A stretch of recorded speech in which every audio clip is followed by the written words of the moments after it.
Married. By August Strindberg. Introduction. These stories originally appeared in 2 volumes, the first in 1884, the second in 1886. The latter part of the present edition is thus separated from the first part by a lapse of 2 years. Strindberg's views were continually undergoing changes. Constancy was never a trait of his.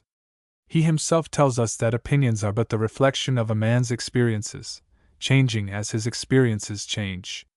In the 2 years following the publication of the first volume, Strindberg's experiences were such as to exercise a decisive influence on his views on the woman question and to transmute his early predisposition to woman-hating from a passive tendency to a positive, active force in his character and writing. Strindberg's art in Married is of the propagandist, of the fighter for a cause. He has a lesson to convey and he makes frankly for his goal without attempting to conceal his purpose under the gloss of pure art. He chooses the story form in preference to the treatise as a more powerful medium to drive home his ideas. That the result has proved successful is due to the happy admixture in Strindberg of thinker and artist. His artist sense never permitted him to distort or misrepresent the truth for the sake of proving his theories. In fact, he arrived at his theories not as a scholar through the study of books, but as an artist through the experience of life. When life had impressed upon him what seemed to him a truth, he then applied his intellect to it to bolster up that truth. Hence it is that, however opinionated Strindberg may at times seem, his writings carry that conviction which we receive only when the author reproduces truths he has obtained first-hand from life. One-sided he may occasionally be in Married, especially in the later stories, but rarely unfaithful. His manner is often to throw such a glaring searchlight upon one spot of life that all the rest of it stays in darkness, but the places he does show up are never unimportant or trivial. They are well worth seeing with Strindberg's brilliant illumination thrown upon them. August Strindberg has left a remarkably rich record of his life in various works, especially in his autobiographical series of novels. He was born in 1849 in Stockholm. His was a sad childhood passed in extreme poverty.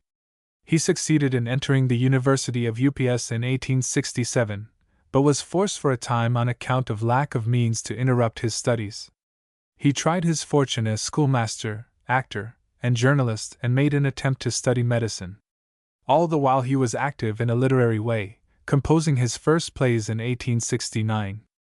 In 1874 he obtained a position in the Royal Library, where he devoted himself to scientific studies, learned Chinese in order to catalogue the Chinese manuscripts, and wrote an erudite monograph which was read at the Academy of Inscriptions in Paris.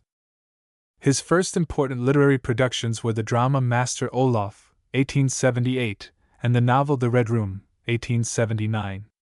Disheartened by the failure of Master Olaf, he gave up literature for a long time. When he returned to it, he displayed an amazing productivity. Work followed work in quick succession: novels, short stories, dramas, histories, historical studies, and essays. The Swedish People is said to be the most popular book in Sweden next to the Bible. The mere enumeration of his writings would occupy more than 2 pages. His versatility led him to make researches in physics and chemistry and natural science, and to write on those subjects. Through works like The Red Room, Married, and the dramas The Father and Miss Julia, Strindberg attached himself to the naturalistic school of literature. Another period of literary inactivity followed, during which he passed through a mental crisis akin to insanity. When he returned to the writing of novels and dramas, he was no longer a naturalist, but a symbolist and mystic. Among the plays he composed in this style are To Damascus, The Dream Play, and The Great Highway. Strindberg married 3 times, divorced his first 2 wives, but separated amicably from the third. He died in 1913. The vast demonstration at his funeral, attended by the laboring classes as well as by the upper classes, proved that, in spite of the antagonisms he had aroused, Sweden unanimously awarded him the highest place in her literature. Thomas Seltzer. Azra. He had just completed his 13th year when his mother died. He felt that he had lost a real friend, for during the 12 months of her illness he had come to know her personally, as it were, and established a relationship between them which is rare between parents and children. He was a clever boy and had developed early. He had read a great many books besides his schoolbooks, for his father, a professor of botany at the Academy of Science, possessed a very good library. His mother, on the other hand, was not a well-educated woman. She had merely been head housekeeper and children's nurse in her husband's house. Numerous births and countless vigils, she had not slept through a single night for the last 16 years, had exhausted her strength, and when she became bedridden, at the age of 39, and was no longer able to look after her house, she made the acquaintance of her second son. Her eldest boy was at a military school and only at home during the weekends. Now that her part as mother of the family was played to the end and nothing remained of her but a poor invalid, the old-fashioned relationship of strict discipline, that barrier between parents and children, was superseded. The 13-year-old son was almost constantly at her bedside, reading to her whenever he was not at school or doing home lessons.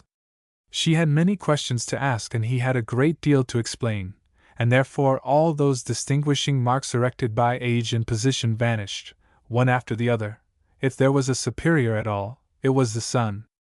But the mother, too, had much to teach, for she had learnt her lessons in the school of life, and so they were alternately teacher and pupil. They discussed all subjects. With the tact of a mother, and the modesty of the other sex, she told her son all he ought to know of the mystery of life. He was still innocent, but he had heard many things discussed by the boys at school which had shocked and disgusted him. The mother explained to him all she could explain, warned him of the greatest danger to a young man, and exacted a promise from him never to visit a house of ill fame, not even out of curiosity, because, as she pointed out, in such a case no man could ever trust himself. And she implored him to live a temperate life, and turn to God in prayer whenever temptation assaulted him. His father was entirely devoted to science, which was a sealed book to his wife. When the mother was already on the point of death, he made a discovery which he hoped would make his name immortal in the scientific world. He discovered, on a rubbish heap, outside the gates of Stockholm, a new kind of goosefoot with curved hairs on the usually straight-haired calyx.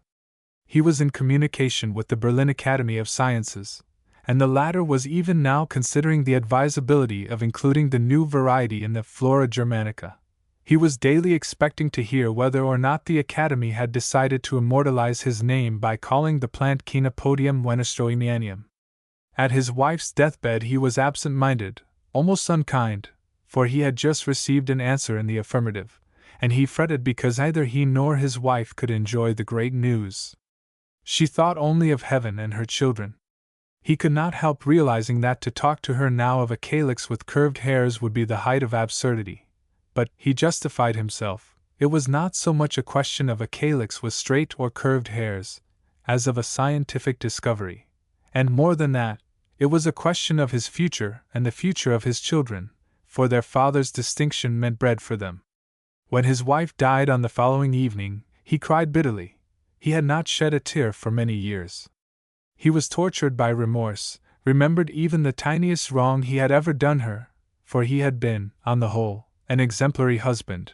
His indifference, his absent-mindedness of the previous day, filled him with shame and regret, and in a moment of blankness he realized all the pettishness and selfishness of his science which, he had imagined, was benefiting mankind. But these emotions were short-lived. If you open a door with a spring behind it, it will close again immediately. On the following morning, after he had drawn up an announcement of her death for the papers, he wrote a letter of thanks to the Berlin Academy of Sciences. After that he resumed his work. When he came home to dinner, he longed for his wife, so that he might tell her of his success, for she had always been his truest friend, the only human being who had never been jealous or envious. Now he missed this loyal companion on whose approval he could count as a matter of course. Never once had she contradicted him, for since he never told her more than the practical result of his researches, there was no room for argument. For a moment the thought occurred to him that he might make friends with his son, but they knew each other too little. Their relationship was that of officer and private soldier. His superior rank did not permit him to make advances. Moreover, he regarded the boy with suspicion, because the latter possessed a keener intellect and had read a number of new books which were unknown to him. Occasionally it even happened that the father, the professor, plainly revealed his ignorance to his son, the schoolboy. In such cases the father was either compelled to dismiss the argument, with a few contemptuous remarks to these new follies, or peremptorily order the schoolboy to attend to his lessons. Once or twice, in self-defense, the son had produced one or other of his schoolbooks. The professor had lost his temper and wished the new schoolbooks to hell. And so it came about that the father devoted himself to his collections of dried plants, and the son went his own way. They lived in a quiet street to the left of the observatory, in a small, one-story house, built of bricks, and surrounded by a large garden. The garden was once the property of the Horticultural Society, and had come into the professor's possession by inheritance. But since he studied descriptive botany, and took no interest in the much more interesting subjects of the physiology and morphology of plants, a science which was as good as unknown in his youth, he was practically a stranger to living nature. He allowed the garden with its many splendors to become a wilderness, and finally let it to a gardener on condition that he and his children should be allowed certain privileges. The son used the garden as a park and enjoyed its beauty as he found it, without taking the trouble to try and understand it scientifically. One might compare the boy's character to an ill-proportioned compensation pendulum. It contained too much of the soft metal of the mother, not enough of the hard metal of the father. Friction and irregular oscillations were the natural consequences. Now he was full of sentiment, now hard and skeptical. His mother's death affected him beyond words. He mourned her deeply, and she always lived in his memory as the personification of all that was good and great and beautiful. He wasted the summer following her death in brooding and novel-reading. Grief, and to no small extent idleness, had shaken his whole nervous system and quickened his imagination. His tears had been like warm April showers falling on fruit trees, wakening them to a precocious burgeoning. But alas! Only too often the blossoms are doomed to wither and perish in a frosty May night, before the fruit has had time to set. He was 15 years old and had therefore arrived at the age when civilized man attains to manhood and is ripe to give life to a new generation, but is prevented from doing so by his inability to maintain a family. Consequently, he was about to begin the 10 years' martyrdom which a young man is called upon to endure in the struggle against an overwhelming force of nature, before he is in a position to fulfill her laws. It is a warm afternoon about Whitsuntide. The apple trees are gorgeous in their white splendor which nature has showered all over them with a profuse hand. The breeze shakes the crowns and fills the air with pollen. A part of it fulfills its destination and creates new life, a part sinks to the ground and dies. What is a handful of pollen more or less in the inexhaustible storehouse of nature? The fertilized blossom casts off its delicate petals which flutter to the ground and wither. They decay in the rain and are ground to dust, to rise again through the sap and reappear as blossoms, and this time, perhaps, to become fruit. But now the struggle begins. Those which a kind fate has placed on the sunny side thrive and prosper, the seed bud swells, and if no frost intervenes, the fruit, in due time, will set. But those which look towards the north, the poor things which grow in the shadow of the others and never see the sun, are predestined to fade and fall off. The gardener rakes them together and carts them to the pigsty. Behold the apple tree now, its branches laden with half-ripe fruit, little, round, golden apples with rosy cheeks. A fresh struggle begins. If all remain alive, the branches will not be able to bear their weight, the tree will perish. A gale shakes the branches. It requires firm stems to hold on. Woe to the weaklings! They are condemned to destruction. A fresh danger! The apple weevil appears upon the scene. It, too, has to maintain life and to fulfill a duty towards its progeny. The grub eats its way through the fruit to the stem, and the apple falls to the ground. But the dainty beetle chooses the strongest and soundest for its brood, otherwise too many of the strong ones would be allowed to live, and competition would become overkeen. The hour of twilight, the gathering dusk, arouses the passionate instincts of the beast world. The night crow crouches on the newly dug flower bed to lure its mate. Which of the eager males shall carry the prize? Let them decide the question. The cat, sleek and warm, fresh from her evening milk, steals away from her corner by the hearth and picks her way carefully among daffodils and lilies, afraid lest the dew make her coat damp and ragged before her lover joins her. She sniffs at the young lavender and calls. Her call is answered by the black tomcat which appears, broad-backed like a marten, on the neighbor's fence. But the gardener's tortoise-shell approaches from the cowshed and the fight begins.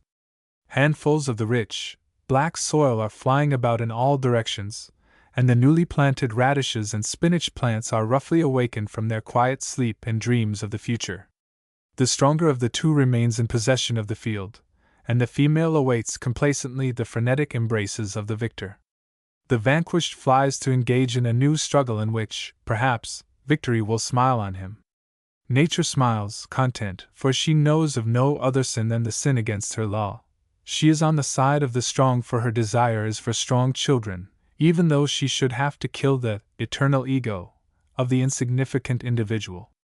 And there is no prudery, no hesitation, no fear of consequences, for nature has plenty of food for all her children, except mankind. After supper he went for a walk in the garden, while his father sat down at his bedroom window to smoke a pipe and read the evening paper. He strolled along the paths, reveling in the delicious odors which a plant only exhales when it is in full bloom, and which is the finest and strongest extract of etheric oils, containing in a condensed form the full strength of the individual, destined to become the representative of the species. He listened to the nuptial song of the insects above the lime trees, which rings in our ears like a funeral dirge. He heard the purring call of the night crow, the ardent mewing of the cat, which sounds as if death, and not life, were wooing, the humming note of the dung beetle, the fluttering of the large moths, the thin peeping of the bats. He stopped before a bed of narcissus, gathered one of the wild, starry flowers, and inhaled its perfume until he felt the blood hammering in his temples. He had never examined this flower minutely, but during the last term they had read Ovid's story of Narcissus.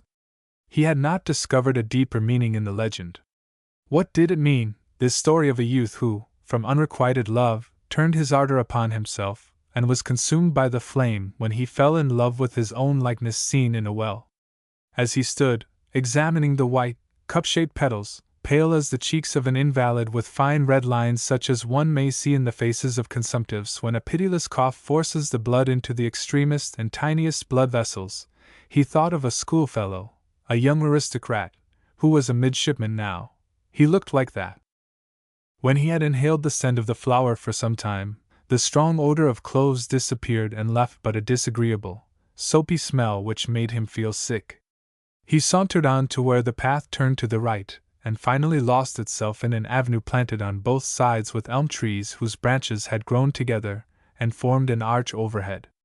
In the semi-darkness, far down the perspective, he could see a large green swing, suspended by ropes, slowly moving backwards and forwards. A girl stood on the backboard, gently swinging herself by bending her knees and throwing her body forward, while she clung, with arms raised high above her head, to the ropes at her side.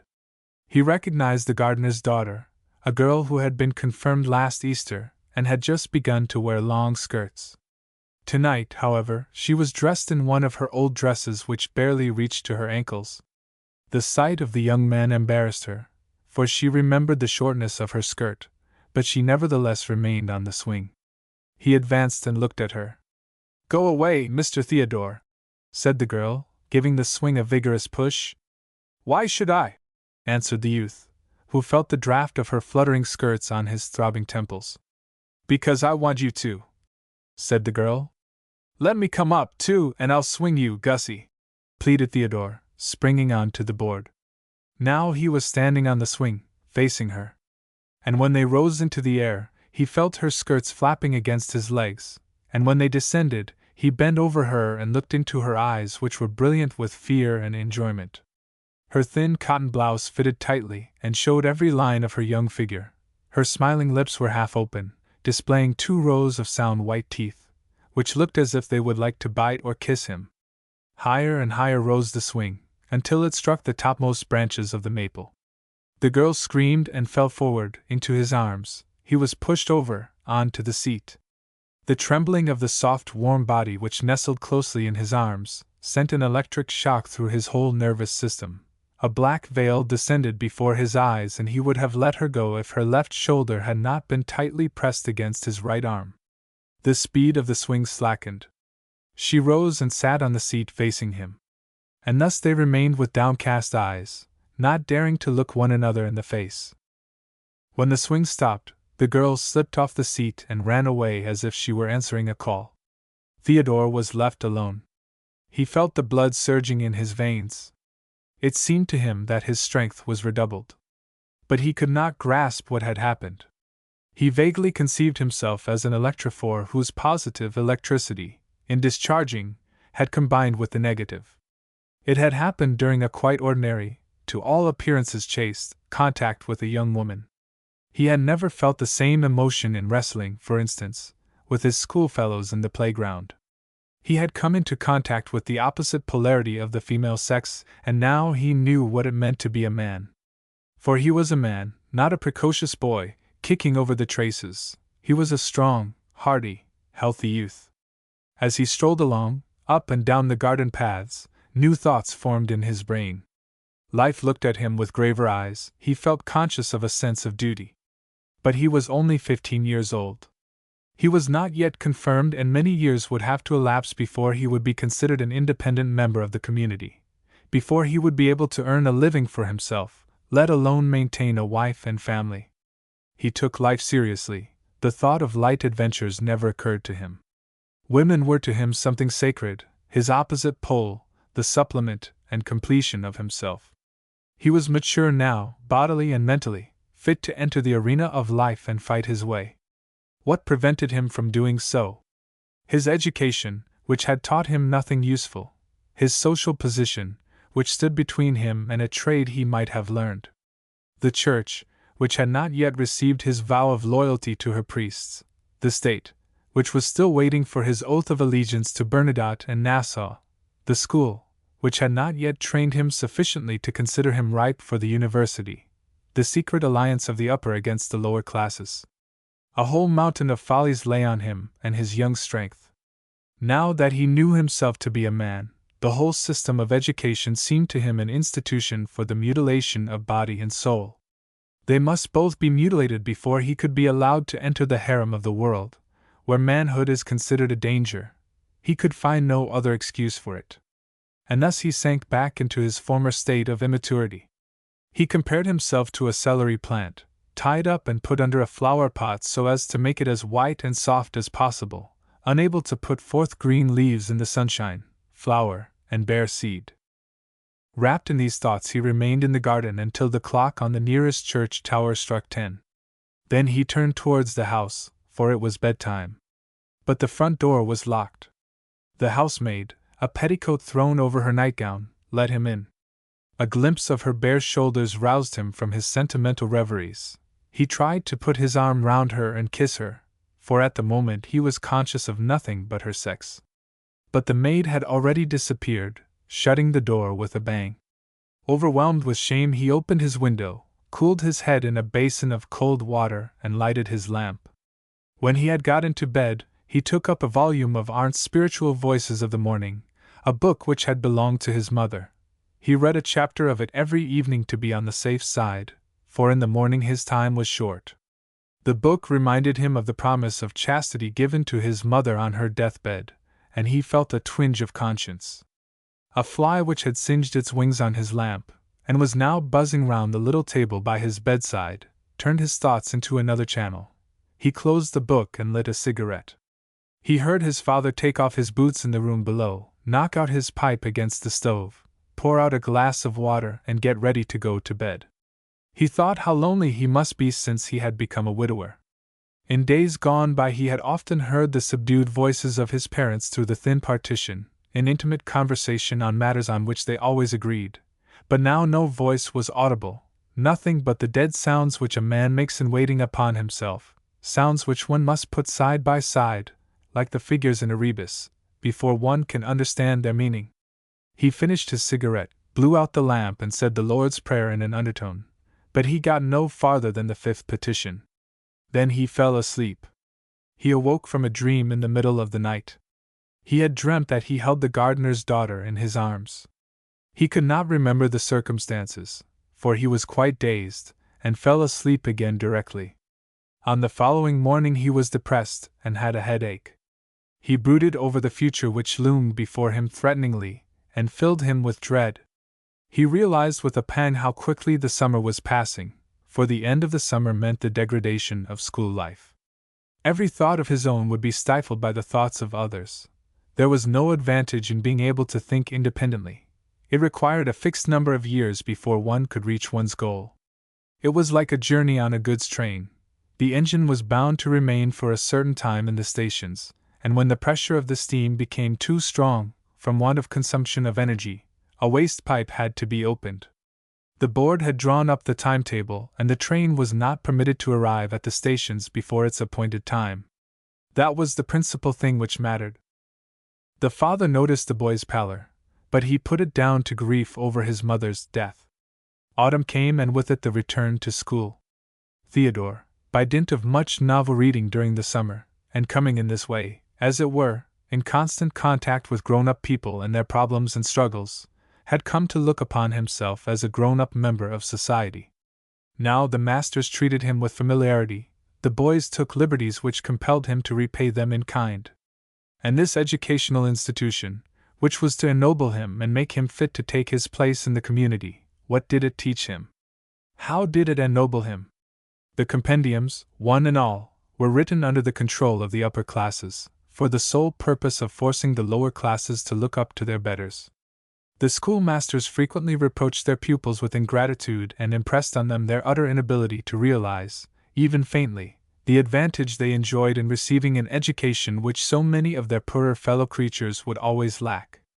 No, indeed, the boys were not sophisticated enough to see through the gigantic fraud and its advantages. But did they ever find true joy, real pleasure in the subjects of their studies for their own sakes? Never. Therefore the teachers had to appeal incessantly to the lower passions of their pupils, to ambition, self-interest, material advantages. What a miserable make-believe school was! Not one of the boys believed that he would reap any benefit from repeating the names and dates of hated kings in their proper sequence, from learning dead languages, proving axioms, defining a matter of course, and counting the anthers of plants and the joints on the hind legs of insects, to knowing the end no more about them than their Latin names. How many long hours were wasted in the vain attempt to divide an angle into 3 equal sections, a thing which can be done so easily in a minute in an unscientific, that is to say practical, way by using a graduator. How they scorned everything practical! His sisters, who were taught French from Allendorff's grammar, were able to speak the language after 2 years' study, but the college boys could not say a single sentence after 6. Allendorff was a name which they pronounced with pity and contempt. It was the essence of all that was stupid. But when his sister asked for an explanation and inquired whether the purpose of spoken language was not the expression of human thought, the young sophist replied with a phrase picked up from one of the masters who in his turn had borrowed it from Talleyrand. Language was invented to hide one's thoughts. This, of course, was beyond the horizon of a young girl. How well men know how to hide their shortcomings! But henceforth she believed her brother to be tremendously learned, and stopped arguing with him. And was there not even a worse stumbling block in aesthetics, delusive and deceptive, casting a veil of borrowed splendor and sham beauty over everything? They sang of the night's vigil of light. What night's vigil? With patents of nobility and students' certificates, false testimonials, as they might have told themselves. Of light?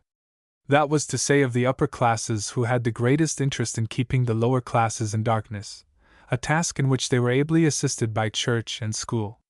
And onward, onward, on the path of light! Things were always called by the wrong name. And if it so happened that a light-bearer rose from the lower classes, everybody was ready and prepared to extinguish his torch. Oh! Youthful, healthy host of fighters! How healthy they were, all these young men, enervated by idleness, unsatisfied desires and ambitions, who scorned every man who had not the means to pay for a university education. What splendid liars they were, the poets of the upper classes! Were they the deceivers or the deceived? What was the usual subject of the young men's conversation? Their studies? Never! Once in a way, perhaps, they would talk of certificates. No, their conversation was of things obscene, of appointments with women, of billiards and drink, of certain diseases which they had heard discussed by their elder brothers. They lounged about in the afternoon and held the reviews, and the best informed of them knew the name of the officer and could tell the others where his mistress lived. Once 2 members of the Night's Vigil of Light had dined in the company of 2 women on the terrace of a high-class restaurant in the Zoological Gardens. For this offense they were expelled from school. They were punished for their naivete, not because their conduct was considered vicious, for a year after they passed their examinations and went to the university, gaining in this way a whole year, and when they had completed their studies at UPS, they were attached to the embassy in one of the capitals of Europe, to represent the United Kingdoms of Sweden and Norway. In these surroundings Theodore spent the best part of his youth. He had seen through the fraud, but was compelled to acquiesce. Again and again he asked himself the question, "What can I do?" There was no answer. And so he became an accessory and learned to hold his tongue. His confirmation appeared to him to be very much on a level with his school experience. A young minister, an ardent pietist, was to teach him in 4 months Luther's catechism, regardless of the fact that he was well versed in theology, exegesis, and dogmatics, besides having read the New Testament in Greek. Nevertheless, the strict pietism, which demanded absolute truth in thought and action, could not fail to make a great impression on him. When the catechumens were assembled for the first time, Theodore found himself quite unexpectedly surrounded by a totally different class of boys to whom he had been used at school. When he entered the assembly room, he was met by the stare of something like 100 inimical eyes. There were tobacco binders, chimney sweeps, apprentices of all trades. They were on bad terms and freely abused one another, but this enmity between the different trades was only superficial. However much they quarreled, they yet held together. He seemed to breathe a strangely stifling atmosphere. The hatred with which they greeted him was not unmixed with contempt, the reverse of a certain respect or envy. He looked in vain for a friend, for a companion, like-minded, dressed as he was. There was not a single one. The parish was poor, the rich people sent their children to the German church which was then the fashion. It was in the company of the children of the people, the lower classes, that he was to approach the altar, as their equal. He asked himself what it was that separated him from these boys. Were they not, bodily, endowed with the same gifts as he? No doubt, for every one of them earned his living, and some of them helped to keep their parents. Were they less gifted mentally? He did not think so, for their remarks gave evidence of keen powers of observation. He would have laughed at many of their witty remarks if he had not been conscious of his superior caste. There was no definite line of demarcation between him and the fools who were his schoolfellows. But there was a line here. Was it the shabby clothes, the plain faces, the coarse hands, which formed the barrier? Partly, he thought. Their plainness, especially, repulsed him. But were they worse than others because they were plain? He was carrying a foil, as he had a fencing lesson later on. He put it in a corner of the room, hoping that it would escape attention. But it had been seen already. Nobody knew what kind of a thing it really was, but everybody recognized it as a weapon of some sort. Some of the boldest busied themselves about the corner, so as to have a look at it. They fingered the covering of the handle, scratched the guard with their nails, bent the blade, handled the small leather ball. They were like hares sniffing at a gun which had been lost in the wood. They did not understand its use, but they knew it for something inimical, something with a hidden meaning. Presently a belt-maker's apprentice, whose brother was in the Life Guards, joined the inquisitive throng and at once decided the question. "Can't you see that it is a sword, you fools?" he shouted, with a look at Theodore.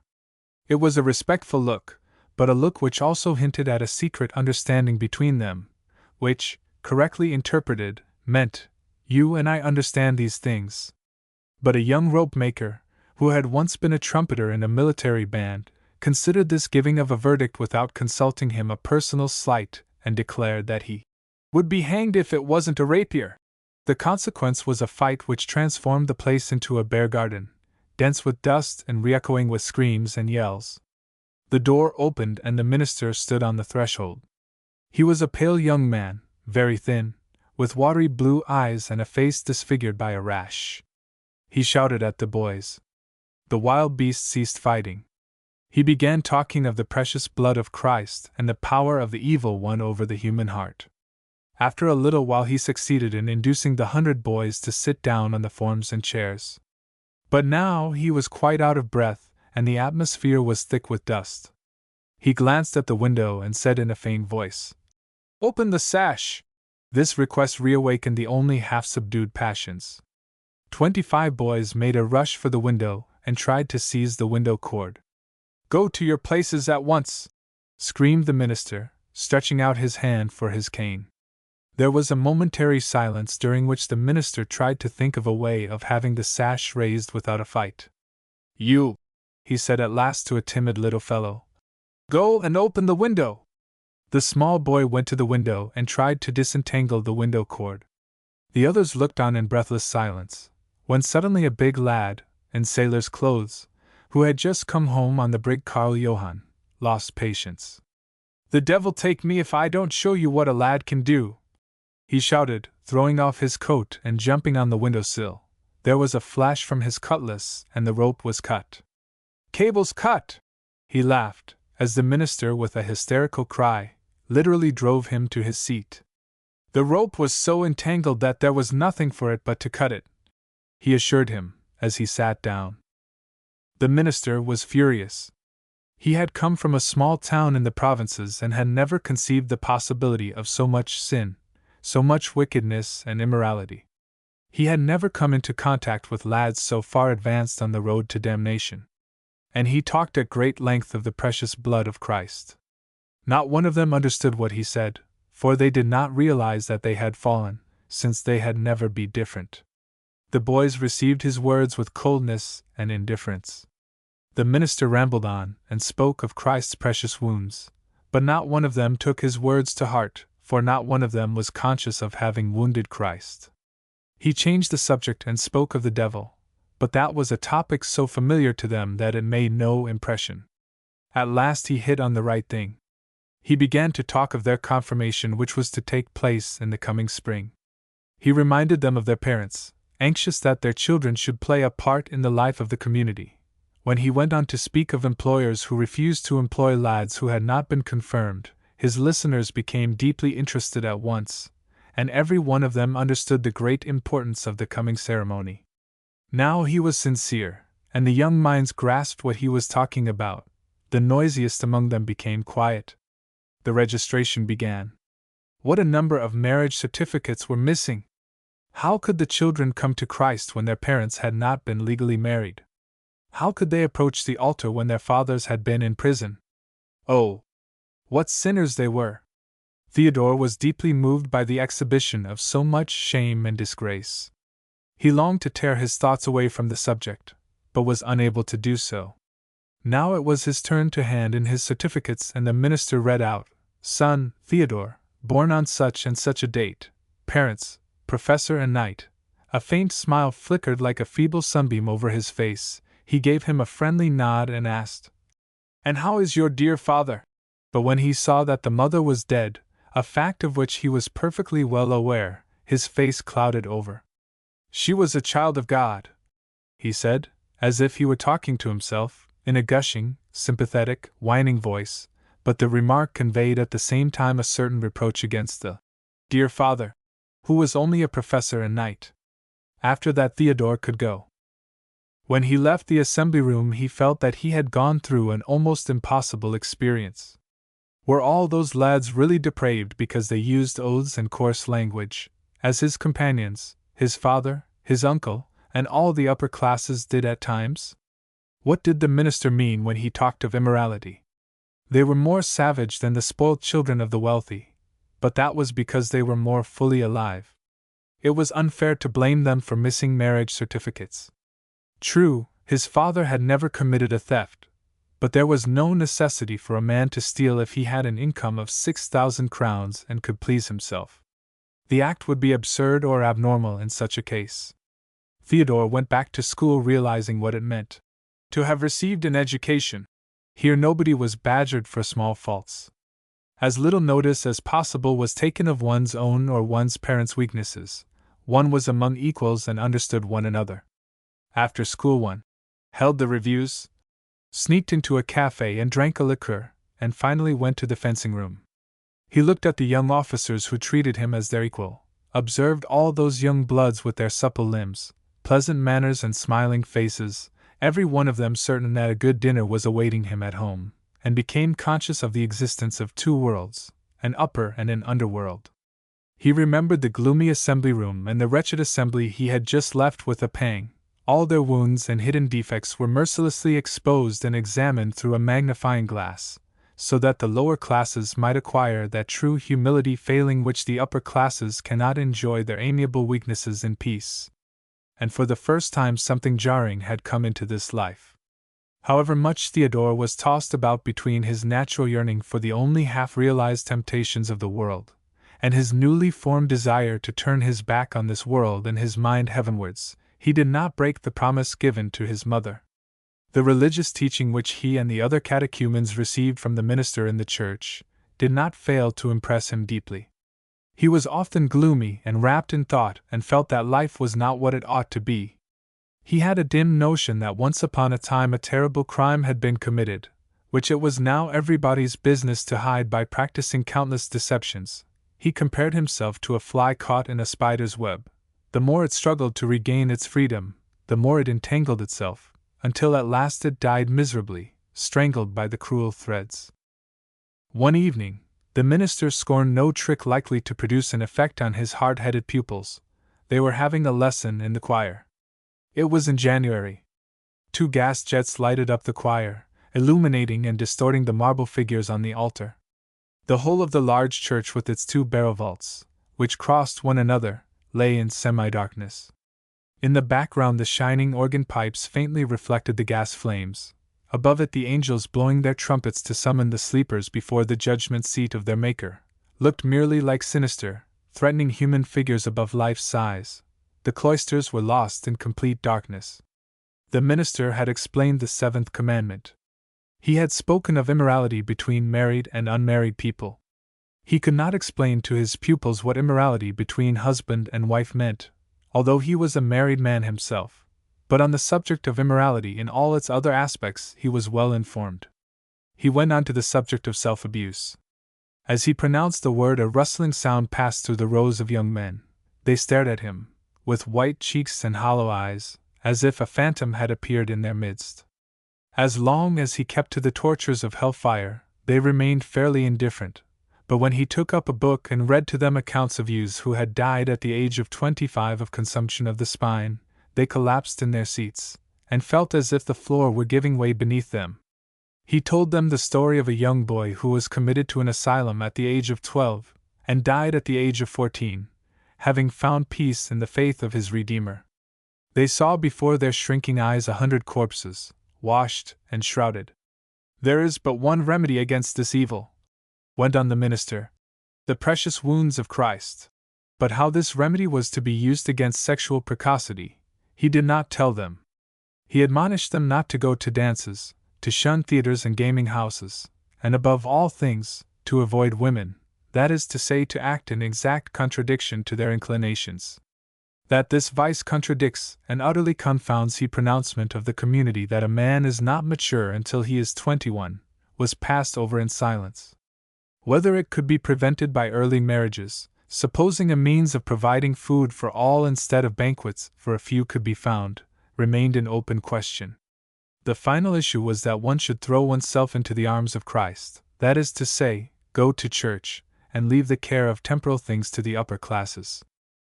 After this admonishment, the minister requested the first 5 on the first form to stay behind. He wished to speak to them in private. The first 5 looked as if they had been sentenced to death. Their chests contracted, they breathed with difficulty, and a careful observer might have noticed that their hair had risen an inch at the roots, and lay over their skulls in damp strands like the hair of a corpse. Their eyes stared from their blanched sockets like 2 round glass bullets set in leather, motionless, not knowing whether to face the question with a bold front, or hide behind an impudent lie. After the prayer the hymn of Christ's wounds was sung, Tonight it sounded like the singing of consumptives. Every now and then it died away altogether, or was interrupted by a dry cough, like the cough of a man who is dying of thirst. Then they began to file out. One of the 5 attempted to steal away, but the minister called him back. It was a terrible moment. Theodore, who sat on the first form, was one of the 5. He felt sick at heart. Not because he was guilty of the offense indicated, but because in his heart he considered it an insult to a man thus to have to lay bare the most secret places of his soul. The other 4 sat down, as far from each other as they could. The belt-maker's apprentice, who was one of them, tried to make a joke, but the words refused to come. They saw themselves confronted by the police court, the prison, the hospital, and, in the background, the asylum. They did not know what was going to happen, but they felt instinctively that a species of scourging awaited them. Their only comfort in their distressing situation was the fact that he, Mr. Theodore, was one of them. It was not clear to them why that fact should be a comfort, but they knew intuitively that no evil would happen to the son of a professor. "Come along, Wennerstrom," said the minister, after he had lighted the gas in the vestry. Wennerstrom went, and the door closed behind him. The 4 remained seated on their forms, vainly trying to discover a comfortable position for their limbs. After a while Wennerstrom returned, with red eyes trembling with excitement. He immediately went down the corridor and out into the night. When he stood in the churchyard, which lay silent under a heavy cover of snow, he recapitulated all that had happened in the vestry. The minister had asked him whether he had sinned? No, he had not. Did he have dreams? Yes. He was told that dreams were equally sinful, because they proved that the heart was wicked, and God looked at the heart. He trieth the heart and reigns, and on the last day he will judge every one of us for every sinful thought, and dreams are thoughts. Christ has said, "Give me your heart, my son." Go to him. Pray, pray, pray. Whatsoever is chaste, whatsoever is pure, whatsoever is lovely, that is he. The Alpha and the Omega, life and happiness. Chasten the flesh and be strong in prayer. Go in the name of the Lord and sin no more. He felt indignant, but he was also crushed. In vain did he struggle to throw off his depression. He had not been taught sufficient common sense at school to use it as a weapon against this Jesuitical sophistry. It was true, his knowledge of psychology enabled him to modify the statement that dreams are thoughts. Dreams are fancies, he mused, creations of the imagination, but God has no regard for words. Logic taught him that there was something unnatural in his premature desires. He could not marry at the age of 16, since he was unable to support a wife. But why he was unable to support a wife, although he felt himself to be a man, was a problem which he could not solve. However anxious he might be to get married, the laws of society, which are made by the upper classes and protected by bayonets, would prevent him. Consequently, nature must have been sinned against in some way, for a man was mature long before he was able to earn a living. It must be degeneracy. His imagination must be degenerate. It was for him to purify it by prayer and sacrifice. When he arrived home, he found his father and sisters at supper. He was ashamed to sit down with them, for he felt degraded. His father asked him, as usual, whether the date of the confirmation had been fixed. Theodore did not know. He touched no food, pretending that he was not well. The truth was that he did not dare to eat any supper. He went into his bedroom and read an essay by Chartau which the minister had lent him. The subject was the vanity of reason. And here, just here, where all his hopes of arriving at a clear understanding were centered, the light failed. Reason, which he had dared to hope would some day guide him out of the darkness into the light, reason, too, was sin, the greatest of all sins, for it questioned God's very existence, tried to understand what was not meant to be understood. Why it was not meant to be understood was not explained. Probably it was because if it had been understood the fraud would have been discovered. He rebelled no longer, but surrendered himself. Before going to bed he read 2 morning voices from Arndt, recited the Creed, the Lord's Prayer, and the Blessing. He felt very hungry, a fact which he realized with a certain spiteful pleasure, for it seemed to him that his enemy was suffering. With these thoughts he fell asleep. He awoke in the middle of the night. He had dreamt of a champagne supper in the company of a girl. And the whole terrible evening arose fresh in his memory. He leapt out of bed with a bound, threw his sheets and blankets on the floor and lay down to sleep on the bare mattress, covering himself with nothing but a thin coverlet. He was cold and hungry, but he must subdue the devil. Again he repeated the Lord's Prayer, with additions of his own. By and by his thoughts grew confused, the strained expression of his features relaxed, a smile softened the expression of his mouth. Lovely figures appeared before him, serene and smiling. He heard subdued voices, half-stifled laughter, a few bars from a waltz, saw sparkling glasses and frank and merry faces with candid eyes, which met his own unabashed. Suddenly a curtain was parted in the middle. A charming little face peeped through the red silk draperies, with smiling lips and dancing eyes. The slender throat is bare, the beautiful sloping shoulders look as if they had been modeled by a caressing hand. She holds out her arms, and he draws her to his thumping heart. The clock was striking 3. Again he had been worsted in the fight. Determined to win, he picked up the mattress and threw it out of the bed. Then he knelt on the cold floor and fervently prayed to God for strength, for he felt that he was indeed wrestling with the devil. When he had finished his prayer he lay down on the bare frame, and with a feeling of satisfaction felt the ropes and belting cutting into his arms and shins. He awoke in the morning in a high fever. He was laid up for 6 weeks. When he arose from his bed of sickness, he felt better than he had ever felt before. The rest, the good food and the medicine had increased his strength, and the struggle was now twice as hard. But he continued to struggle. His confirmation took place in the spring. The moving scene in which the lower classes promise on oath never to interfere with these things which the upper classes consider their privilege, made a lasting impression on him. It didn't trouble him that the minister offered him wine bought from the wine merchant Hogstead at 65 or the pint, and wafers from Letstrom, the baker, at 1 crown a pound, as the flesh and blood of the great agitator Jesus of Nazareth, who was done to death 1900 years ago. He didn't think about it, for one didn't think in those days, one had emotions. A year after his confirmation he passed his final examination. The smart little college cap was a source of great pleasure to him. Without being actually conscious of it, he felt that he, as a member of the upper classes, had received a charter. They were not a little proud of their knowledge, too, these young men, for the masters had pronounced them mature, the conceited youths. If at least they had mastered all the nonsense of which they boasted. If anybody had listened to their conversation at the banquet given in their honor, it would have been a revelation to him. They declared openly that they had not acquired 5% of the knowledge which ought to have been in their possession. They assured everybody who had ears to listen that it was a miracle that they had passed. The uninitiated would not have believed a word of it.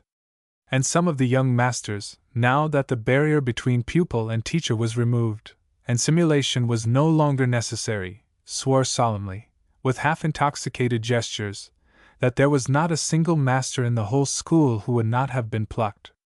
A sober person could not help drawing the conclusion that the examination was like a line which could be drawn at will between upper and lower classes, and then he saw in the miracle nothing but a gigantic fraud. It was one of the masters who, sipping a glass of punch, maintained that only an idiot could imagine that a human brain could remember at the same time the 3,000 dates mentioned in history, the names of the 5,000 towns situated in all parts of the world, the names of 600 plants and 700 animals, the bones in the human body, the stones which form the crust of the earth, all theological disputes, 1,000 French words, 1,000 English, 1,000 German, 1,000 Latin, 1,000 Greek, 500,000 rules and exceptions to the rules, 500 mathematical, physical, geometrical, chemical formulas. He was willing to prove that in order to be capable of such a feat the brain would have to be as large as the cupola of the observatory at UPS. Humboldt, he went on to say, finally forgot his tables, and the professor of astronomy at Lund had been unable to divide 2 whole numbers of 6 figures each. The newly fledged undergraduates imagined that they knew 6 languages, and yet they knew no more than 5,000 words at most of the 20,000 which composed their mother tongue. And hadn't he seen how they cheated? Oh, He knew all their tricks. He had seen the dates written on their fingernails. He had watched them consulting books under cover of their desks. He had heard them whispering to one another. But he concluded, what is one to do? Unless one closes an eye to these things, the supply of students is bound to come to an end. During the summer, Theodore remained at home, spending much of his time in the garden. He brooded over the problem of his future. What profession was he to choose? He had gained so much insight into the methods of the huge Jesuitical community which, under the name of the upper classes, constituted society, that he felt dissatisfied with the world and decided to enter the church to save himself from despair. And yet the world beckoned to him. It lay before him, fair and bright, and his young, fermenting blood yearned for life. He spent himself in the struggle, and his idleness added to his torments.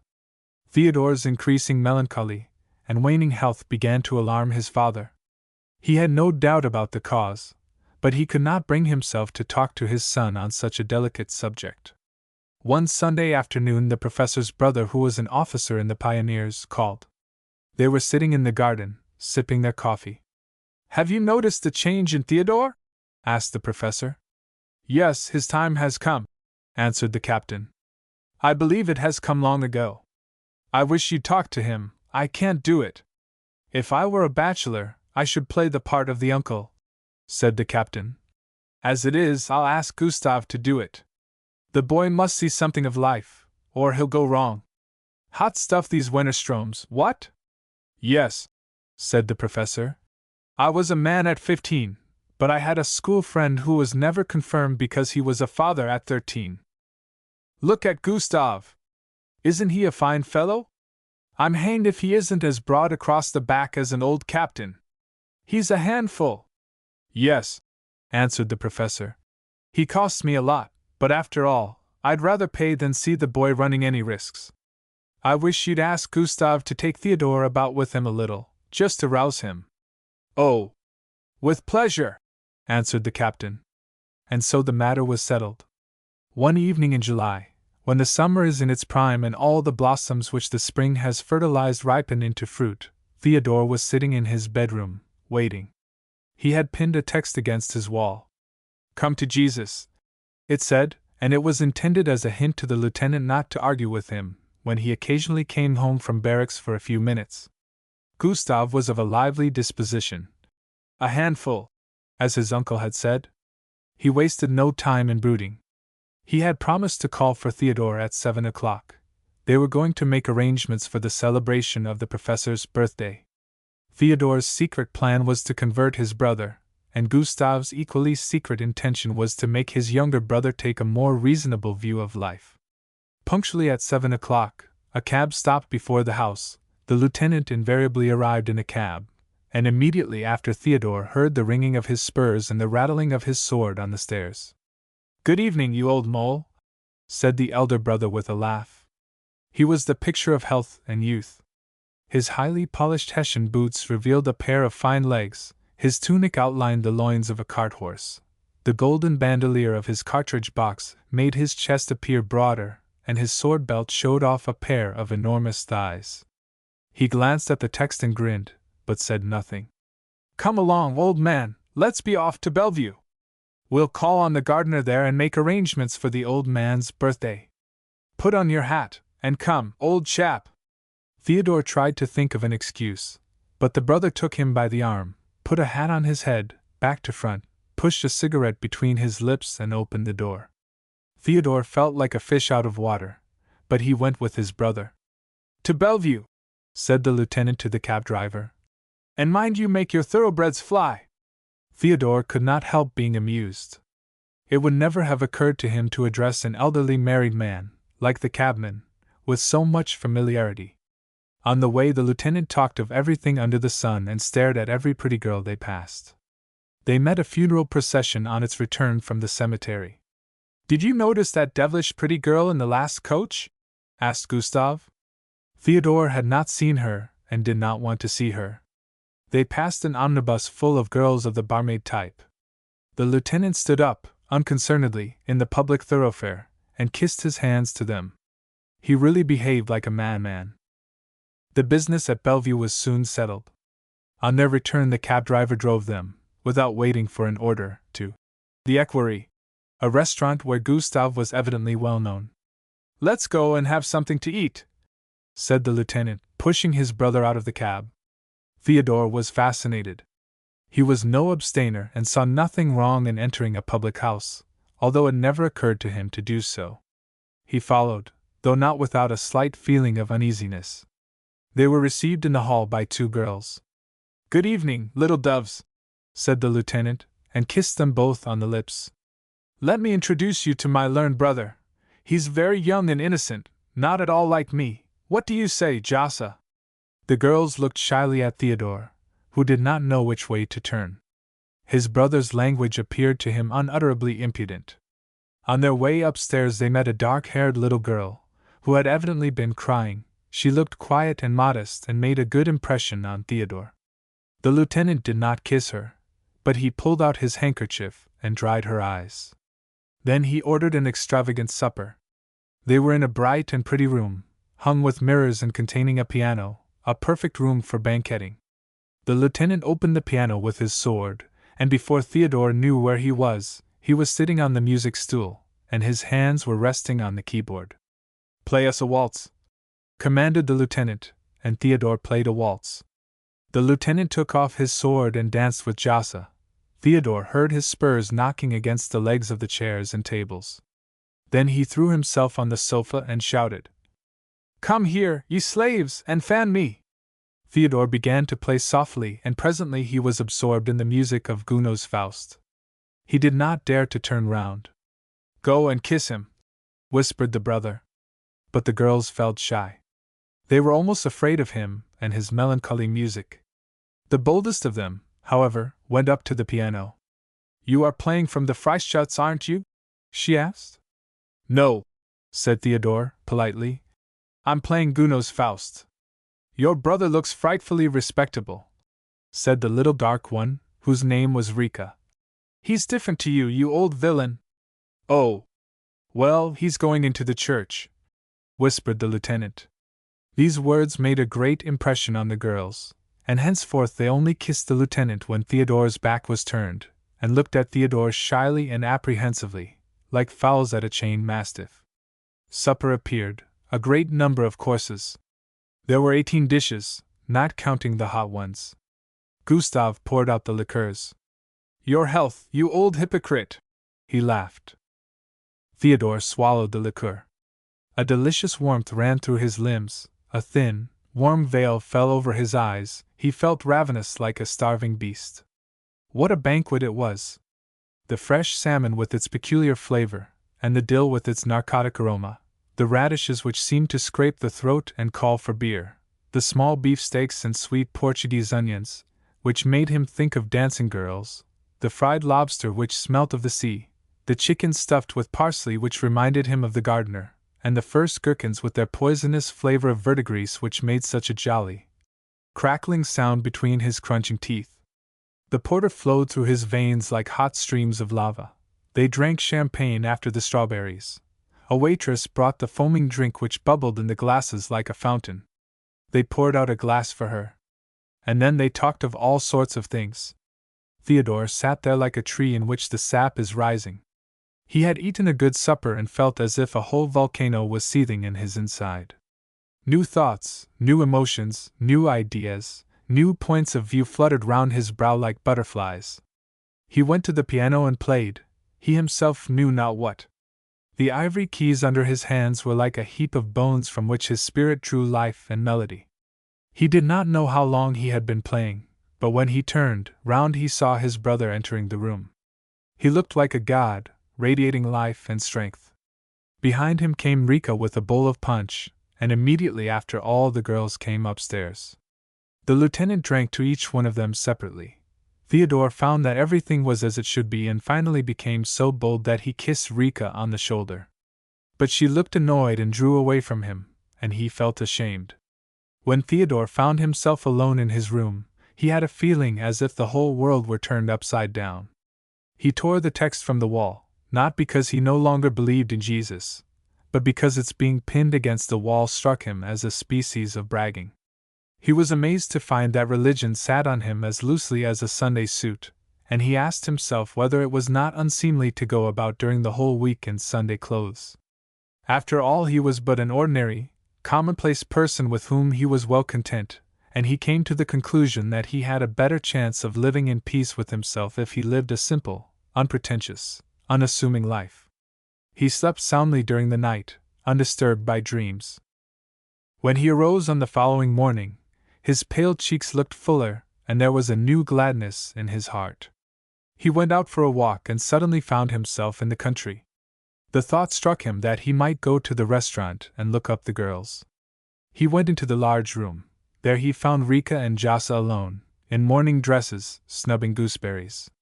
Before he knew what he was doing, he was sitting at the table beside them with a pair of scissors in his hand, helping them. They talked of Theodore's brother, and the pleasant evening they had spent together. Not a single loose remark was made. They were just like a happy family. Surely he had fallen in good hands, he was among friends. When they had finished with the gooseberries, he ordered coffee and invited the girls to share it with him. Later on, the proprietress came and read the paper to them. He felt at home. He repeated his visit. One afternoon he went upstairs to look for Rika. She was sewing a seam. Theodore asked her whether he was in her way. Not at all, she replied. On the contrary. They talked of his brother who was away at camp, and would be away for another 2 months. Presently he ordered some punch, and their intimacy grew. On another occasion Theodore met her in the park. She was gathering flowers. They both sat down in the grass. She was wearing a light summer dress, the material of which was so thin that it plainly revealed her slight girlish figure. He put his arms round her waist and kissed her. She returned his kisses and he drew her to him in a passionate embrace. But she tore herself away and told him gravely that if he did not behave himself she would never meet him again. They went on meeting one another for 2 months. Theodore had fallen in love with her. He had long and serious conversations with her on the most sacred duties of life, on love, on religion, on everything, and between whiles he spoke to her of his passion. But she invariably confounded him with his own arguments. Then he felt ashamed of having harbored base thoughts of so innocent a girl, and finally his passion was transformed into admiration for this poor little thing, who had managed to keep herself unspotted in the midst of temptation. He had given up the idea of going into the church. He determined to take the doctor's degree and, who knows, perhaps marry Rika. He read poetry to her while she did needlework. She let him kiss her as much as he liked, she allowed him to fondle and caress her. But that was the limit. At last his brother returned from camp. He immediately ordered a banquet at the Equerry. Theodore was invited. But he was made to play all the time. He was in the middle of a waltz, to which nobody danced. When he happened to look round, he was alone. He rose and went into the corridor, past a long row of doors, and at last came to a bedroom. There he saw a sight which made him turn round, seize his hat and disappear into the darkness. It was dawn when he reached his own bedroom, alone, annihilated, robbed of his faith in life, in love, and, of course, in women, for to him there was but one woman in the world, and that was Rika from the Equerry. On the 15th of September he went to UPS to study theology. The years passed. His sound common sense was slowly extinguished by all the nonsense with which he had to fill his brain daily and hourly. But at night he was powerless to resist. Nature burst her bonds and took by force what rebellious man denied her. He lost his health. All his skull bones were visible in his haggard face, his complexion was sallow and his skin looked damp and clammy. Ugly pimples appeared between the scanty locks of his beard. His eyes were without luster, his hands so emaciated that the joints seemed to poke through the skin. He looked like the illustration to an essay on human vice, and yet he lived a perfectly pure life. One day the professor of Christian ethics, a married man with very strict ideas on morality, called on him and asked him point-blank whether he had anything on his conscience. If so, he advised him to make a clean breast of it. Theodore answered that he had nothing to confess, but that he was unhappy. Thereupon the professor exhorted him to watch and pray and be strong.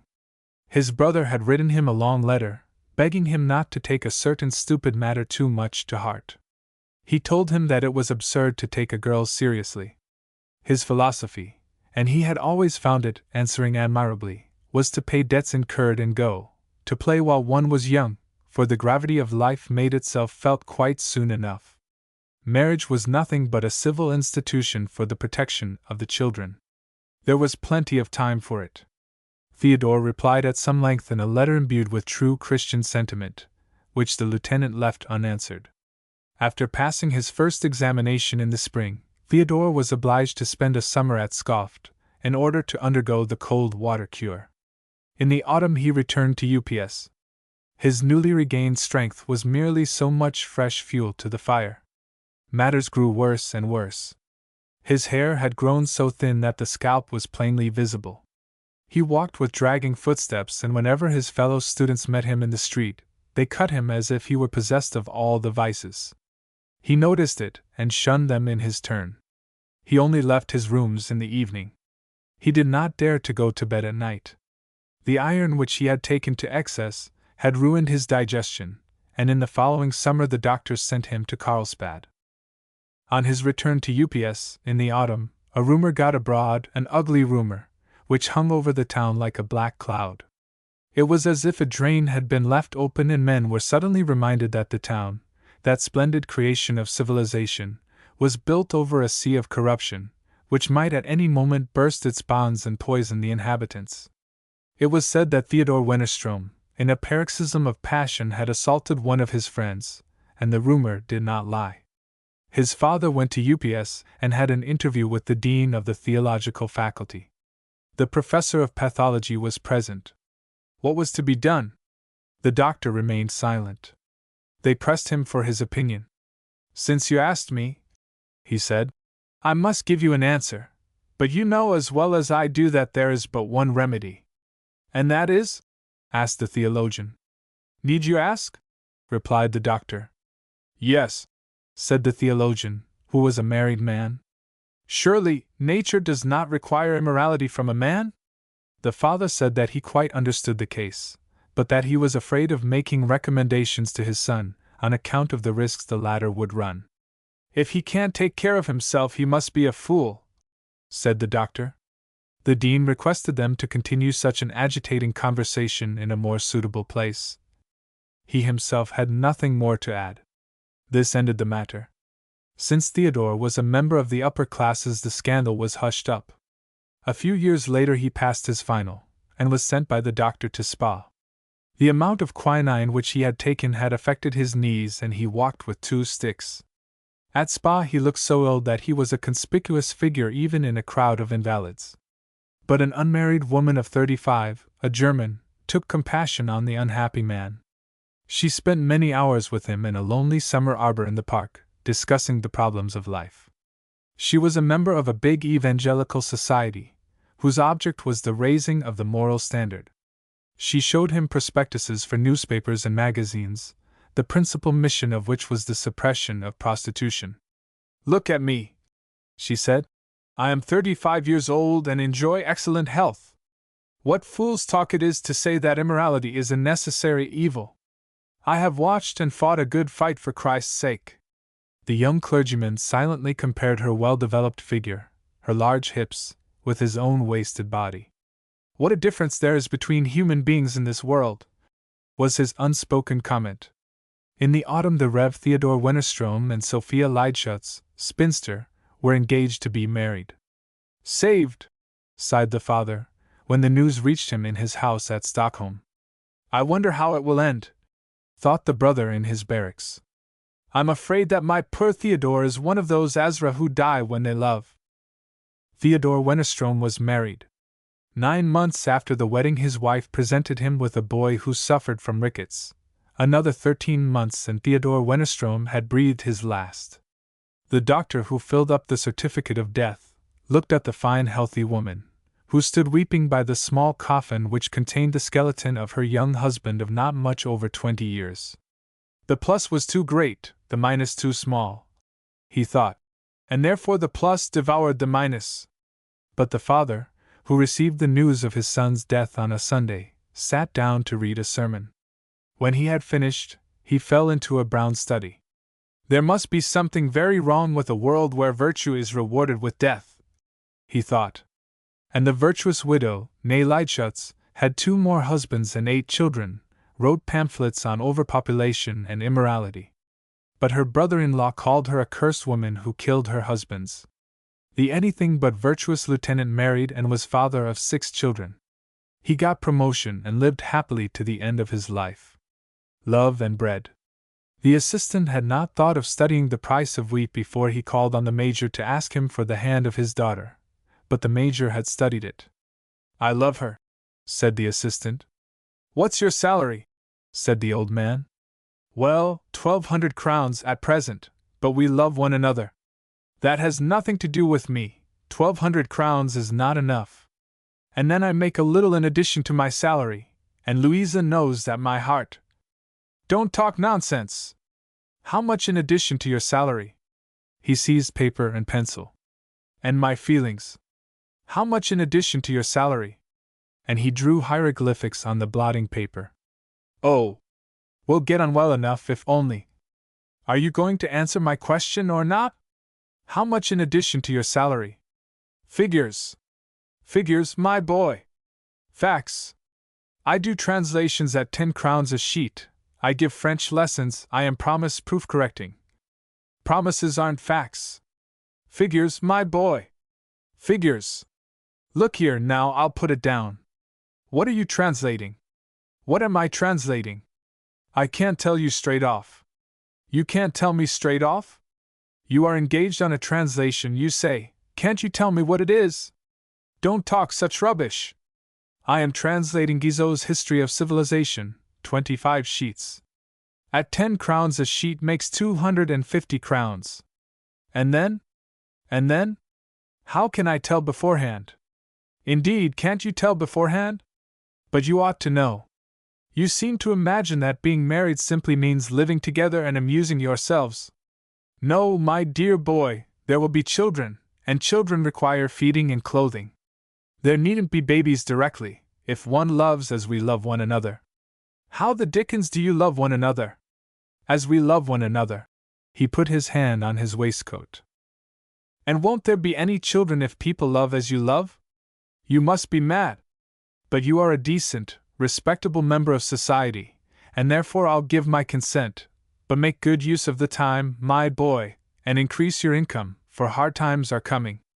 The price of wheat is rising. The assistant grew red in the face when he heard the last words, but his joy at the old man's consent was so great that he seized his hand and kissed it. Heaven knew how happy he was. When he walked for the first time down the street with his future bride on his arm, they both radiated light.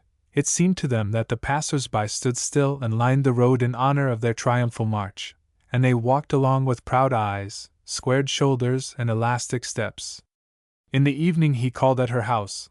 They sat down in the center of the room and read proofs. She helped him. He's a good sort, chuckled the old man.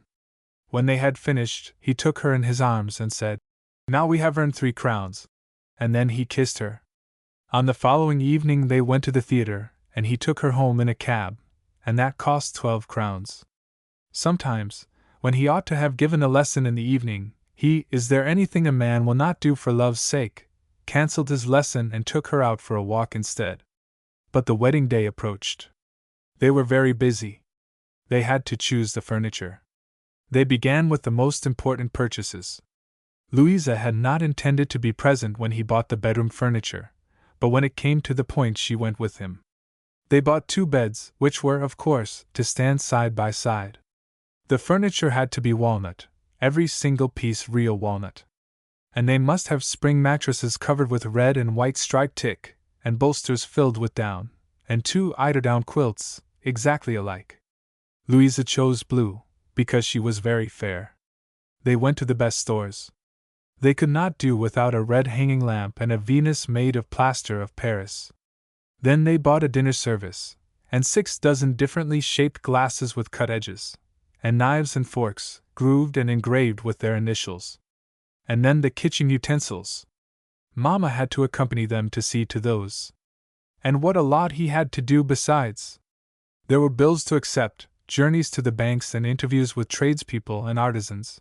A flat had to be found and curtains had to be put up. He saw to everything. Of course he had to neglect his work, but once he was married, he would soon make up for it. They were only going to take 2 rooms to begin with, for they were going to be frightfully economical. And as they were only going to have 2 rooms, they could afford to furnish them well. He rented 2 rooms and a kitchen on the first floor in Government Street, for 600 crowns.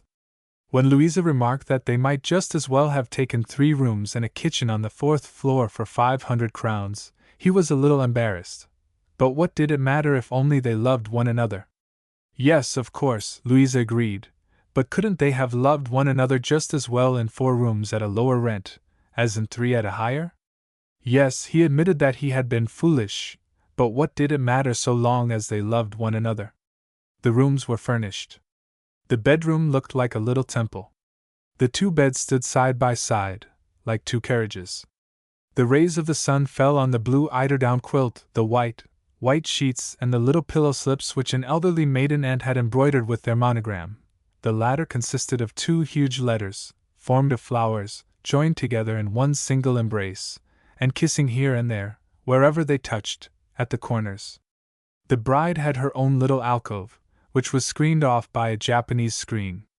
The drawing room, which was also dining room, study and morning room, contained her piano, which had cost 1,200 crowns, his writing table with 12 pigeonholes, every single piece of it real walnut, a pier glass, armchairs, a sideboard, and a dining table.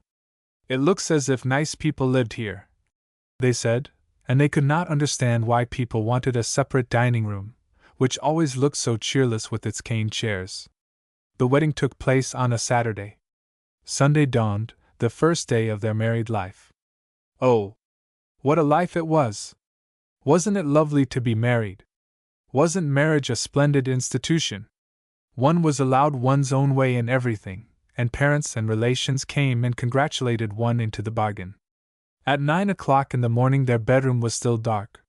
He wouldn't open the shutters to let in daylight, but relighted the red lamp which threw its bewitching light on the blue eiderdown, the white sheets, a little crumpled now, and the Venus made of plaster of Paris, who stood there rosy red and without shame.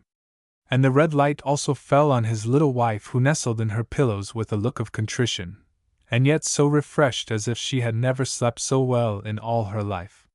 There was no traffic in the street today, for it was Sunday, and the church bells were calling people to the morning service with exulting, eager voices, as if they wanted all the world to come to church and praise Him who had created men and women. He whispered to his little bride to shut her eyes so that he might get up and order breakfast. She buried her head in the pillows, while he slipped on his dressing gown and went behind the screen to dress. A broad, radiant path of sunlight lay on the sitting-room floor. He did not know whether it was spring or summer, autumn or winter. He only knew that it was Sunday. His bachelor life was receding into the background like something ugly and dark. The sight of his little home stirred his heart with a faint recollection of the home of his childhood, and at the same time held out a glorious promise for the future. How strong he felt! The future appeared to him like a mountain coming to meet him. He would breathe on it, and the mountain would fall down at his feet like sand. He would fly away, far above gables and chimneys, holding his little wife in his arm. He collected his clothes, which were scattered all over the room. He found his white necktie hanging on a picture frame. It looked like a big white butterfly.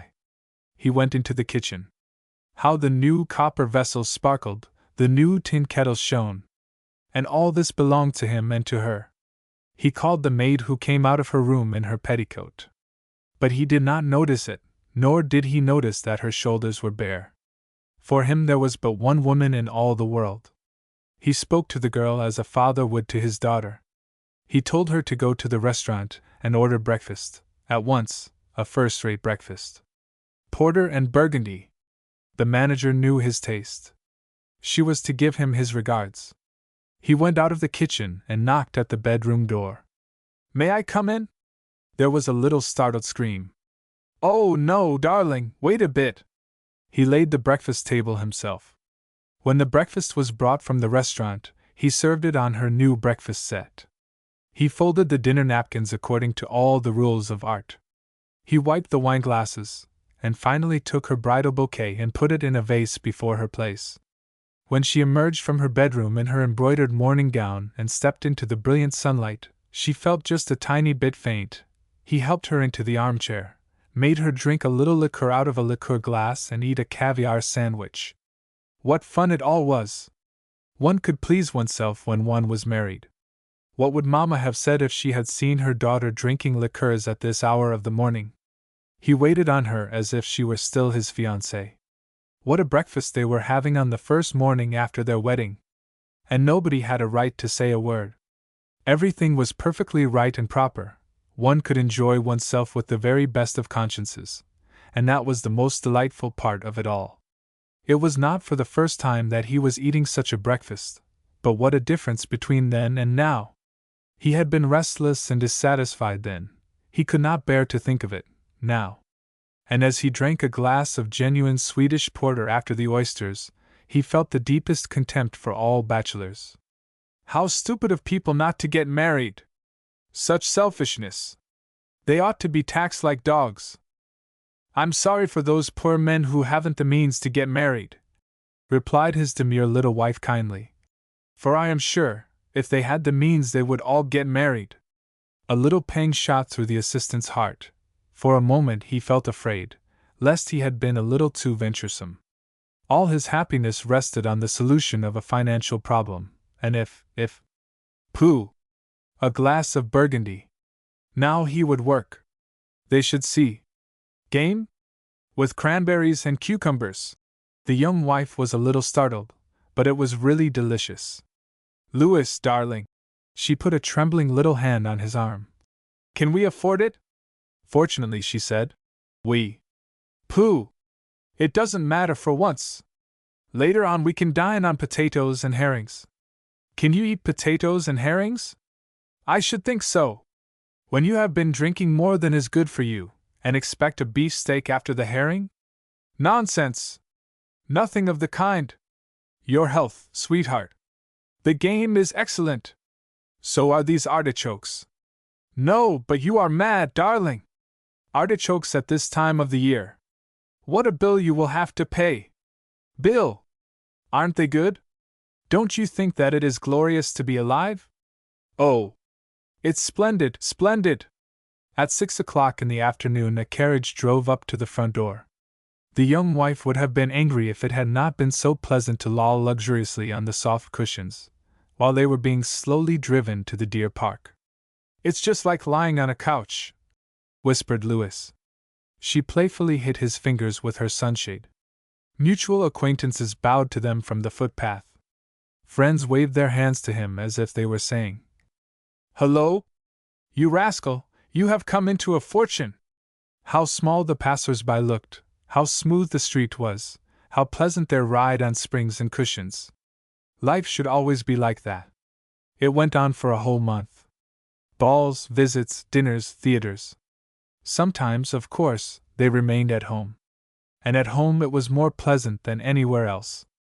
How lovely, for instance, to carry off one's wife from her parents' house, after supper, without saying as much as, By your leave. Put her into a closed carriage, slam the door, nod to her people and say, Now we're off home, to our own four walls. And there we'll do exactly what we like. And then to have a little supper at home and sit over it, talking and gossiping until the small hours of the morning. Louis was always very sensible at home, at least in theory. One day his wife put him to the test by giving him salt salmon, potatoes boiled in milk and oatmeal soup for dinner. Oh! How he enjoyed it! He was sick of elaborate menus.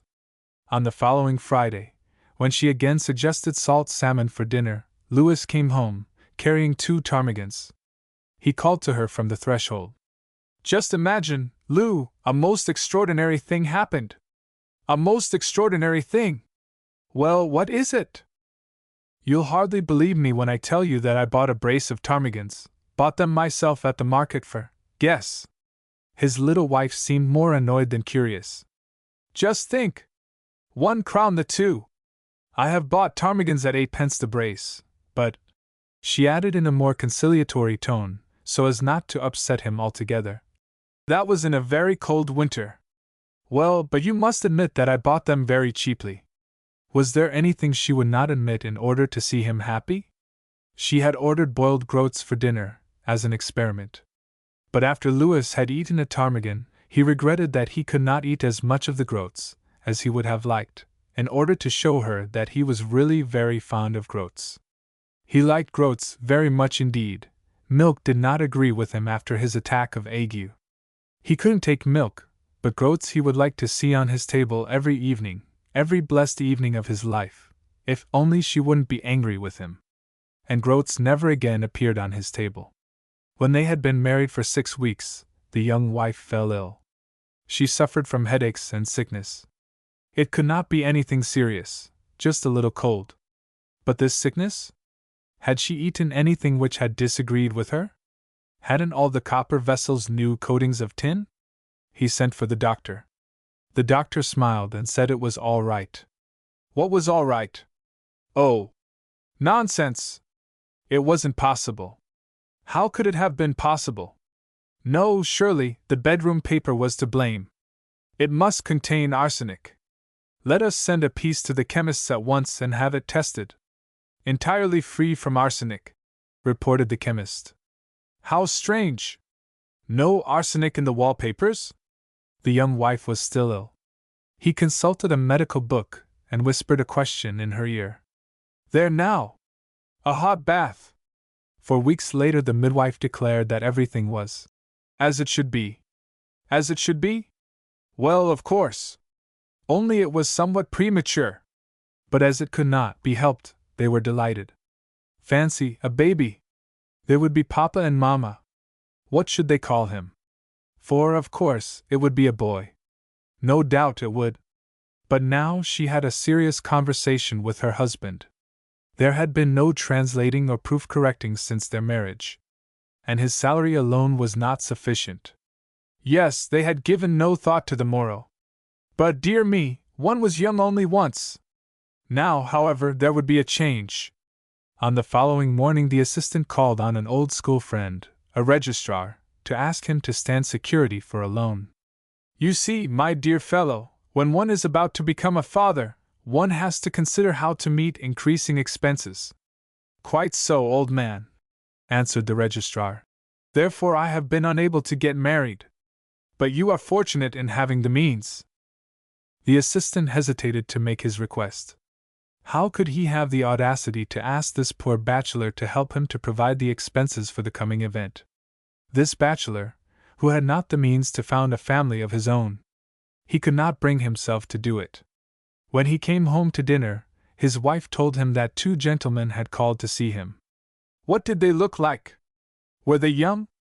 Did they wear eyeglasses? Then there was no doubt, they were 2 lieutenants, old friends of his whom he had met at Vaxholm. No, they couldn't have been lieutenants, they were too old for that. Then he knew, they were old college friends from UPS, probably P, who was a lecturer, and O, who was a curate now. They had come to see how their old pal was shaping as a husband. No, they didn't come from UPS, they came from Stockholm. The maid was called in and cross-examined. She thought the callers had been shabbily dressed and had carried sticks. Sticks?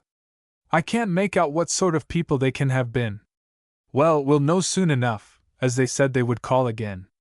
But to change the subject, I happened to see a basket of hothouse strawberries at a really ridiculous price. It really is absurd. Just imagine, hothouse strawberries at 1 and 6 a basket. And at this time of the year. But my darling, what is this extravagance to lead to? It'll be all right. I have got an order for a translation this very day. But you are in debt, Louis? Trifles. Mere nothings. It'll be all right when I take up a big loan, presently. A loan? But that'll be a new debt. True. But there'll be easy terms. Don't let's talk business now. Aren't these strawberries delicious? What? A glass of sherry with them would be tip-top. Don't you think so? Lena, run round to the stores and fetch a bottle of sherry, the best they have. After his afternoon nap, His wife insisted on a serious conversation. You won't be angry, dear, will you? Angry? Good heavens, no! Is it about household expenses? Yes. We owe money at the stores. The butcher is pressing for payment. The man from the livery stables has called for his money. It's most unpleasant. Is that all? I shall pay them to the last farthing tomorrow. How dare they worry you about such trifles? They shall be paid tomorrow, but they shall lose a customer. Now don't let's talk about it any more. Come out for a walk, no carriage. Well, we'll take the car to the Deer Park. It will cheer us up. They went to the Deer Park. They asked for a private room at the restaurant, and people stared at them and whispered. They think we are out on a spree. He laughed. What fun! What madness! But his wife did not like it. They had a big bill to pay. If only we had stayed at home! We might have bought such a lot of things for the money. Months elapsed. The great event was coming nearer and nearer. A cradle had to be bought and baby clothes. A number of things were wanted. The young husband was out on business all day long. The price of wheat had risen. Hard times were at hand. He could get no translations, no proof correcting. Men had become materialists. They didn't spend money on books, they bought food. What a prosaic period we were living in! Ideals were melting away, one after the other, and ptarmigans were not to be had under 2 crowns the brace. The livery stables would not provide carriages for nothing, for the cab proprietors had wives and families to support, just as everybody else. At the stores cash had to be paid for goods. Oh! What realists they all were! The great day had come at last. It was evening. He must run for the midwife. And while his wife suffered all the pangs of childbirth, he had to go down into the hall and pacify the creditors.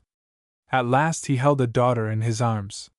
His tears fell on the baby, for now he realized his responsibility, a responsibility which he was unable to shoulder.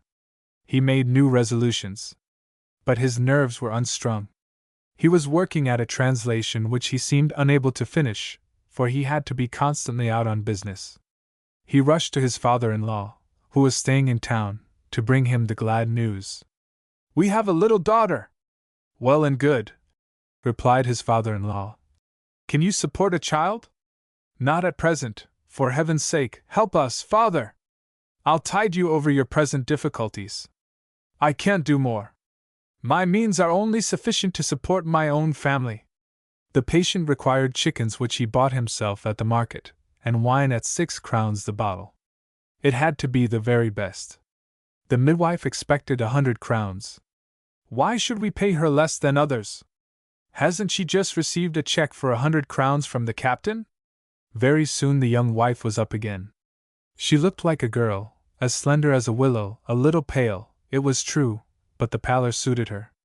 The old man called and had a private conversation with his son-in-law. No more children for the present, he said, or you'll be ruined. What language from a father! Aren't we married? Don't we love one another? Aren't we to have a family? Yes, but not until you can provide for them. It's all very fine to love one another, but you mustn't forget that you have responsibilities. His father-in-law, too, had become a materialist. Oh, what a miserable world it was! A world without ideals. The home was undermined, but love survived, for love was strong, and the hearts of the young couple were soft. The bailiff, on the contrary, was anything but soft. Distraint was imminent, and bankruptcy threatened. Well, let them distrain then. The father-in-law arrived with a large traveling coach to fetch his daughter and grandchild. He warned his son-in-law not to show his face at his house until he could pay his debts and make a home for his wife and child. He said nothing to his daughter, but it seemed to him that he was bringing home a girl who had been led astray. It was as if he had lent his innocent child to a casual admirer, and now received her back. Dishonored. She would have preferred to stay with her husband, but he had no home to offer her. And so the husband of 1 year's standing was left behind to watch the pillaging of his home, if he could call it his home, for he had paid for nothing. The 2 men with spectacles carted away the beds and bedclothes, the copper kettles and tin vessels, the dinner set, the chandelier and the candlesticks. Everything, everything.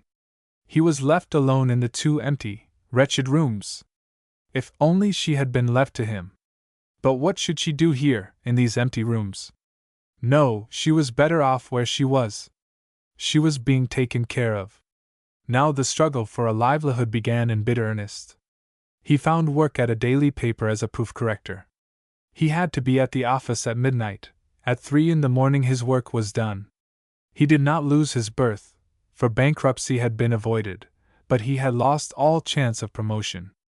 Later on he is permitted to visit wife and child once a week, but he is never allowed to see her alone. He spends Saturday night in a tiny room, close to his father-in-law's bedroom. On Sunday morning he has to return to town, for the paper appears on Monday morning. He says goodbye to his wife and child who are allowed to accompany him as far as the garden gate. He waves his hand to them once more from the furthest hillock, and succumbs to his wretchedness, his misery, his humiliation. And she is no less unhappy. He has calculated that it will take him 20 years to pay his debts. And then? Even then he cannot maintain a wife and child. And his prospects? He has none. If his father-in-law should die, his wife and child would be thrown on the street. He cannot venture to look forward to the death of their only support. Oh! How cruel it is of nature to provide food for all her creatures, leaving the children of men alone to starve. Oh! How cruel, how cruel! That life has not ptarmigans and strawberries to give to all men. How cruel! How cruel! Compelled to. Punctually at 9:30 on a winter evening he appears at the door leading to the glass-roofed veranda of the restaurant. While, with mathematical precision, he takes off his gloves, he peers over his dim spectacles, first to the right then to the left, to find out whether any of his acquaintances are present.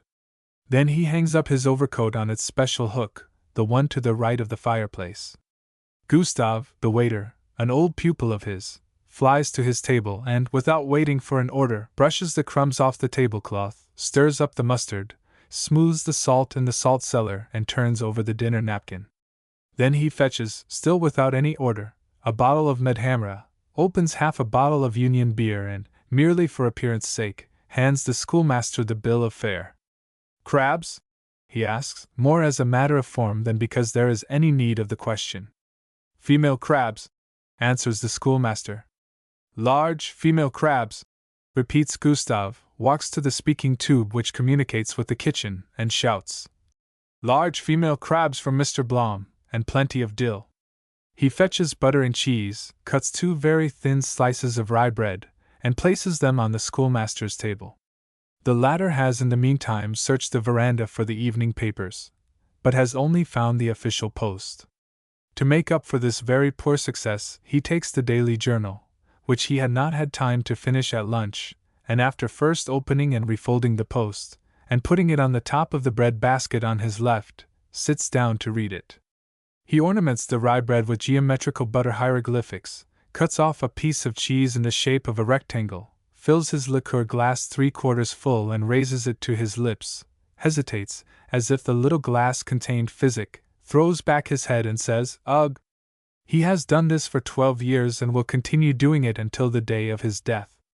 As soon as the crabs, 6 of them, have been put before him, he examines them as to their sex, and everything being as it should be, makes ready to enjoy himself. He tucks a corner of his dinner napkin into his collar, places 2 slices of thin bread and cheese by the side of his plate, and pours out a glass of beer and half a glass of liqueur. Then he takes the little crab knife and business begins. He is the only man in Sweden who knows how to eat a crab, and whenever he sees anybody else engaged in the same pursuit, he tells him that he has no idea how to do it. He makes an incision all round the head, and a hole against which he presses his lips and begins to suck. "This," he says, "is the best part of the whole animal." He severs the thorax from the lower part, puts his teeth to the body and drinks deep draughts. He sucks the little legs as if they were asparagus, eats a bit of dill, and takes a drink of beer and a mouthful of rye bread. When he has carefully taken the shell off the claws and sucked even the tiniest tubes, he eats the flesh, Last of all, he attacks the lower part of the body. When he has eaten 3 crabs, he drinks half a glass of liqueur and reads the promotions in the Post. He has done this for 12 years and will continue doing it until he dies. He was just 20 years old when he first began to patronize the restaurant. Now he is 32, and Gustav has been a waiter for 10 years in the same place. Not one of its frequenters has known the restaurant longer than the schoolmaster, not even the proprietor who took it over 8 years ago. He has watched generations of diners come and go. Some came for a year, some for 2, some for 5 years. Then they disappeared, went to another restaurant, left the town, or got married. He feels very old, although he is only 32. The restaurant is his home, for his furnished room is nothing but the place where he sleeps. It is 10 o'clock. He leaves his table and goes to the back room where his grog awaits him. This is the time when the bookseller arrives. They play a game of chess or talk about books. At 10:30 the second violin from the dramatic theater drops in. He is an old Pole who, after 1864, escaped to Sweden, and now makes a living by his former hobby. Both the Pole and the bookseller are over 50, but they get on with the schoolmaster as if he were a contemporary. The proprietor has his place behind the counter. He is an old sea captain who fell in love with the proprietress and married her. She rules in the kitchen, but the sliding panel is always open, so that she can keep an eye on the old man, lest he should take a glass too much before closing time. Not until the gas has been turned out, and the old man is ready to go to bed, is he allowed a nightcap in the shape of a stiff glass of rum and water. At 11 o'clock the young bloods begin to arrive. They approach the counter diffidently and ask the proprietor in a whisper whether any of the private rooms upstairs are disengaged, and then there is a rustling of skirts in the hall and cautious footsteps are creeping upstairs.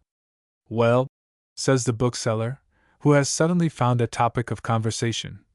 "When are you going to be married, Blom, old man?" "I haven't the means to get married," answered the schoolmaster. "Why don't you take a wife to your bosom yourself?" "No woman would have me, now that my head looks like an old, leather-covered trunk," says the bookseller.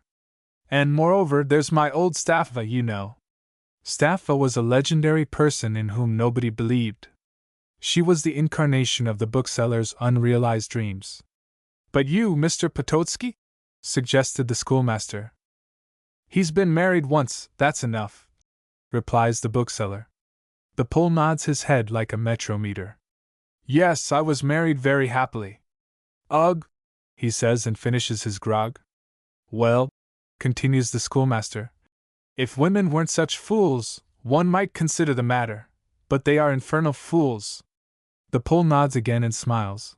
Being a Pole, he doesn't understand what the word fool means. "I have been married very happily, ugh!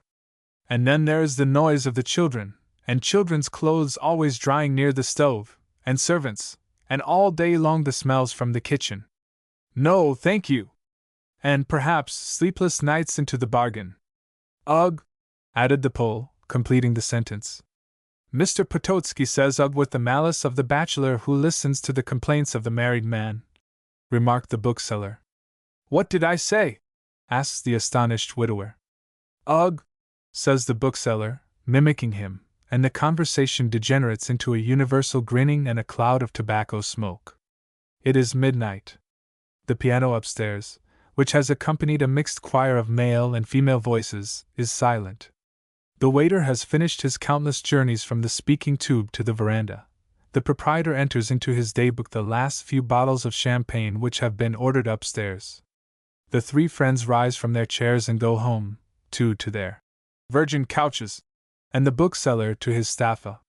When schoolmaster Blom had reached his 20th year, he was compelled to interrupt his studies at UPS and accept a post as assistant teacher at Stockholm. As he, in addition, gave private lessons, he made quite a good income. He did not ask much of life. All he wanted was peace and cleanliness. An elderly lady let him a furnished room, and there he found more than a bachelor finds as a rule. She looked after him and was kind to him. She gave him all the tenderness which nature had intended her to bestow on the new generation that was to spring from her. She mended his clothes and looked after him generally. He had lost his mother when he was a little boy and had never been accustomed to gratuitous kindness. Therefore he was inclined to look upon her services as an interference with his liberty, but he accepted them nevertheless. But all the same, the public house was his real home. There he paid for everything and ran up no bills. He was born in a small town in the interior of Sweden. Consequently, he was a stranger in Stockholm. He knew nobody, was not on visiting terms with any of the families, and met his acquaintances nowhere but at the public house. He talked to them freely, but never gave them his confidence. In fact, he had no confidence to give. At school he taught the third class, and this gave him a feeling of having been stunted in his growth. A very long time ago he had been in the third class himself, had gradually crept up to the seventh, and had spent a few terms at the university. Now he had returned to the third. He had been there for 12 years without being moved. He taught the second and third books of Euclid. This was the course of instruction for the whole year. He saw only a fragment of life, a fragment without beginning or end, the second and third books. In his spare time he read the newspapers and books on archaeology.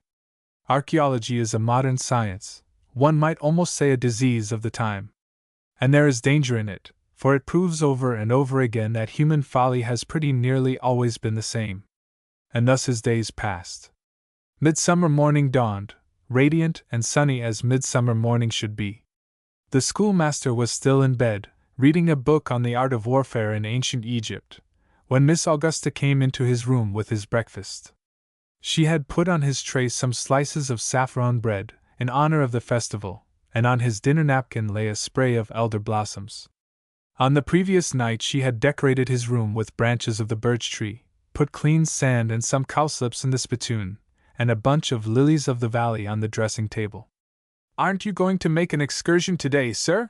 she asked, glancing at the decorations, anxious for a word of thanks or approval. But Mr. Blom had not even noticed the decorations, and therefore he answered dryly, "Haven't you realized yet that I never make excursions? I hate elbowing my way through a crowd, and the noise of the children gets on my nerves. But surely you won't stay in town on such a lovely day? You'll at least go to the Deer Park? That would be the very last place I should go to, especially today, when it will be crowded." "Oh, no, I'm better off in town, and I wish to goodness that this holiday nuisance would be stopped. There are plenty of people who say that there aren't half enough holidays these days when everybody has to work so hard," said the old woman in a conciliatory tone. "But is there anything else you wish, sir? My sister and I are making an excursion by steamer, and we shan't be back until 10 o'clock tonight. I hope you'll enjoy yourselves, Miss Augusta. I want nothing, and am quite able to look after myself. The caretaker can do my room when I have gone out." Miss Augusta left him alone with his breakfast. When he had eaten it, he lit a cigar and remained in bed with his Egyptian warfare. The open windows shook softly in the southern breeze. At 8 o'clock the bells, large and small, of the nearest church began to ring, and those of the other churches of Stockholm, St. Catherine's, St. Mary's and St. Jacob's, joined in. They tinkled and jingled, enough to make a heathen tear his hair in despair. When the church bells stopped, a military band on the bridge of a steamer began to play a set of quadrilles from the weak point. The schoolmaster writhed between his sheets, and would have got out of bed and shut the window if it had not been so hot. Next there came a rolling of drums, which was interrupted by the strains of a brass quintet which played, on another steamer, the Hunters' Chorus from the Freischütz. But the cursed rolling of drums approached. They were marching at the head of the riflemen on their way to camp. Now he was subjected to a medley of sounds, the riflemen's march, the signals, the bells and the brass bands on the steamers, until at last the whole crash and din was drowned by the throbbing of the screw. At 10 o'clock he lit his spirit lamp and boiled his shaving water. His starched shirt lay on his chest of drawers, white and stiff as a board. It took him a quarter of an hour to push the studs through the buttonholes. He spent half an hour in shaving himself. He brushed his hair as if it were a matter of the utmost importance. When he put on his trousers, he was careful that the lower ends should not touch the floor and become dusty. His room was simply furnished, extremely plain and tidy. It was impersonal, neutral, like the room in a hotel. and yet he had spent in it 12 years of his life. Most people collect no end of trifles during such a period. Presents, little superfluous nothings, ornaments. Not a single engraving, not a supplement to an illustrated magazine even, which at some time or other had appealed to him, hung on the walls. No antimacassar, no rug worked by a loving sister, lay on the chairs. No photograph of a beloved face stood on his writing table. No embroidered pen wiper lay by the side of the inkstand. Everything had been bought as cheaply as possible with a view to avoiding unnecessary expense which might have hampered the owner's independence. He leaned out of the window which gave him a view of the street, and, across Artillery Place, of the harbor. In the house opposite a woman was dressing. He turned away as if something ugly had met his gaze, or something which might disturb his peace of mind. The harbor was gay with the fluttering flags on the steamers and sailing ships, and the water glittered in the sunshine. A few old women, prayer book in hand, passed his window on their way to church. A sentinel with drawn sword was walking up and down before the artillery barracks, glancing discontentedly at the clock on the tower every now and then to see how much longer he would have to wait until the relieving guard arrived. Otherwise the street lay empty and gray in the hot sunshine. His eyes wandered back to the woman opposite. She was standing before her looking-glass, powder puff in hand, intent on powdering the corners of her nose, with a grimace which made her look like a monkey. He left the window and sat down in his rocking chair. He made his program for the day, for he had a vague dread of solitude. On weekdays he was surrounded by the schoolboys, and although he had no love for those wild beasts whose taming, or rather whose efficient acquisition of the difficult art of dissembling, was his life task, yet he felt a certain void when he was not with them. Now, during the long summer vacations, he had established a holiday school, but even so he had been compelled to give the boys short summer holidays, and with the exception of meal times when he could always count on the bookseller and the second violin, he had been alone for several days. At 2 o'clock, he mused, when the guard has been relieved, and the crowds have dispersed, I'll go to my restaurant to dine, then I'll invite the bookseller to Stromsborg. There won't be a soul today. We can have coffee there and punch, and stay till the evening when we'll return to town and to Regner's. Regner's was the name of his restaurant in Berzelius Place. Punctually at 2 o'clock he took his hat, brushed himself carefully, and went out. I wonder whether there'll be stewed perch today, he thought. And mightn't one treat oneself to asparagus, as it's Midsummer Day? He strolled past the high wall of the government bakery. In Berzelius Park the seats, which were usually occupied by the nursemaids of the rich and their charges, were crowded with the families of the laborers who had appeared in great numbers with their perambulators. He saw a mother feeding her baby. She was a large, full-breasted woman, and the baby's dimpled hand almost disappeared in her bosom. The schoolmaster turned away with a feeling of loathing. He was annoyed to see these strangers in his park. It was very much like the servants using the drawing-room when their master and mistress had gone out. Moreover, he couldn't forgive them their plainness. He arrived at the glass veranda, and put his hand on the door handle, thinking once more of the stewed perch, with lots of parsley, when his eyes fell on a notice on the door. There was no necessity to read it, he knew its purport. The restaurant was closed on Midsummer Day. He had forgotten it. He felt as if he had run with his head into a lamp-post. He was furious, first of all with the proprietor for closing, then with himself for having forgotten that the restaurant would be closed. It seemed to him so monstrous that he could have forgotten an incident of such importance, that he couldn't believe it, and racked his brain to find someone on whom he could lay the blame. Of course, it was the fault of the proprietor. He had run off the lines, come into collision. He was done. He sat down on the seat, and almost shed tears of rage. Thump! A ball hit him right in the middle of his starched shirt front. Like an infuriated wasp he rose from his seat to find the criminal. A plain little girl's face laughed into his. A laborer in his Sunday clothes and straw hat appeared, took her by the hand and smilingly expressed a hope that the child had not hurt him. A laughing crowd of soldiers and servant girls stared at him. He looked round for a constable, for he felt that his rights as a human being had been encroached upon. But when he saw the constable in familiar conversation with the child's mother, he dropped the idea of making a scene, went straight to the nearest cab stand, hired a cab, and told the driver to drive him to the bookseller's. He could not bear to be alone any longer.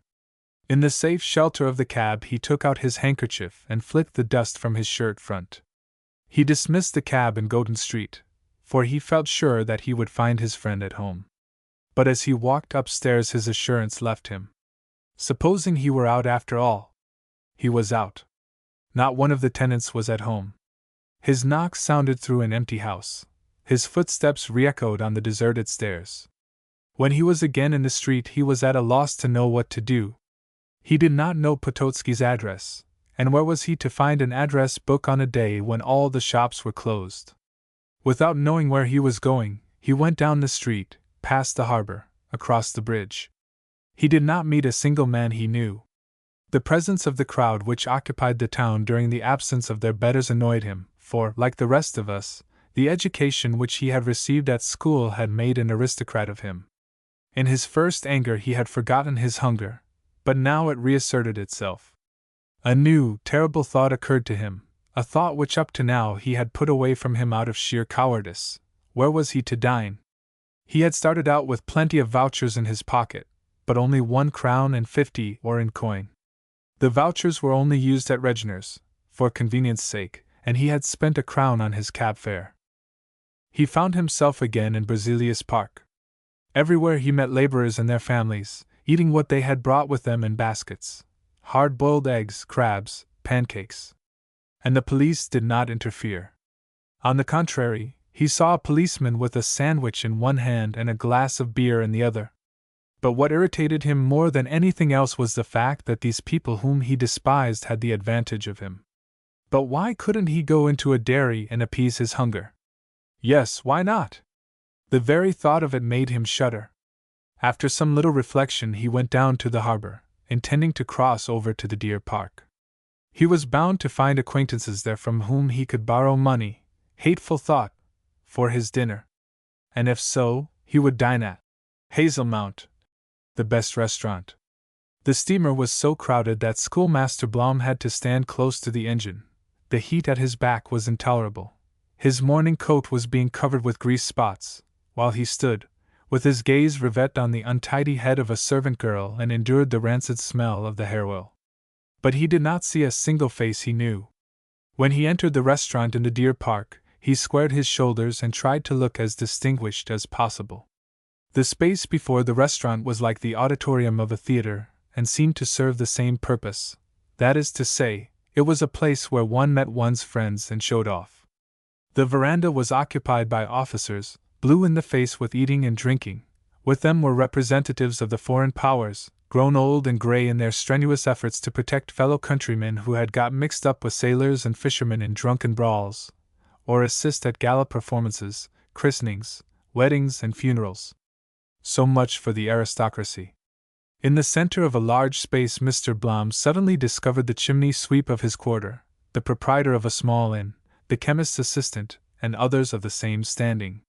He watched the gamekeeper in his green coat and silver lace, with his gilt staff, walking up and down and casting contemptuous glances at the assembled crowd, as if he were wondering why they were here. The schoolmaster felt self-conscious under the stare of all those eyes which seemed to say, "Look at him! There he goes, wondering how to get dinner!" But there was nothing else for it. He went on to the veranda where the people sat eating perch and asparagus, and drinking sauternes and champagne. All of a sudden he felt the pressure of a friendly hand on his shoulder, and as he turned round, he found himself face to face with Gustave, the waiter, who seized his hand and exclaimed with undisguised pleasure, "Is that really you, Mr. Blom? How are you?"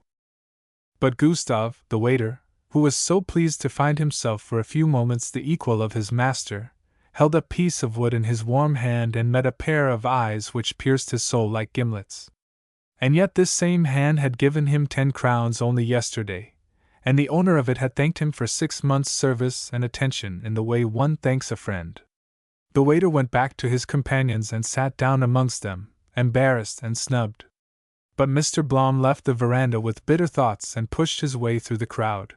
He fancied that he could hear a mocking, "He hasn't been able to get dinner, after all!"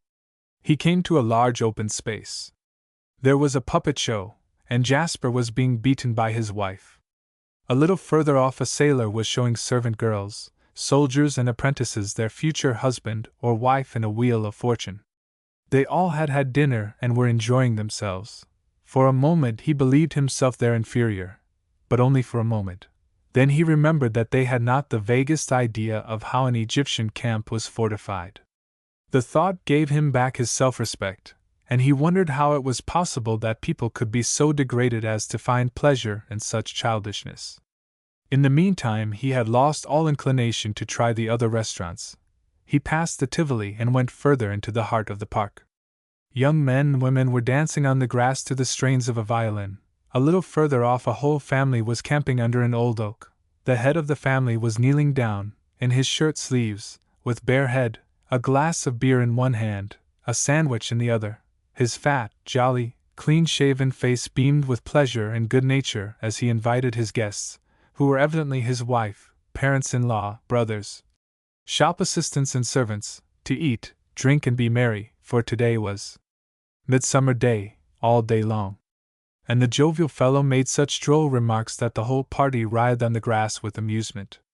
After the pancake had been produced and eaten with the fingers, and the port bottle been round, the senior shop assistant made a speech which was at once so moving and so witty that the ladies at one moment pressed their handkerchiefs to their eyes, while the head of the family bit his lips, and at the next interrupted the speaker with loud laughter and cheers. The schoolmaster's mood became more and more morose, but instead of going away he sat down on a stone under a pine tree and watched the animals. When the speech was finished and father and mother had been toasted with cheers and a flourish of trumpets, executed on a concertina, accompanied by the rattling of all cups and saucers that happened to be empty, the party rose to play third man, while mother and mother-in-law attended to the babies. Just like the beasts in the field, thought the schoolmaster, turning away, for all that was natural was ugly in his eyes, and only that which was unnatural could lay any claim to beauty in his opinion, except, of course, the paintings of well-known masters in the National Museum. He watched the young men taking off their coats, the young girls slipping off their cuffs and hanging them on the blackthorn bushes. Then they took up their positions and the game began. The girls picked up their skirts and threw up their legs so that their garters, made of blue and red braids such as the grocers sell for tying up pots, were plainly visible, and whenever the cavalier caught his lady, he took her in his arms and swung her round so that her skirts flew, and young and old shrieked so with laughter that the park re-echoed. "Is this innocence or corruption?" wondered the schoolmaster. But evidently the party did not know what the learned word, corruption, meant, and that was the reason why they were so merry. By the time they were tired of playing third man, tea was ready. The schoolmaster was puzzled to know where the cavaliers had learnt their fine manners, for they moved about on all fours to offer the girls sugar and cake, and the straps of their waistcoats stood out like handles. "The males showing off before the females," thought the schoolmaster. "They don't know what they are in for." He noticed how the head of the family, the jolly fellow, waited on father and mother-in-law, wife, shop assistants and servant girls, and whenever one of them begged him to help himself first, he invariably answered that there was plenty of time for that. He watched the father-in-law peeling a willow branch to make a flute for the little boy. He watched the mother-in-law wash up as if she had been one of the servants. And he thought that there was something strange about selfishness, since it could be so cleverly disguised that it looked as if no one gave more than he received. For it must be selfishness, it couldn't be anything else. They played at forfeits and redeemed every forfeit with kisses, true, genuine, resounding kisses on the lips, and when the jolly bookkeeper was made to kiss the old oak tree, his conduct was too absurd for anything. He embraced and caressed the gnarled trunk as if it had been a girl whom he had met secretly. Everybody shouted with laughter, for all knew how to do it, although none of them would have liked to be caught doing it. The schoolmaster, who had begun by watching the spectacle with critical eyes, fell more and more under the spell of it. He almost believed himself to be one of the party. He smiled at the sallies of the shop assistants, and before an hour was gone the head of the family had won his whole sympathy. No one could deny that the man was a comedian of the first rank. He could play skin the cat. He could walk backwards, lie on the tree trunks, swallow coins, eat fire, and imitate all sorts of birds. And when he extracted a saffron cake from the dress of one of the girls and made it disappear in his right ear, the schoolmaster laughed until his empty inside ached. Then the dancing began. The schoolmaster had read in Rabe's grammar, Nemos saltat sobrius, nisi forte insanit, and had always looked upon dancing as a species of insanity. True, he had watched puppies and calves dancing when they felt frisky, but he did not believe that Cicero's maxim applied to the animal world, and he was in the habit of drawing a sharp line between men and animals. Now, as he sat watching these young people who were quite sober, and neither hungry nor thirsty, moving round and round to the slow measures of the concertina, he felt as if his soul were in a swing which was being kept going by his eyes and ears, and his right foot beat time gently on the springy turf. He spent 3 hours musing and watching, then he rose. He found it almost difficult to tear himself away. It was just as if he were leaving a merry party to which he had been invited. But his mood had changed. He felt more reconciled. He was at peace with the world and pleasantly tired, as if he had been enjoying himself. It was evening. Smart carriages passed him, the lady occupants lolling on the back seats and looking in their long, white theatre wraps like corpses in their shrouds. It was fashionable then to look as if one had been exhumed. The schoolmaster, whose thoughts were running in another direction, was sure that the ladies must be bored to death and felt no trace of envy. Below the dusty highroad, far out on the sea, the steamers with their flags and brass bands were returning from their pleasure trips. Cheers, strains of music and snatches of song were wafted by the sea breezes to the mountains and the deer park. The schoolmaster had never felt so lonely in his life as he did this evening in the moving throng. He fancied that everybody was looking at him compassionately as he made his solitary way through the crowd, and almost gave way to self-pity. He would have liked to talk to the first comer, for the mere pleasure of hearing his voice, for in his loneliness he felt as if he were walking by the side of a stranger. And now his conscience smote him. He remembered the waiter Gustav, who had been unable to hide his pleasure at meeting him. Now he had arrived at a point when he would have given worlds if anybody had met him and shown any pleasure at the fact. But nobody came. Yes, somebody did, after all. As he was sitting by himself on the steamer, a setter, who had lost his master, came to him and put its head on his knee. The schoolmaster was not particularly fond of dogs, but he allowed it to stay.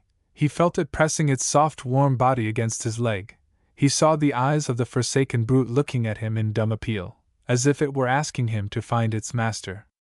But as soon as they landed, the setter ran away. It needed me no longer, thought the schoolmaster, and he walked home and went to bed. These trifling incidents of Midsummer Day had robbed the schoolmaster of his assurance. They taught him that all foresight, all precautions, all the clever calculations in the world availed nothing. He felt a certain instability in his surroundings. Even the public house, his home, was not to be counted on. It might be closed any day. Moreover, a certain reserve on the part of Gustav troubled him. The waiter was as civil as before, more attentive even, but his friendship was gone. He had lost confidence. It afforded the schoolmaster food for thought, and whenever a tough piece of meat, or too small a dish of potatoes was set before him, he thought, "Ha ha! He's paying me out!" It was a bad summer for the schoolmaster. The second violin was out of town, and the bookseller frequented Moses Height, a garden restaurant in his own district, situated on a hill. On an evening in autumn, the bookseller and the second violin were sitting at their favorite table, drinking a glass of punch, when the schoolmaster entered, carrying under his arm a parcel which he carefully hid in an empty hamper in a cupboard used for all sorts of lumber. He was ill-tempered and unusually irritable. "Well, old boy," the bookseller began for the 100th time, "and when are you going to be married? Confound your when are you going to be married, as if a man hadn't enough trouble without it. Why don't you get married yourself?" growled the schoolmaster. "Oh, because I have my old Staffa," answered the bookseller, who always had a number of stereotyped answers in readiness. "I was married very happily," said the Pole. "But my wife is dead now." "Ugh! Is she?"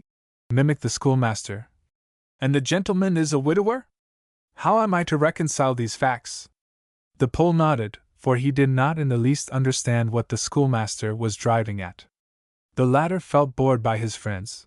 Their topic of conversation was always the same. He knew their replies by heart. Presently he went into the corridor for a few moments to fetch his cigar case, which he had left in the pocket of his overcoat. The bookseller instantly raided the cupboard and returned with the mysterious parcel. As it was not sealed, he opened it quickly. It contained a beautiful American sleeping suit.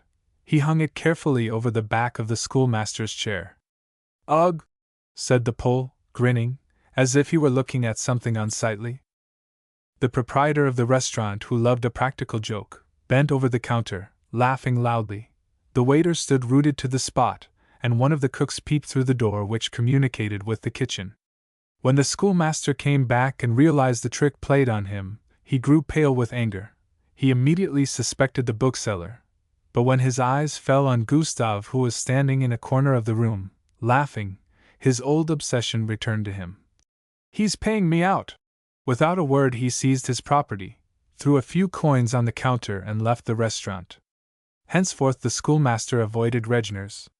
The bookseller had heard that he dined at a restaurant in his own district. This was true. But he was very discontented. The food was not actually bad, but it was not cooked to his liking. The waiters were not attentive. He often thought of returning to Regners, but his pride would not let him. He had been turned out of his home. In 5 minutes a bond of many years' standing had been severed. A short time after fate struck him a fresh blow. Miss Augusta had inherited a little fortune in the provinces and had decided to leave Stockholm on the 1st of October. The schoolmaster had to look out for new lodgings. But he had been spoilt, and there was no pleasing him. He changed his room every month. There was nothing wrong with the rooms, but they were not like his old room. It had become such a habit with him to walk through certain streets, that he often found himself before his old front door before he realized his mistake. He was like a lost child. Eventually he went to live in a boarding house, a solution which he had always loathed and dreaded. And then his friends lost sight of him altogether. One evening, as the Pole was sitting alone over his grog, smoking, drinking, and nodding with the capacity of the Oriental to lapse into complete stupor, the bookseller burst in on him like a thunderstorm, flung his hat on the table, and shouted, "Confound him! Has anybody ever heard anything like it?" The Pole roused himself from his brandy and tobacco nirvana, and rolled his eyes. "I say, confound it! Has anybody ever heard anything like it? He's going to be married!" "Who's going to be married?" asked the Pole, startled by the bookseller's violence and emphatic language. "Schoolmaster Blom." The bookseller expected a glass of grog in exchange for his news. The proprietor left the counter and came to their table to listen. "Has she any money?" he asked acutely. "I don't think so," replied the bookseller, conscious of his temporary importance, and selling his wares one by one. "Is she beautiful?" asked the Pole. "My wife was very beautiful." "Ugh! No, she's not beautiful either," answered the bookseller. "But nice looking." "Have you seen her?" inquired the proprietor. "Is she old?" His eyes wandered towards the kitchen door. "No, she's young." "And her parents?" continued the proprietor. "I heard that her father was a brass founder in Örebro." "The rascal!" "Well, I never!" said the proprietor. "Haven't I always said so?" "The man is a born husband," said the bookseller. "We all of us are," said the proprietor. "And take my word for it, no one escapes his fate." With this philosophical remark he closed the subject and returned to the counter. When they had settled that the schoolmaster was not marrying for money, they discussed the problem of what the young people were going to live on. The bookseller made a guess at the schoolmaster's salary and what he might earn besides by giving private lessons. When that question, too, had been settled, the proprietor, who had returned to the table, asked for details. Where had he met her? Was she fair or dark? Was she in love with him? The last question was by no means out of the way. The bookseller thought she was, for he had seen them together, arm in arm, looking into shop windows. But that he, who was such a stick, could fall in love, It was incredible! And what a husband he would make! The proprietor knew that he was devilish particular about his food, and that, he said, was a mistake when one was married. And he likes a glass of punch in the evening, and surely a married man can't drink punch every evening of his life. And he doesn't like children. It won't turn out well, he whispered. Take my word for it, it won't turn out well. And, gentlemen, there's another thing. He rose from his seat, looked round, and continued in a whisper. I believe, I'm hanged if I don't, that the old hypocrite has had a love affair of some sort. Do you remember that incident, gentlemen, with the high sleeping suit? He's one of those whom you don't find where you leave them. Take care, Mrs. Blom. Mind what you are about. I'll say no more. It was certainly a fact that the schoolmaster was engaged to be married and that the wedding was to take place within 2 months. What happened after does not belong to this story, and moreover, it is difficult to know what goes on behind the convent walls of domesticity when the vow of silence is being kept. It was also a fact that the schoolmaster, after his marriage, was never again seen at a public house. The bookseller, who met him by himself in the street one evening, had to listen to a long exhortation on getting married. The schoolmaster had inveighed against all bachelors. He had called them egotists, who refused to do their duty by the state. In his opinion, they ought to be heavily taxed, for all indirect taxes weighed most cruelly on the father of a family. He went so far as to say that he wished to see bachelorhood punished by the law of the land as a crime against nature. The bookseller had a good memory. He said that he doubted the advisability of taking a fool into one's house, permanently. But the schoolmaster replied that his wife was the most intelligent woman he had ever met. 2 years after the wedding, the Pole saw the schoolmaster and his wife in the theater. He thought that they looked happy. Ugh! Another 3 years went by. On a midsummer day, the proprietor of the restaurant made a pleasure trip on the Lake of Malur to Mariafred. There, before Castle Cripp's home, he saw the schoolmaster, pushing a perambulator over a green field, and carrying in his disengaged hand a basket containing food, while a whole crowd of young men and women, who looked like country folk, followed in the rear. After dinner, the schoolmaster sang songs and turned somersaults with the youngsters. He looked 10 years younger, and had all the ways of a ladies' man. The proprietor, who was quite close to the party while they were having dinner, overheard a little conversation between Mr. and Mrs. Blom. When the young wife took a dish of crabs from the basket, she apologized to Albert, because she had not been able to buy a single female crab in the whole market. Thereupon the schoolmaster put his arm round her, kissed her, and said that it didn't matter in the least, because male or female crabs, it was all the same to him. And when one of the babies in the perambulator began to cry, the schoolmaster lifted it out and hushed it to sleep again. Well, all these things are mere details. But how people can get married and bring up a family when they have not enough for themselves while they are bachelors, is a riddle to me. It almost looks as if babies brought their food with them when they come into this world. It really almost does look as if they did. Compensation. He was considered a genius at college, and no one doubted that he would one day distinguish himself. But after passing his examinations, he was obliged to go to Stockholm and look out for a berth. His dissertation, which was to win him the doctor's degree, had to be postponed. As he was very ambitious, but had no private means, he resolved to marry money, and with this object in view, he visited only the very best families, both at UPS, where he studied for the bar, and later on at Stockholm. At UPS he always fraternized with the new arrivals, that is to say, when they were members of aristocratic families, and the freshers felt flattered by the advances made by the older man. In this way he formed many useful ties, which meant invitations to his friends' country houses during the summer. The country houses were his happy hunting ground. He possessed social talents, he could sing and play and amuse the ladies, and consequently he was a great favorite. He dressed beyond his means, but he never borrowed money from any of his friends or aristocratic acquaintances. He even went to the length of buying 2 worthless shares and mentioning on every possible occasion that he had to attend a general meeting of the shareholders. For 2 summers he had paid a great deal of attention to a titled lady who owned some property, and his prospects were the general topic, when he suddenly disappeared from high life and became engaged to a poor girl, the daughter of a cooper, who owned no property whatever. His friends were puzzled and could not understand how he could thus stand in his own light. He had laid his plans so well, he had but to stretch out his hand and success was in his grasp. He had the morsel firmly stuck on his fork. It was only necessary for him to open his mouth and swallow it.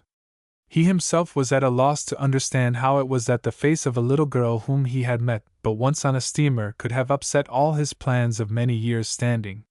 He was bewitched, obsessed. He asked his friends whether they didn't think her beautiful. Frankly speaking, they didn't. But she is so clever! Just look into her eyes. What expressive eyes she has! His friends could see nothing and hear less, for the girl never opened her lips. But he spent evening after evening with the cooper's family. To be sure, the cooper was a very intelligent man. On his knees before her, a trick often practiced at the country houses, he held her skeins of wool. He played and sang to her, talked about religion and the drama, and he always read acquiescence in her eyes. He wrote poetry about her, and sacrificed at her shrine his laurels, his ambitious dreams, even his dissertation. And then he married her. The cooper drank too much at the wedding and made an improper speech about girls in general. But the son-in-law found the old man so unsophisticated, so amiable, that he egged him on instead of shutting him up. He felt at his ease among these simple folk. In their midst he could be quite himself. "That's being in love," said his friends. "Love is a wonderful thing." And now they were married.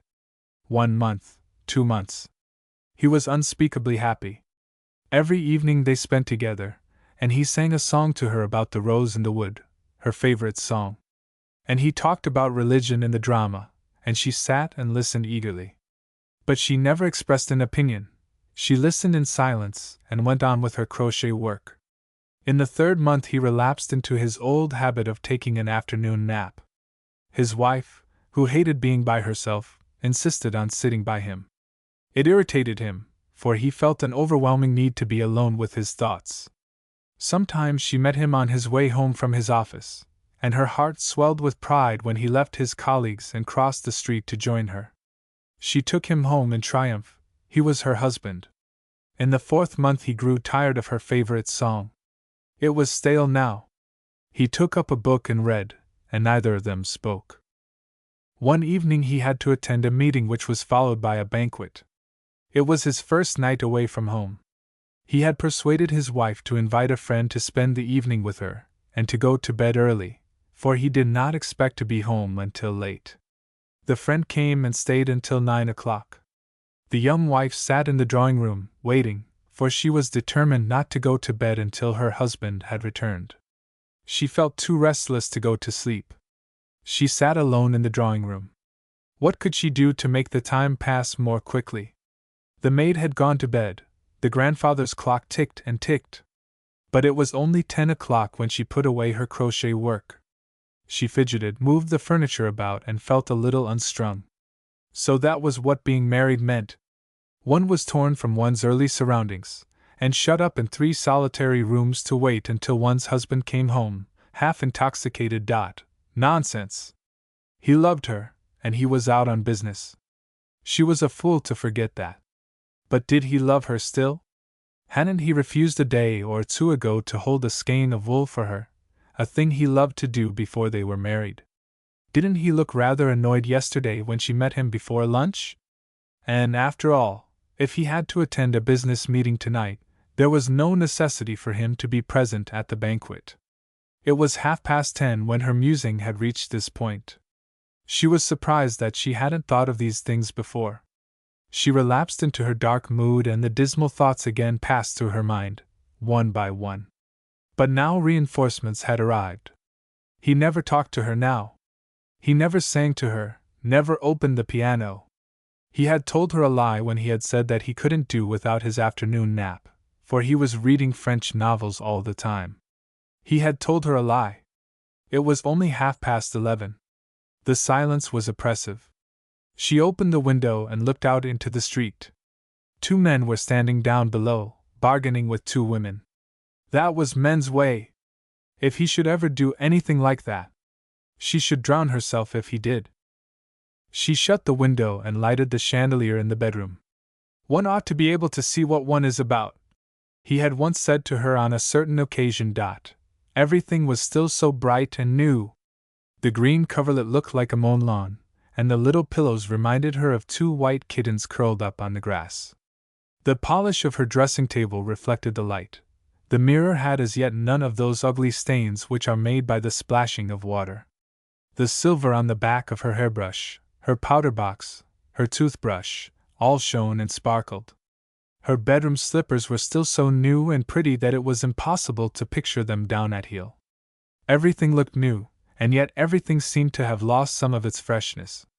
She knew all his songs, all his drawing-room pieces, all his words, all his thoughts.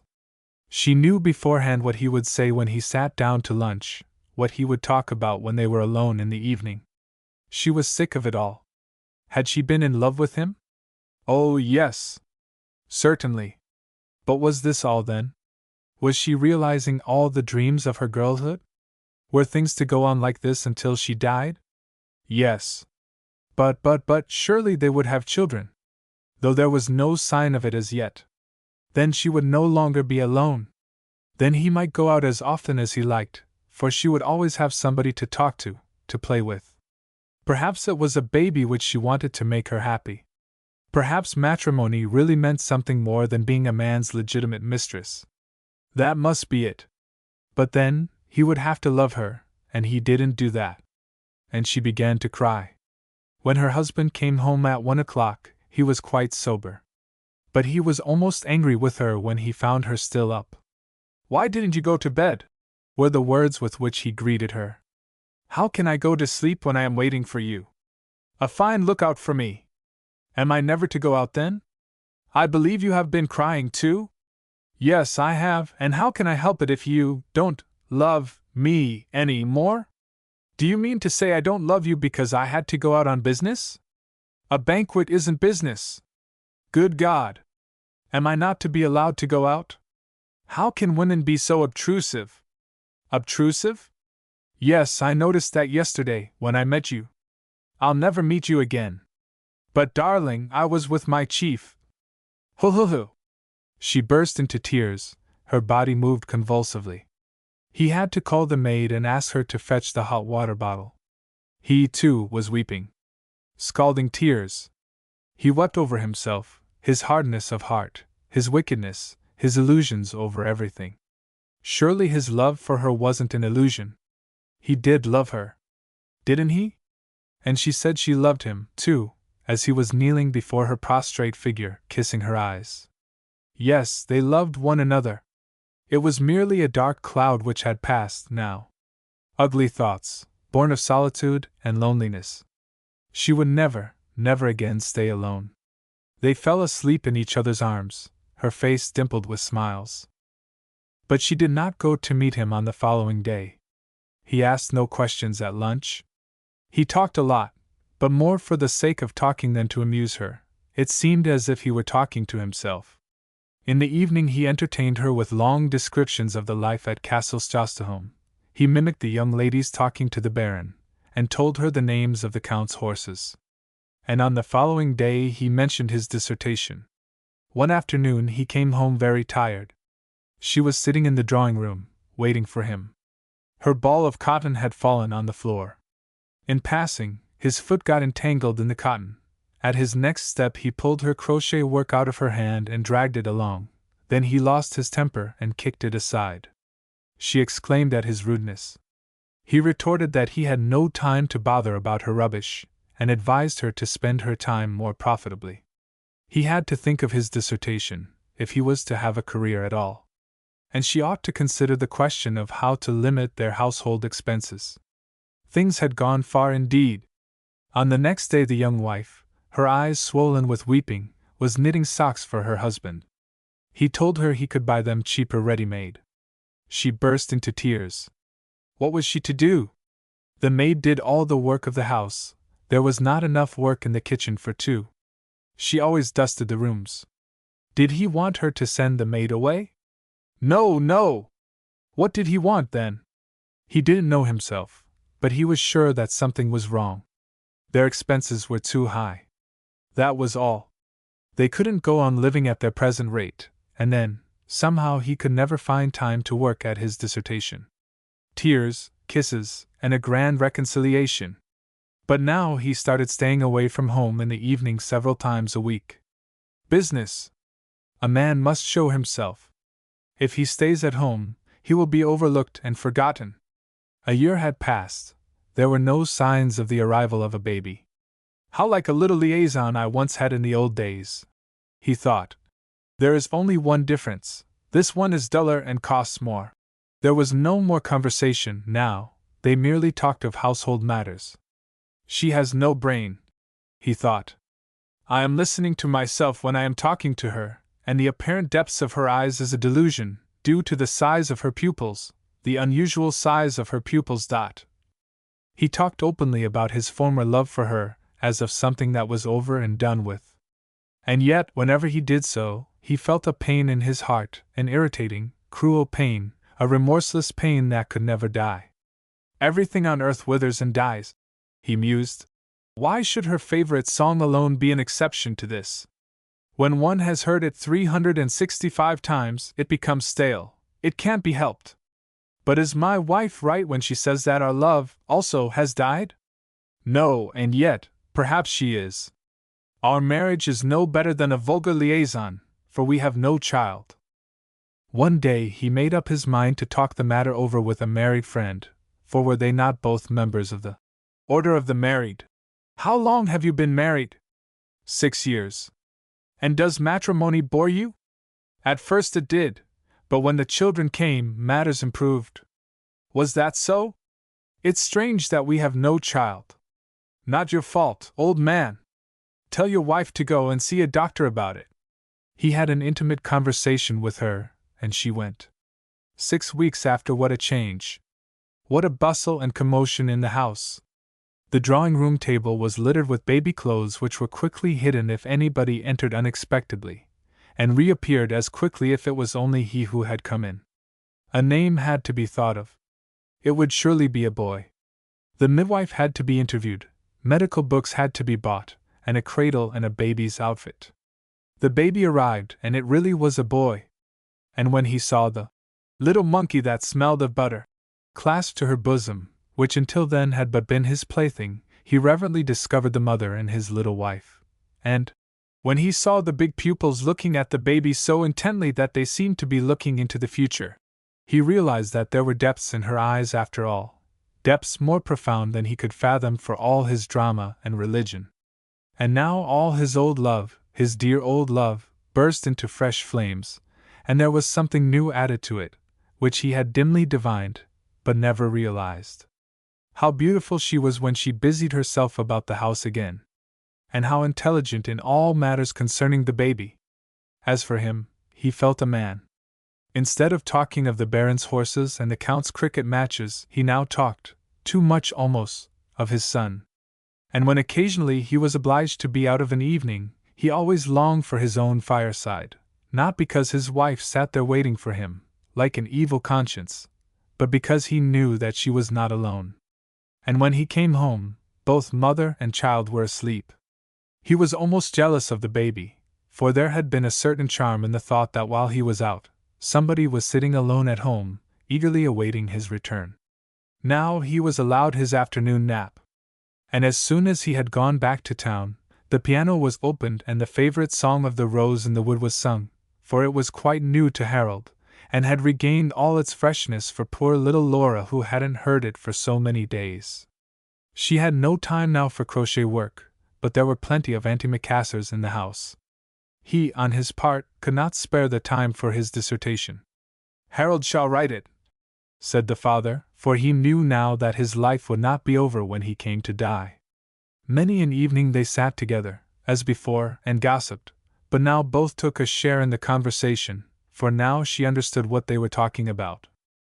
She confessed that she was a silly girl who knew nothing about religion and the drama, but she said that she had always told him so, and that he had refused to believe it. But now he believed it less than ever.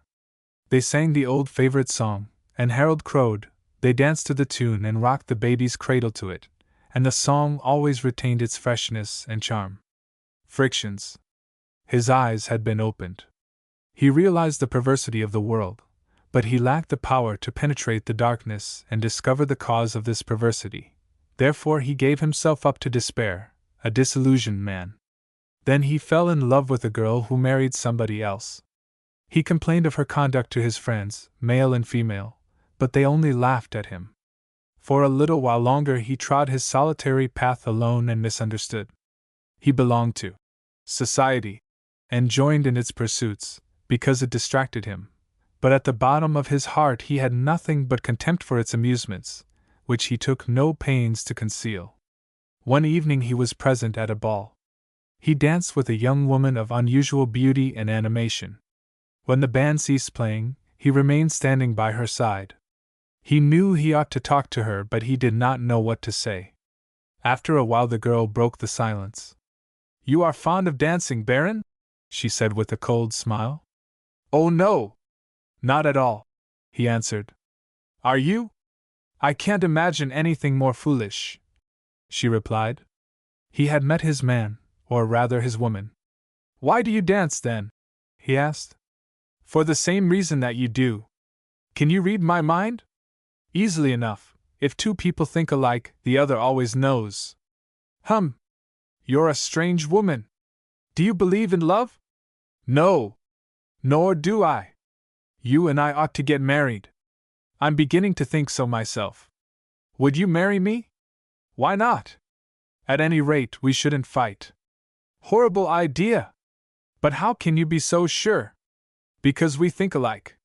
"Yes, but that might become monotonous. We should have nothing to talk about, because the one would always know what the other is thinking." "True, but wouldn't it be even more monotonous if we remained unmarried and misunderstood?" "You are right. Would you like to think it over?" "Yes, until the cotillion." "No longer?" "Why any longer?" He took her back to the drawing-room and left her there, drank several glasses of champagne, and watched her during supper. She allowed 2 young members of the diplomatic corps to wait on her, but made fun of them all the time and treated them as if they were footmen. As soon as the cotillion began, he went to her and offered her a bouquet. "Do you accept me?" he asked. "Yes," she replied. And so they were engaged. "It's a splendid match," said the world. "They are made for one another. They are equals as far as social position and money are concerned. They hold the same blasé views of life." By blasé the world meant that they cared very little for dances, theaters, bazaars, and other noble sports without which life is not really worth living. They were like carefully wiped twin slates, exactly alike, but utterly unable to surmise whether or not life would write the same legend on both. They never asked one another during the tender moments of their engagement, "Do you love me?" They knew quite well that it was impossible, because they did not believe in love. They talked little, but they understood one another perfectly. And they married. He was always attentive, always polite, and they were good friends. When the baby was born, it had but one effect on their relationship: they had something to talk about now. But by and by the husband began to reveal a certain energy. He had a sense of duty, and moreover, he was sick of being idle. He had a private income, but was in no way connected with politics or the government. Now he looked round for some occupation which would fill the void in his life. He had heard the first morning call of the awakening spirits, and felt it his duty to do his share of the great work of research into the causes of human misery. He read much, made a careful study of politics, and eventually wrote an article and sent it to a paper. The consequence was that he was elected a member of the Board of Education.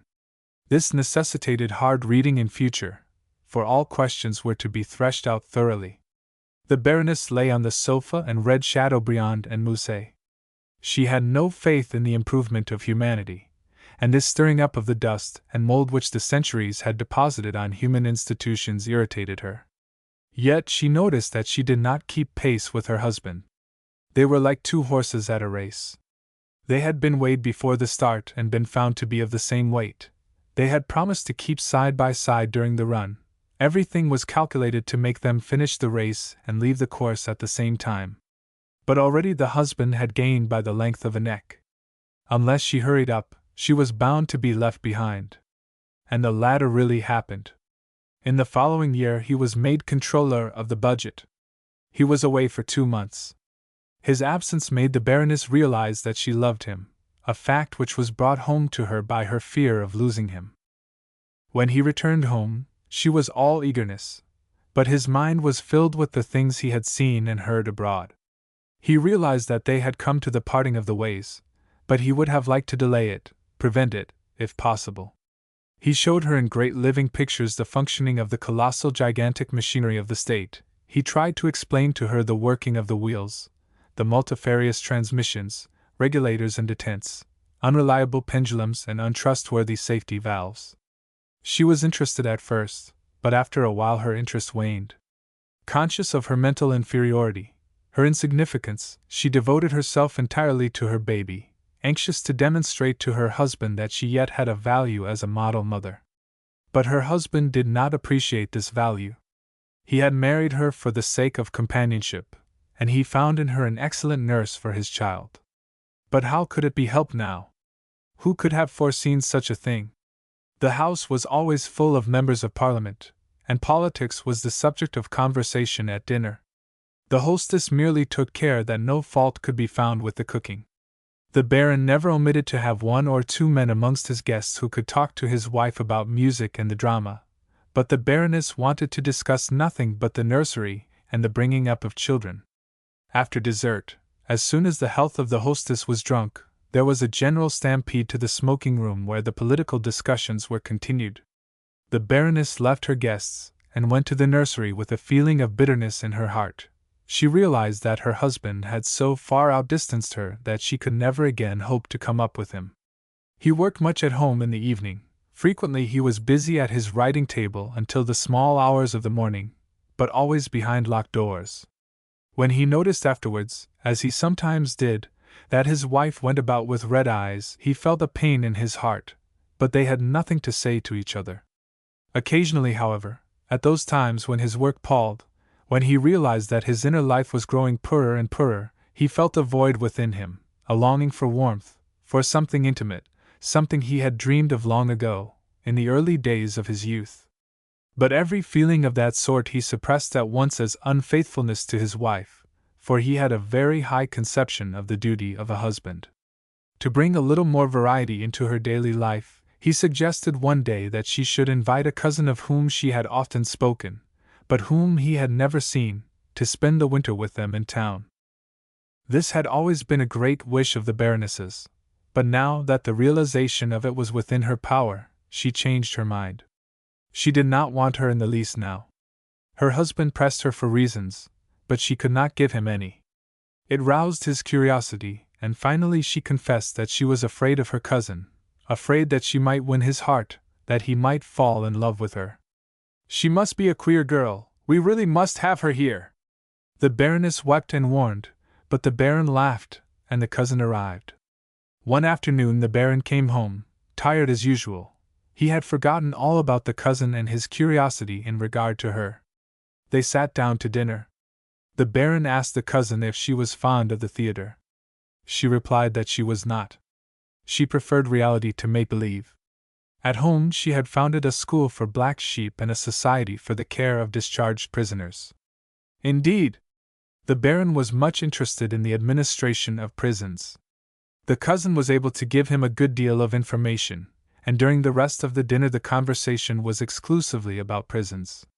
Eventually the cousin promised to treat the whole question in a paper which the Baron was going to read and work up. What the Baroness had foreseen, happened. The Baron contracted a spiritual marriage with the cousin, and his wife was left out in the cold. But the cousin was also beautiful, and when she leaned over the Baron at his writing desk, and he felt her soft arm on his shoulder, and her warm breath against his cheek, he could not suppress a sensation of supreme well-being. Needless to say, their conversation was not always of prisons. They also discussed love. She believed in the love of the souls, and she stated as plainly as she could that marriage without love was prostitution. The Baron had not taken much interest in the development of modern ideas on love, and found that her views on the subject were rather hard, but after all she was probably quite right. But the cousin possessed other qualities, too, invaluable qualifications for a true spiritual marriage. She had no objection to tobacco smoke, for instance. In fact, she was very fond of a cigarette herself. There was no reason, therefore, why she should not go into the smoking room with the men after dinner and talk about politics. And then she was charming. Tortured by little twinges of conscience, the Baron would every now and then disappear from the smoking room, go into the nursery, kiss his wife and child, and ask her how she was getting on. The Baroness was grateful, but she was not happy. After these little journeys the Baron always returned to his friends in the best of tempers. One might have thought that he had faithfully performed a sacred duty. At other times it irritated and distressed him that his wife did not join the party in the smoking room, too. As his wife, this thought was a burden which weighed quite heavily on him. The cousin did not go home in the spring, but accompanied the couple to a watering place. There she organized little performances for the benefit of the poor, in which she and the Baron played the parts of the lovers. This had the inevitable result that the fire burst into flames. But the flames were only spiritual flames, mutual interests, like views, and perhaps similar dispositions. The Baroness had ample time to consider her position. The day arrived when she told her husband that since everything was over between them, the only decent thing to do was to part. But that was more than he had bargained for. He was miserable. The cousin had better return to her parents, and he would prove to his wife that he was a man of honor. The cousin left. A correspondence between her and the Baron began. He made the Baroness read every letter, however much she hated doing it. After a while, however, he gave in and read the letters without showing them to his wife. Finally the cousin returned. Then matters came to a crisis. The Baron discovered that he could not live without her. What were they to do? Separate? It would be death. Go on as at present? Impossible. Annul the marriage which the Baron had come to look upon as legal prostitution and marry his beloved? However painful it might be, it was the only honest course to take. But that was against the wishes of the cousin. She did not want it said of her that she had stolen another woman's husband. And then the scandal. The scandal. But it was dishonest not to tell his wife everything. It was dishonest to allow things to go on. One could never tell how the matter would end. What did he mean? How could it end? Nobody could tell. Oh! How dared he? What did he think of her? That she was a woman! And he fell on his knees and worshipped her. He said that he did not care if the administration of prisons and the school for black sheep went to the devil. He did not know what manner of woman she was. He only knew that he loved her.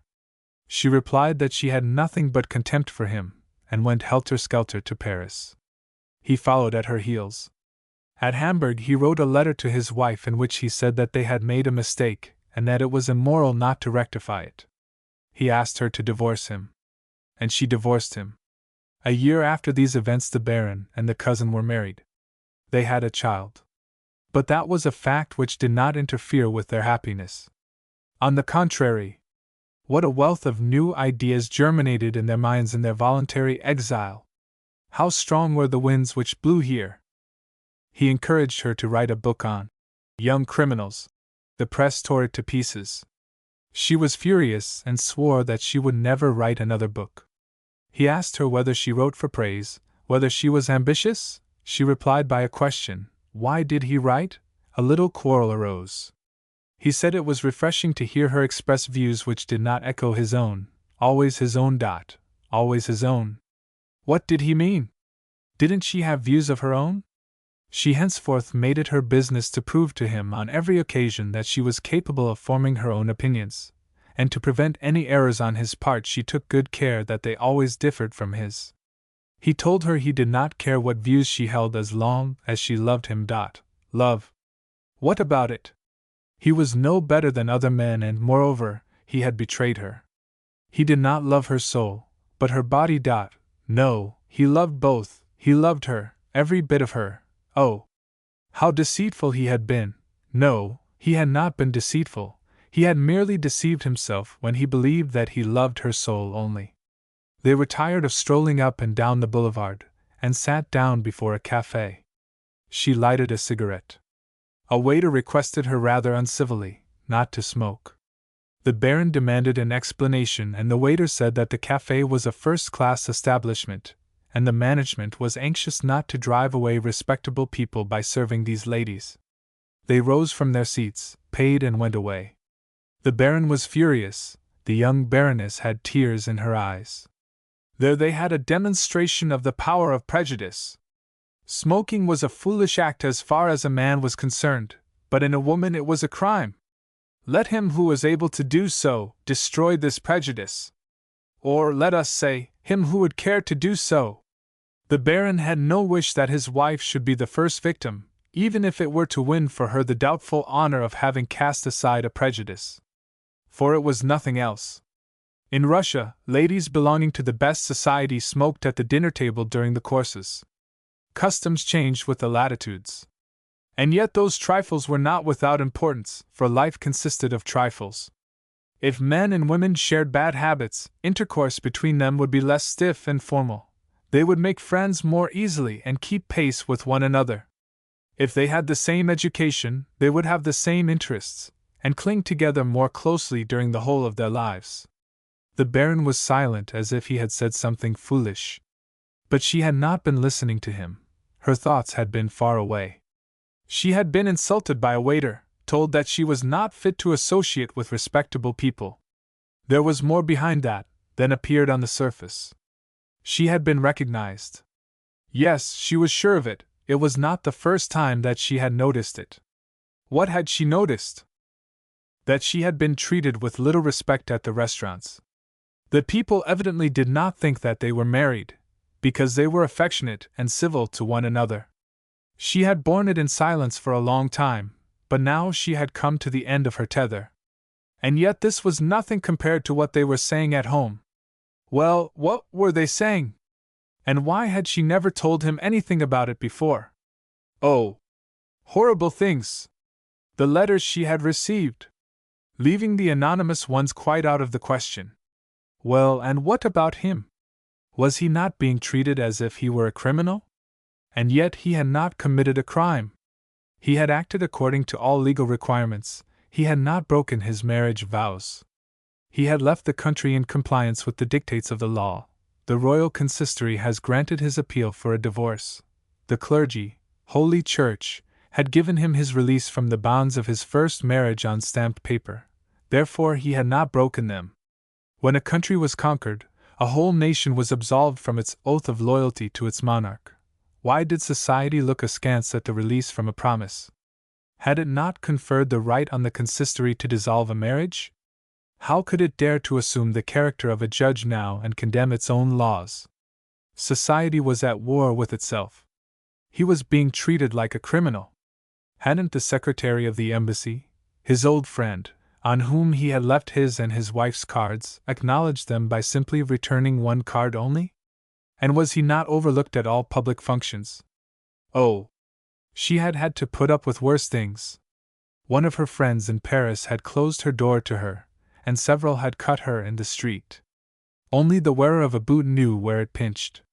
The boots which they were wearing now were real Spanish boots, and they were at war with society. The upper classes had cut them. The upper classes. This community of semi-imbeciles, who secretly lived like dogs, but showed one another respect as long as there was no public scandal, that was to say as long as one did not honestly revoke an agreement, and wait until it had lapsed before one made use of one's newly regained freedom. And these vicious upper classes were the awarders of social position and respect, according to a scale on which honesty ranked far below zero. Society was nothing but a tissue of lies. It was inexplicable that it hadn't been found out long ago. It was high time to examine this fine structure and inquire into the condition of its foundations. They were on friendlier terms on arriving home than they had been for many years. The Baroness stayed at home with her baby, and was soon expecting a second one. This struggle against the tide was too hard for her, and she was already growing tired of it. She was tired of everything. to write in an elegantly furnished, well-heated room on the subject of discharged prisoners, offering them, at a proper distance, a well-gloved hand, was a proceeding society approved of. But to hold out the hand of friendship to a woman who had married a legally divorced man was quite another thing. Why should it be so? It was difficult to find an answer. The Baron fought in the thick of the battle. He visited the Chamber of Deputies, was present at meetings, and everywhere he listened to passionate diatribes against society. He read papers and magazines, kept a keen eye on literature, studied the subject deeply. His wife was threatened by the same fate which had overtaken the first one, to be left behind. It was strange. She seemed unable to take in all the details of his investigations, she disapproved of much of the new doctrine, but she felt that he was right and fighting for a good cause. He knew that he could always count on her never-flagging sympathy, that he had a friend at home who would always stand by him. Their common fate drove them into each other's arms like frightened birds at the approach of a storm. All the womanliness in her, however little it may be appreciated nowadays, which is after all nothing but a memory of the great mother, the force of nature which is woman's endowment, was roused. It fell on the children like the warm glow of a fire at eventide. It fell on the husband like a ray of sunshine. It brought peace to the home. He often wondered how it was that he did not miss his old comrade, with whom he was wont to discuss everything. He discovered that his thoughts had gained force and vigor since he stopped pouring them out as soon as he conceived them. It seemed to him that he was profiting more by the silent approval, the kindly nod, the unwavering sympathy. He felt that his strength had increased, that his views were less under outside control. He was a solitary man, now, and yet he was less solitary than he had been in the past, for he was no longer constantly met by contradictions which merely filled his heart with misgivings. It was Christmas Eve in Paris. A large Christmas tree, grown in the wood of St-Germain, stood in their little chalet on the Cours de la Reine. They were going out after breakfast to buy Christmas presents for the children. The Baron was preoccupied, for he had just published a little pamphlet, entitled, "Do the Upper Classes Constitute Society?" They were sitting at breakfast in their cozy dining room, and the doors which led to the nursery stood wide open. They listened to the nurse playing with the children, and the Baroness smiled with contentment and happiness. She had grown very gentle and her happiness was a quiet one. One of the children suddenly screamed and she rose from the table to see what was the matter. At the same moment the footman came into the dining room with the Morning Post. The Baron opened 2 packets of printed matter. The first was a big respectable newspaper. He opened it, and his eyes fell on a headline in fat type. "A blasphemer!" He began to read. "Christmas is upon us again. This festival dear to all pure hearts, this festival sacred to all Christian nations, which has brought a message of peace and goodwill to all men, which makes even the murderer sheathe his knife, and the thief respect the sacred law of property. This festival, which is not only of very ancient origin, but which is also, especially in the countries of the North, surrounded by a host of historic associations, etc., etc., and then like foul fumes arising from a drain, an individual suddenly confronts us who does not scruple to tear asunder the most sacred bonds, who vomits malice on all respectable members of society, malice, dictated by the pettiest vengeance." He refolded the paper and put it into the pocket of his dressing gown. Then he opened the second parcel. It contained caricatures of himself and his wife. It went the same way as the first, but he had to be quick, for his wife was re-entering the dining room. He finished his breakfast and went into his bedroom to get ready to go out. They left the house together. The sunlight fell on the frosted plane trees of the Champs-Élysées, and in the heart of the stony desert the Place de la Concorde opened out like a large oasis. He felt her arm on his, and yet he had the feeling as if she were supporting him. She talked of the presents which they were going to buy for the children, and he tried to force himself to take an interest in the subject. But all at once he interrupted her conversation and asked her, a propos of nothing, "Do you know the difference between vengeance and punishment?" "No, I've never thought about it. I wonder whether it isn't this. When an anonymous journalist revenges himself, it is punishment, but when a well-known writer, who is not a pressman, fights with an open visor, meting out punishment, then it is revenge." Let us join the new prophets. She begged him not to spoil Christmas by talking of the newspapers. This festival, he muttered, on which peace and goodwill. They passed through the arcades of the Rue de Rivoli, turned into the boulevards and made their purchases. They dined at the Grand Hotel. She was in a sunny frame of mind and tried to cheer him up. But he remained preoccupied. Suddenly he asked, "How is it possible that one can have a bad conscience when one has acted rightly?" She did not know. Is it because the upper classes have so trained us that our conscience troubles us whenever we rebel against them? Probably it is so. Why shouldn't he who has been hurt unjustly have the right to attack injustice? Because only he who has been hurt will attack, and the upper classes hate being attacked. Why did I not strike at the upper classes in the past, when I belonged to them? Because, of course, I didn't know them then. One must look at a picture from a distance in order to find the correct visual point. One shouldn't talk about such things on Christmas Eve. True, it is Christmas. This festival of... They returned home. They lit the candles on the Christmas tree. It radiated peace and happiness, but its dark branches smelt of a funeral and looked sinister, like the Baron's face. The nurse came in with the little ones. His face lighted up, for, he thought, when they are grown up they will reap in joy what we have sown in tears. Then their conscience will only trouble them when they have sinned against the laws of nature.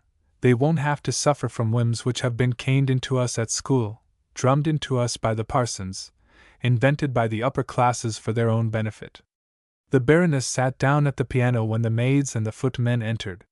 She played melancholy old dances, dear to the heart of the people of the North, while the servants danced gravely with the children. It was very much like the penitential part of divine service. After that the presents were distributed among the children, and the servants received their gifts. And then the children were put to bed. The Baroness went into the drawing-room and sat down in an armchair. The Baron threw himself on a footstool at her feet. He rested his head on her knees. It was so heavy, so heavy. She silently stroked his forehead. What? Was he weeping? Yes. She had never before seen a man weep. It was a terrible sight. His big strong frame shook, but he made no sound. Why was he weeping? Because he was unhappy. Unhappy with her? No, not with her, but still unhappy. Had anybody treated him badly? Yes. Couldn't he tell her all about it? No, he only wanted to sit at her knees, as he used to sit long ago, at his mother's. She talked to him as if he had been a child. She kissed his eyes and wiped his face with her handkerchief. She felt so proud, so strong, there were no tears in her eyes. The sight of her inspired him with new courage. How weak he had been! That he should have found the machine-made attacks of his opponents so hard to bear! Did his enemies really believe what they said? Terrible thought! Probably they did. One often found stones firmly grown into pine trees. Why should not opinions grow into the brain in the same way? But she believed in him, she knew that he was fighting for a good cause. Yes, she believed it. But he must not be angry with her for asking him such a question. But did he not miss his child, the first one? Yes, certainly, but it could not be helped. At least, not yet. But he and the others who were working for the future would have to find a remedy for that, too. He did not know, yet, what form that remedy would take, but stronger brains than his, and many together, would surely one day solve this problem which at present seemed insolvable. Yes, she hoped it would be so. But their marriage? Was it a marriage in the true sense of the word, seeing that he couldn't tell her what troubled him? Wasn't it too pro? No, it was a true marriage, for they loved one another. There had been no love between him and his first wife. But he and she did love one another, could she deny it? She couldn't, he was her dear love. Then their marriage was a true marriage before God and before nature. Unnatural selection or the origin of race. The Baron had read in the Slaves of Life with disgust and indignation that the children of the aristocracy were bound to perish unless they took the mother's milk from the children of the lower classes. He had read Darwin and believed that the gist of his teaching was that through selection the children of the aristocracy had come to be more highly developed representatives of the genus man.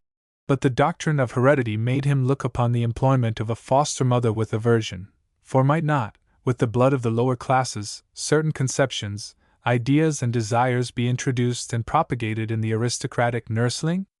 He was therefore determined that his wife should nurse her baby herself, and if she should prove incapable of doing so, the child should be brought up with the bottle. He had a right to the cow's milk, for they fed on his hay. Without it they would starve, or would not have come into existence at all. The baby was born. It was a son. The father had been somewhat anxious before he became certain of his wife's condition, for he was, personally, a poor man. His wife, on the other hand, was very wealthy, but he had no claim to her fortune unless their union was blessed with a legal heir, in accordance with the law of entail chapter 00 par. 00. His joy was therefore great and genuine. The baby was a transparent little thoroughbred, with blue veins shining through his waxen skin. Nevertheless his blood was poor. His mother, who possessed the figure of an angel, was brought up on choice food, protected by rich furs from all the eccentricities of the climate, and had that aristocratic pallor which denotes the woman of noble descent. She nursed the baby herself. There was consequently no need to become indebted to peasant women for the privilege of enjoying life on this planet. Nothing but fables, all he had read about it. The baby sucked and screamed for a fortnight. But all babies scream. It meant nothing. But it lost flesh. It became terribly emaciated. The doctor was sent for. He had a private conversation with the father, during which he declared that the baby would die if the Baroness continued to nurse him, because she was firstly too highly strung, and secondly had nothing with which to feed him. He took the trouble to make a quantitative analysis of the milk, and proved, by equations, that the child was bound to starve unless there was a change in the method of his feeding. What was to be done? On no account could the baby be allowed to die. Bottle or foster mother? The latter was out of the question. Let us try the bottle. The doctor, however, prescribed a foster mother. The best Dutch cow, which had received the gold medal for the district, was isolated and fed with hay, with dry hay of the finest quality. The doctor analyzed the milk. Everything was all right. How simple the system was! How strange that they had not thought of it before!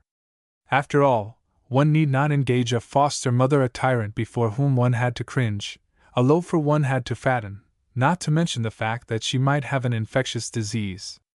But the baby continued to lose flesh and to scream. It screamed night and day. There was no doubt it suffered from colic. A new cow was procured and a fresh analysis made. The milk was mixed with Carlsbad water, genuine Sprudel, but the baby went on screaming. "There's no remedy but to engage a foster mother," said the doctor. "Oh, anything but that. One did not want to rob other children, it was against nature, and moreover, what about heredity?" When the Baron began to talk of things natural and unnatural, the doctor explained to him that if nature were allowed her own way, all noble families would die out and their estates fall to the crown. This was the wisdom of nature, and human civilization was nothing but a foolish struggle against nature, in which man was bound to be beaten. The Baron's race was doomed. This was proved by the fact that his wife was unable to feed the fruit of her womb. In order to live, they were bound to buy or steal the milk of other women. Consequently, the race lived on robbery, down to the smallest detail. Could the purchase of the milk be called robbery? The purchase of it? Yes, because the money with which it was bought was produced by labor. Whose labor? The people's. For the aristocracy didn't work.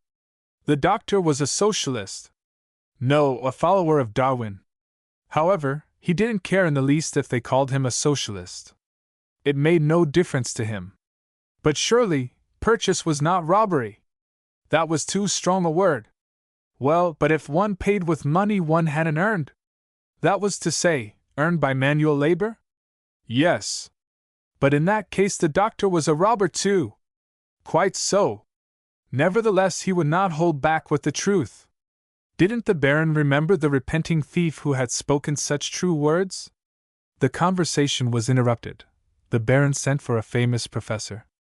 The latter called him a murderer straight out, because he had not engaged a nurse long ago. The Baron had to persuade his wife. He had to retract all his former arguments and emphasize the one simple fact, namely, the love for his child, regulated by the law of entail. But where was a foster mother to come from? It was no use thinking of looking for one in town, for there all people were corrupt. No, it would have to be a country girl. But the Baroness objected to a girl because, she argued, a girl with a baby was an immoral person, and her son might contract a hereditary tendency. The doctor retorted that all foster mothers were unmarried women and that if the young Baron inherited from her a preference for the other sex, he would grow into a good fellow. Tendencies of that sort ought to be encouraged. It was not likely that any of the farmers' wives would accept the position, because a farmer who owned land would certainly prefer to keep his wife and children with him. But supposing they married a girl to a farm laborer? It would mean a delay of 9 months. But supposing they found a husband for a girl who had a baby? That wasn't a bad idea. The Baron knew a girl who had a baby just 3 months old. He knew her only too well, for he had been engaged for 3 years and had been unfaithful to his fiancée by doctor's orders. He went to her himself, and made his suggestion. She should have a farm of her own if she would consent to marry Anders, a farm laborer, and come to the manor as foster mother to the young Baron. Well, was it strange that she should accept the proffered settlement in preference to her bearing her disgrace alone? It was arranged there and then that on the following Sunday the banns should be read for the first, second, and third time, and that Anders should go home to his own village for 2 months. The Baron looked at her baby with a strange feeling of envy. He was a big, strong boy. He was not beautiful, but he looked like a guarantee of many generations to come. The child was born to live, but it was not his fate to fulfill his destination. Anna wept when he was taken to the orphanage, but the good food at the manor, her dinner was sent up to her from the dining room, and she had as much porter and wine as she wanted, consoled her. She was also allowed to go out driving in the big carriage, with a footman by the side of the coachman. And she read 1001 Nights. Never in all her life had she been so well off. After an absence of 2 months, Anders returned. He had done nothing but eat, drink, and rest. He took possession of the farm, but he also wanted his Anna. Couldn't she, at least, come and see him sometimes? No, the Baroness objected. No nonsense of that sort. Anna lost flesh and the little Baron screamed. The doctor was consulted. Let her go and see her husband, he said. But supposing it did the baby harm? It won't. But Anders must be analyzed first. Anders objected. Anders received a present of a few sheep and was analyzed. The little Baron stopped screaming. But now news came from the orphanage that Anna's boy had died of diphtheria. Anna fretted, and the little Baron screamed louder than ever. She was discharged and sent back to Anders, and a new foster mother was engaged. Anders was glad to have his wife with him at last, but she had contracted expensive habits. She couldn't drink Brazilian coffee, for instance, it had to be Java. And her health did not permit her to eat fish 6 times a week, nor could she work in the fields. Food at the farm grew scarce. Anders would have been obliged to give up the farm after 12 months, but the Baron had a kindly feeling for him and allowed him to stay on as a tenant.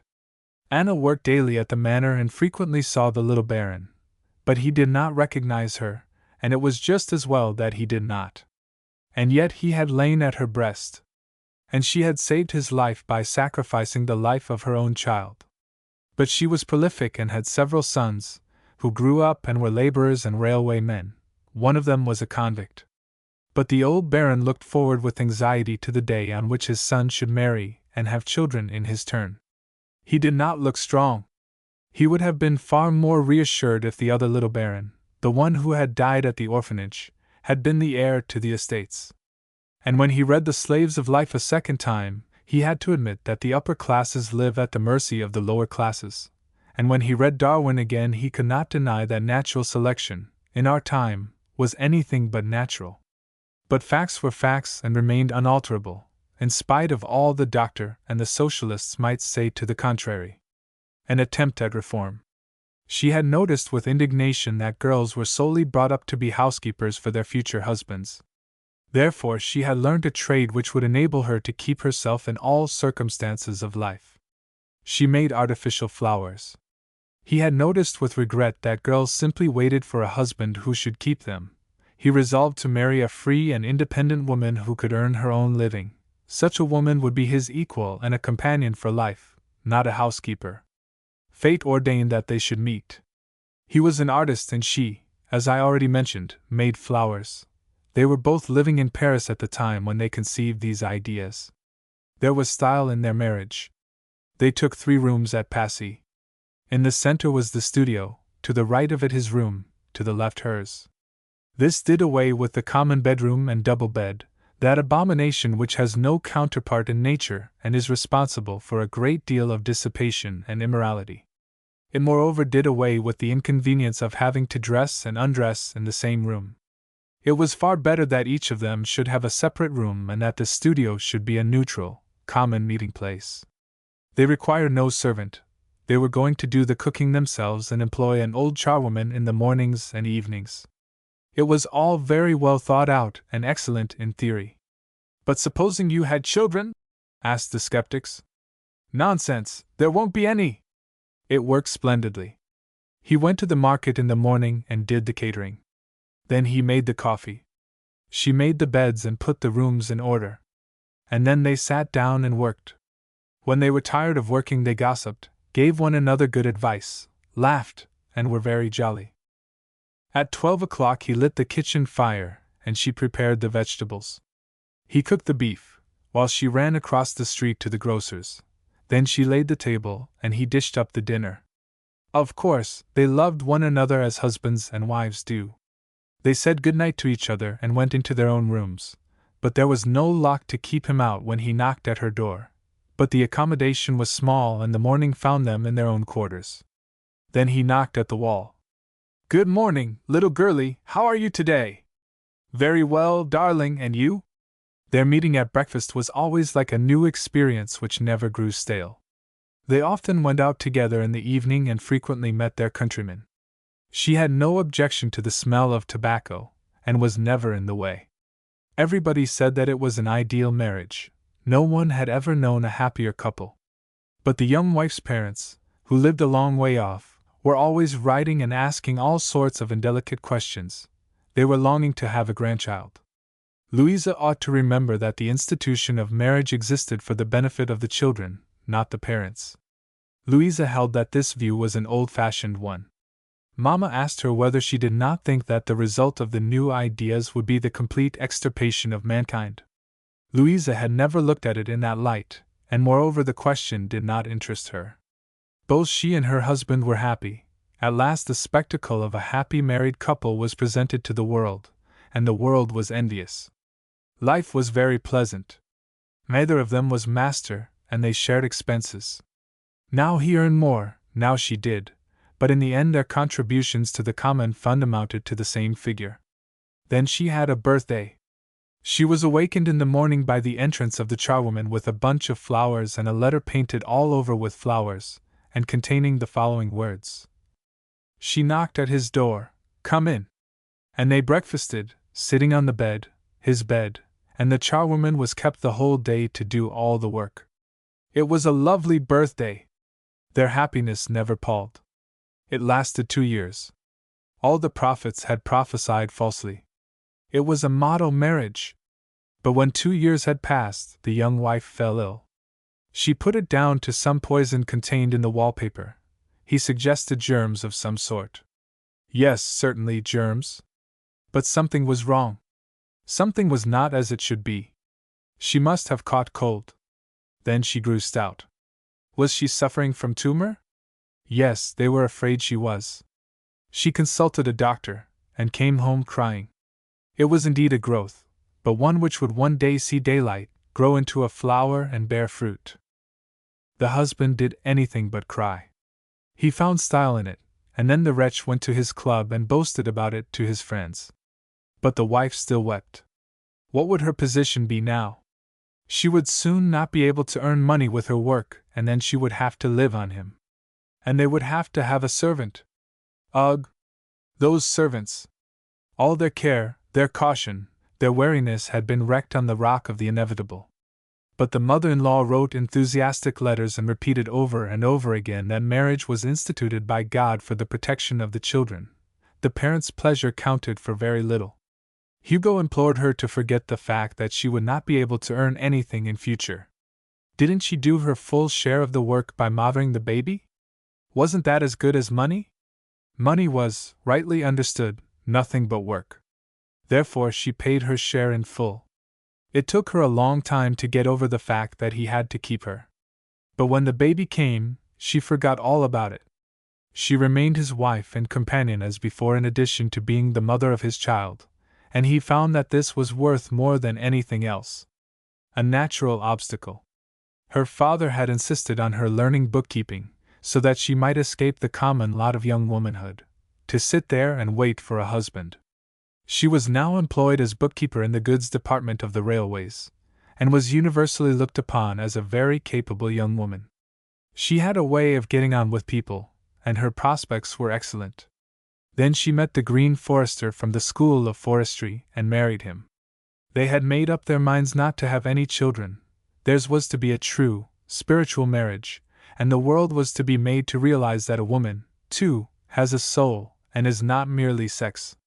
Husband and wife met at dinner in the evening. It really was a true marriage, the union of two souls. It was, of course, also the union of two bodies, but this is a point one does not discuss. One day the wife came home and told her husband that her office hours had been changed. The directors had decided to run a new night train to Malmo, and in future she would have to be at her office from 6 to 9 in the evening. It was a nuisance, for he could not come home before 6. That was quite impossible. Henceforth they had to dine separately and meet only at night. He was dissatisfied. He hated the long evenings. He fell into the habit of calling for her. But he found it dull to sit on a chair in the goods department and have the porters knocking against him. He was always in the way.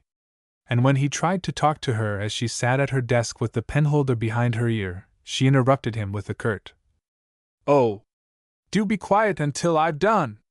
Then the porters turned away their faces, and he could see by their backs that they were laughing.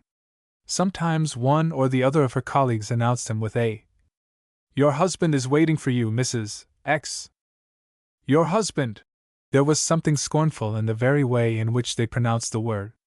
But what irritated him more than anything else was the fact that the desk nearest to her was occupied by a young ass, who was always gazing into her eyes and everlastingly consulting the ledger, bending over her shoulders so that he almost touched her with his chin. And they talked of invoices and certificates, of things which might have meant anything for all he knew. And they compared papers and figures and seemed to be on more familiar terms with one another than husband and wife were. And that was quite natural, for she saw more of the young ass than of her husband. It struck him that their marriage was not a true spiritual marriage after all. In order to be that he, too, would have had to be employed in the goods department. But as it happened he was at the School of Forestry. One day, or rather one night, she told him that on the following Saturday a meeting of railway employees, which was to conclude with a dinner, would be held, and that she would have to be present. Her husband received the communication with a little air of constraint. "Do you want to go?" he asked naively. "Of course I do. But you will be the only woman amongst so many men, and when men have had too much to drink, they are apt to become coarse. Don't you attend the meetings of the School of Forestry without me?" "Certainly, but I am not the only man amongst a lot of women." Men and women were equals. She was amazed that he, who had always preached the emancipation of women, could have any objection to her attending the meeting. He admitted that it was nothing but prejudice on his part. He admitted that she was right and that he was wrong, but all the same he begged her not to go. He hated the idea. He couldn't get over the fact. He was inconsequent. He admitted that he was inconsequent, but it would take 10 generations to get used to the new conditions. Then he must not go to meetings either? That was quite a different matter, for his meetings were attended by men only. He didn't mind her going out without him, What he didn't like was that she went out alone with so many men. She wouldn't be alone, for the cashier's wife would be present as. As what? As the cashier's wife. Then couldn't he be present as her husband? Why did he want to make himself so cheap by being in the way? He didn't mind making himself cheap. Was he jealous? Yes. Why not? He was afraid that something might come between them. What a shame to be jealous! What an insult! What distrust! What did he think of her? That she was perfect. He would prove it. She could go alone. Could she really? How condescending of him! She went. She did not come home until the early hours of the morning. She awakened her husband and told him how well it had all gone off. He was delighted to hear it. Somebody had made a speech about her. They had sung quartets and ended with a dance. And how had she come home? The young ass had accompanied her to the front door. Supposing anybody who knew them had seen her at 3 o'clock in the morning in the company of the young ass? Well, and what then? She was a respectable woman. Yes, but she might easily lose her reputation. Ah! He was jealous, and what was even worse, he was envious. He grudged her every little bit of fun. That was what being married meant. To be scolded if one dared to go out and enjoy oneself a little. What a stupid institution marriage was. But was their union a true marriage? They met one another at night, just as other married couples did. Men were all alike. Civil enough until they were married, but afterwards, oh! Afterwards. Her husband was no better than other men. He looked upon her as his property. He thought he had a right to order her about. It was true. There was a time when he had believed that they belonged to one another, but he had made a mistake. He belonged to her as a dog belonged to its master. What was he but her footman, who called for her at night to see her home? He was her husband, but did she want to be his wife? Were they equals? She hadn't come home to quarrel with him. She wanted to be nothing but his wife, and she did not want him to be anything but her husband. The effect of the champagne, he thought, and turned to the wall. She cried and begged him not to be unjust, but to forgive her. He pulled the blankets over his ears. She asked him again if he didn't want her to be his wife any more? Yes, of course, he wanted her. But he had been so dreadfully bored all the evening, he could never live through another evening like it. Let them forget all about it then. And they forgot all about it, and continued loving one another. On the following evening, when the green forester came for his wife, he was told that she had gone to the storerooms. He was alone in the counting-house and sat down on a chair. Presently a glass door was opened and the young ass put in his head. "Are you here, Annie?" No, it was only her husband. He rose and went away. The young ass called his wife Annie, and was evidently on very familiar terms with her.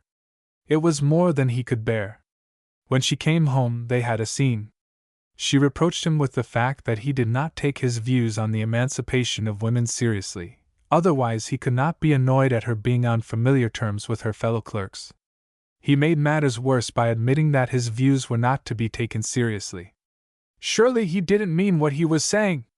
Had he changed his mind? How could he? Yes, he had changed his mind.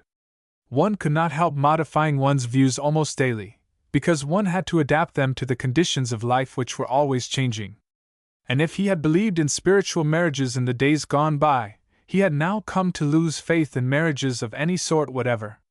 That was progress in the direction of radicalism. And as to the spiritual, she was spiritually married to the young ass rather than to him, for they exchanged views on the management of the goods department daily and hourly. While she took no interest at all in the cultivation of forests, was there anything spiritual in their marriage? Was there? No, not any longer. Her love was dead. He had killed it when he renounced his splendid faith in the emancipation of women. Matters became more and more unbearable. The green forester began to look to his fellow foresters for companionship, and gave up thinking of the goods department and its way of conducting business, matters which he never understood. "You don't understand me," she kept on saying over and over again. "No, I don't understand the goods department," he said. One night, or rather one morning, he told her that he was going botanizing with a girls' class. He was teaching botany in a girls' school. Oh, indeed! Why had he never mentioned it before? Big girls? Oh, very big ones. From 16 to 20. In the morning? No. In the afternoon. And they would have supper in one of the outlying little villages. Would they? The headmistress would be there, of course? Oh, no, she had every confidence in him, since he was a married man. It was an advantage, sometimes, to be married. On the next day she was ill. Surely he hadn't the heart to leave her. He must consider his work before anything else. Was she very ill? Oh, terribly ill. In spite of her objections, he sent for a doctor. The doctor declared that there was nothing much the matter. It was quite unnecessary for the husband to stay at home. The Green Forester returned towards morning. He was in high spirits. He had enjoyed himself immensely. He had not had such a day for a long, long time. The storm burst. Ho! This struggle was too much for her. He must swear a solemn oath never to love any woman but her. Never! She had convulsions. He ran for the smelling salts. He was too generous to give her details of the supper with the schoolgirls, but he could not forego the pleasure of mentioning his former Simile-Ned dogs in possession, and he took the occasion to draw her attention to the fact that love without the conception of a right to possession, on both sides, was not thinkable. What was making her cry? The same thing which had made him swear, when she went out with 20 men. The fear of losing him. But one can lose only that which one possesses. Thus the rent was repaired. But goods department and girls' school were ready with their scissors to undo the laborious mending. The harmony was disturbed. The wife fell ill. She was sure that she had hurt herself in lifting a case which was too heavy for her. She was so keen on her work that she could not bear to wait, while the porter stood about and did nothing. She was compelled to lend a hand. Now she must have ruptured herself. Yes, indeed, there was something the matter. How angry she was! Angry with her husband, who alone was to blame. What were they going to do with the baby? It would have to be boarded out. Rousseau had done that. It was true, he was a fool, but on this particular point he was right. She was full of fads and fancies. The forester had to resign his lessons at the girls' school at once. She chafed and fretted because she was no longer able to go into the storerooms, but compelled to stay in the counting-house all day long and make entries. But the worst blow which befell her was the arrival of an assistant whose secret mission it was to take her place when she would be laid up. The manner of her colleagues had changed, too. The porters grinned. She felt ashamed and longed to hide herself. It would be better to stay at home and cook her husband's dinner than sit here and be stared at. Oh, what black chasms of prejudice lay concealed in the deceitful hearts of men! She stayed at home for the last month, for the walk to and from her office 4 times a day was too much for her. And she was always so hungry! She had to send out for sandwiches in the morning. And every now and then she felt faint and had to take a rest. What a life! A woman's lot was indeed a miserable one. The baby was born. "Shall we board it out?" asked the father. Had he no heart? Oh, yes, of course he had. And the baby remained at home. Then a very polite letter arrived from the head office, inquiring after the young mother's health. She was very well and would be back at the office on the day after tomorrow. She was still a little weak and had to take a cab, but she soon picked up her strength. However, a new difficulty now presented itself. She must be kept informed of the baby's condition. A messenger boy was dispatched to her home, at first twice a day, then every 2 hours. And when she was told that the baby had been crying, she put on her hat and rushed home at once. But the assistant was there, ready to take her place. The head clerk was very civil and made no comment. One day the young mother discovered accidentally that the nurse was unable to feed the baby, but had concealed the fact for fear of losing her place. She had to take a day off in order to find a new foster mother. But they were all alike, brutal egoists every one of them, who took no interest in the children of strangers. No one could ever depend on them. No, agreed the husband. In a case of this sort, one can only depend on oneself. Do you mean to insinuate that I ought to give up my work? Oh, you must do as you like about that. And become your slave? No, I don't mean that at all. The little one was not at all well. All children are ill occasionally. He was teething. 1 day's leave after another. The poor baby suffered from toothache. She had to soothe him at night, work at the office during the day, sleepy, tired, anxious, and again take a day off. The Green Forester did his best, and carried the baby about in his arms half the night, but he never said a word about his wife's work at the goods department. Nevertheless, she knew what was in his mind. He was waiting for her to give in, but he was deceitful, and so he said nothing. How treacherous men were! She hated him.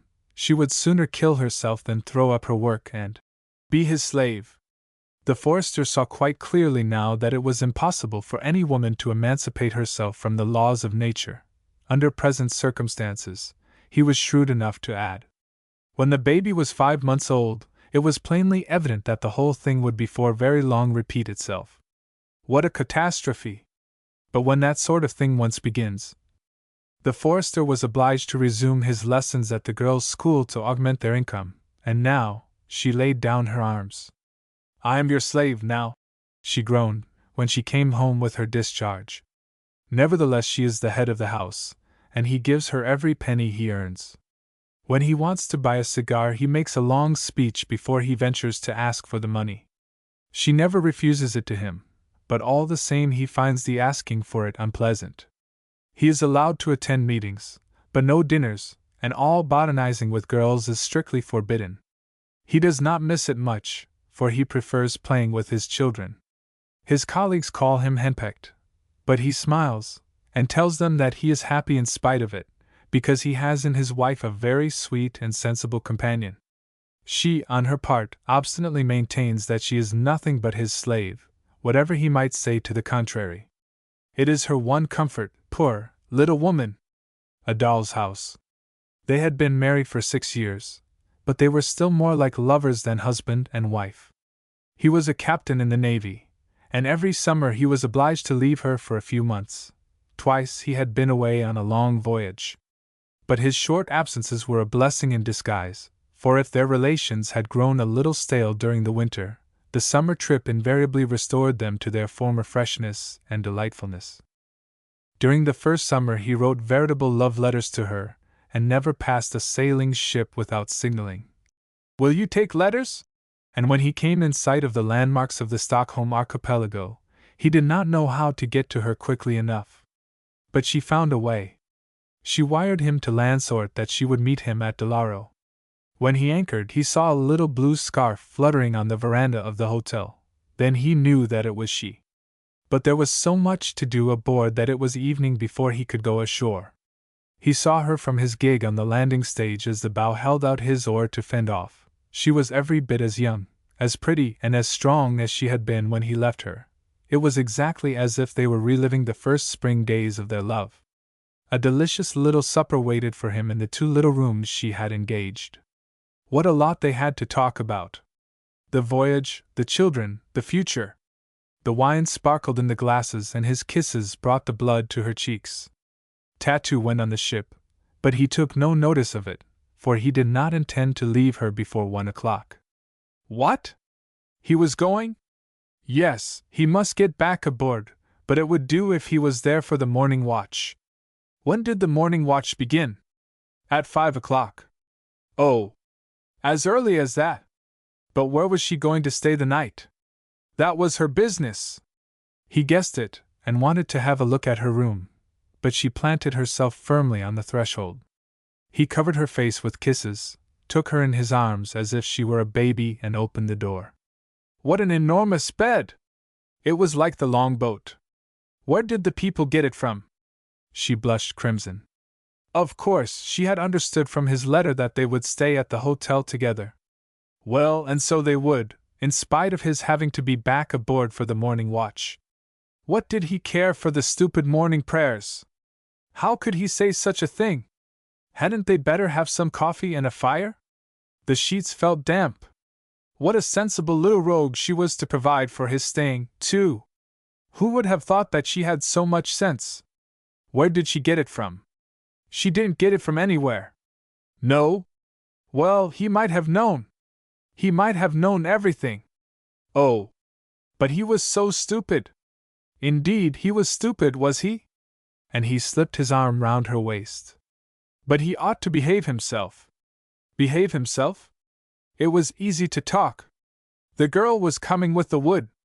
When it struck 2, and sea and skerries were flaming in the east, they were sitting at the open window. They were lovers still, weren't they? And now he must go. But he would be back at 10, for breakfast, and after that they would go for a sail. He made some coffee on her spirit lamp, and they drank it while the sun was rising and the seagulls screamed. The gunboat was lying far out at sea, and every now and then he saw the cutlasses of the watch glinting in the sunlight. It was hard to part, but the certainty of meeting again in a few hours' time helped them to bear it. He kissed her for the last time, buckled on his sword, and left her. When he arrived at the bridge and shouted, "Boat ahoy!" she hid herself behind the window curtains as if she were ashamed to be seen. He blew kisses to her until the sailors came with the gig. Then, alas! "Sleep well and dream of me," and the gig put off. He watched her through his glasses, and for a long time he could distinguish a little figure with black hair. The sunbeams fell on her nightdress and bare throat and made her look like a mermaid. The reveille went. The long-drawn bugle notes rolled out between the green islands over the shining water and returned from behind the pine woods. The whole crew assembled on deck, and the Lord's Prayer and Jesus, at the day's beginning, were read. The little church tower of Delaro answered with a faint ringing of bells, for it was Sunday. Cutters came up in the morning breeze, flags were flying, shots resounded, light summer dresses gleamed on the bridge. The steamer, leaving a crimson track behind her, steamed up, the fishers hauled in their nets, and the sun shone on the blue, billowy water and the green islands. At 10 o'clock 6 pairs rowed the gig ashore from the gunboat. They were together again. And as they sat at breakfast in the large dining room, the hotel guests watched and whispered, "Is she his wife?" He talked to her in an undertone like a lover, and she cast down her eyes and smiled, or hid his fingers with her dinner napkin. The boat lay alongside the bridge. She sat at the helm, he looked after the foresail. But he could not take his eyes off her finely shaped figure in the light summer dress, her determined little face and proud eyes, as she sat looking to windward, while her little hand in its strong leather glove held the mainsheet. He wanted to talk to her and was purposely clumsy in tacking. Then she scolded him as if he were a cabin boy, which amused him immensely. "Why didn't you bring the baby with you?" he asked her teasingly. "Where should I have put it to sleep? In the long boat, of course?" She smiled at him in a way which filled his heart with happiness. "Well, and what did the proprietress say this morning? What should she say? Did she sleep well last night? Why shouldn't she sleep well? I don't know, she might have been kept awake by rats, or perhaps by the rattling of a window. Who can tell what might not disturb the gentle sleep of an old maid? If you don't stop talking nonsense, I shall make the sheet fast and sail you to the bottom of the sea." They landed at a small island and ate their luncheon, which they had brought with them in a little basket. After lunch they shot at a target with a revolver. Then they pretended to fish with rods, but they caught nothing and sailed out again into the open sea where the eidergees were, through a strait where they watched the carp playing about the rushes. He never tired of looking at her, talking to her, kissing her. In this manner they met for 6 summers, and always they were just as young, just as mad and just as happy as before. They spent the winter in Stockholm in their little cabins. He amused himself by rigging boats for his little boys or telling them stories of his adventures in China and the South Sea Islands, while his wife sat by him, listening and laughing at his funny tales. It was a charming room that could not be equaled in the whole world. It was crammed full of Japanese sunshades and armor, miniature pagodas from India, bows and lances from Australia, nigger drums and dried flying fish, sugar cane and opium pipes. Papa, whose hair was growing thin at the top, did not feel very happy outside his own 4 walls. Occasionally he played at draughts with his friend, the auditor, and sometimes they had a game at Boston and drank a glass of grog. At first his wife had joined in the game, but now that she had 4 children, she was too busy. Nevertheless, she liked to sit with the players for a little and look at their cards, and whenever she passed Papa's chair he caught her round the waist and asked her whether she thought he ought to be pleased with his hand. This time the corvette was to be away for 6 months. The captain did not feel easy about it, for the children were growing up and the responsibility of the big establishment was too much for Mama. The captain himself was not quite so young and vigorous as he had been, but it could not be helped, and so he left. Directly he arrived at Kronborg, he posted a letter to her. Off Portsmouth, the captain received the following letter from his wife. The captain was not overpleased with this letter. It was too short, and not half as bright as her letters generally were. Seminary, religion, grave, Attilia twice. And then girly. Why not Gulla as before? A week later he received a second letter from Bordeaux, a letter which was accompanied by a book, sent under separate cover. Dear William! William! No longer pal! Life is a struggle. What the deuce does she mean? What has that to do with us? From beginning to end. Gently as a river in Kedron. She's quoting the Bible. Our life has glided along.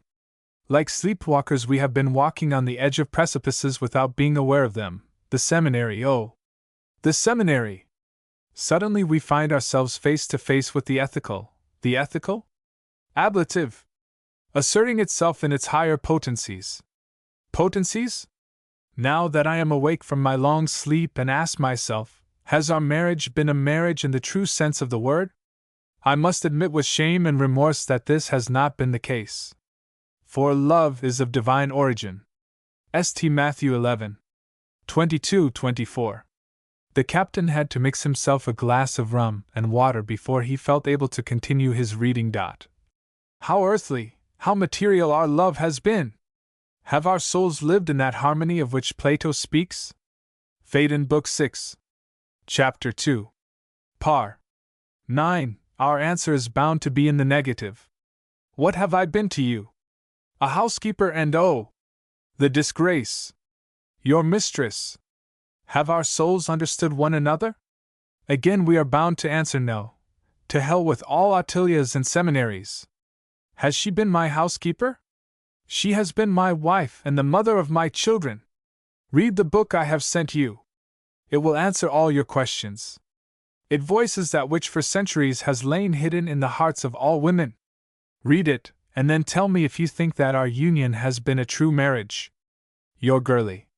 His presentiment of evil had not deceived him. The captain was beside himself. He could not understand what had happened to his wife. It was worse than religious hypocrisy. He tore off the wrapper and read on the title page of a book in a paper cover, E.T. Duckagem A.F. Henrik Ibsen. A doll's house? Well, Anne?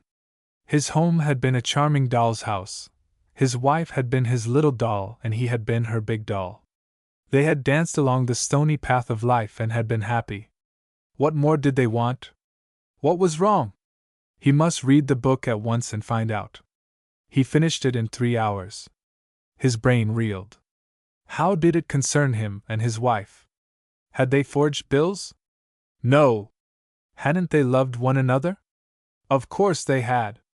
He locked himself into his cabin and read the book a second time. He underlined passages in red and blue, and when the dawn broke, he took a well-meant little ablative on the play A Doll's House, written by the old pal on board the Venati's in the Atlantic off Bordeaux. Lat. 45 degrees long. 16 degrees. When the captain had sent off his letter, he went into the officers' mess and drank a glass of punch. The doctor was there, too. Have you noticed a smell of old black breeches? He asked.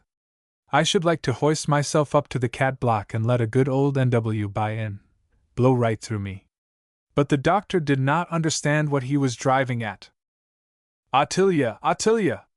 What she wants is a taste of the handspike. Send the witch to the quarterdeck and let the second mess loose on her behind closed hatches. One knows what is good for an old maid. What's the matter with you, old chap? Asked the doctor. Plato! Plato! To the devil with Plato! To be 6 months at sea makes one sick of Plato. That teaches one ethics. Ethics? I'd bet a marlinspike to a large rifle. If Ottilia were married, she would cease talking of Plato. What on earth is the matter? Nothing. Do you hear? You're a doctor. What's the matter with those women? Isn't it bad for them to remain unmarried? Doesn't it make them? What? The doctor gave him his candid opinion, and added that he was sorry that there were not enough men to go round. In a state of nature, the male is mostly polygamous. In most cases, there is no obstacle to this, as there is plenty of food for the young ones, beasts of prey excepted. Abnormalities like unmated females do not exist in nature. But in civilized countries, where a man is lucky if he earns enough bread, it is a common occurrence, especially as the females are in preponderance. One ought to treat unmarried women with kindness, for their lot is a melancholy one. With kindness! That's all very well, but supposing they are anything but kind themselves? And he told the doctor the whole story, even confessing that he had written a critique on a play. Oh! Well, no end of nonsense is written, said the doctor, putting his hand on the lid of the jug which contained the punch. In the end, science decides all great questions. Science and nothing else. When the 6 months were over and the captain, who had been in constant, but not very pleasant, correspondence with his wife, she had sharply criticized his critique, at last landed at Delaro, he was received by his wife, all the children, 2 servants and Ottilia. His wife was affectionate, but not cordial. She held up her brow to be kissed. Ottilia was as tall as a stay, and wore her hair short. Seen from the back she looked like a swab. The supper was dull and they drank only tea. The long boat took in a cargo of children and the captain was lodged in one of the attics. What a change! Poor old pal looked old and felt puzzled. To be married and yet not have a wife, he thought. It's intolerable. On the following morning he wanted to take his wife for a sail. But the sea did not agree with Ottilia. She had been ill on the steamer. And moreover, it was Sunday. Sunday? That was it. Well, they would go for a walk. They had a lot to talk about. Of course, they had a lot to say to each other. But Ottilia was not to come with them. They went out together arm in arm. But they did not talk much, and what they said were words uttered for the sake of concealing their thoughts more than for the sake of exchanging ideas. They passed the little cholera cemetery and took the road leading to the Swiss valley. A faint breeze rustled through the pine trees and glimpses of the blue sea flashed through the dark branches. They sat down on a stone. He threw himself on the turf at her feet. Now the storm is going to burst, he thought, and it did. Have you thought at all about our marriage?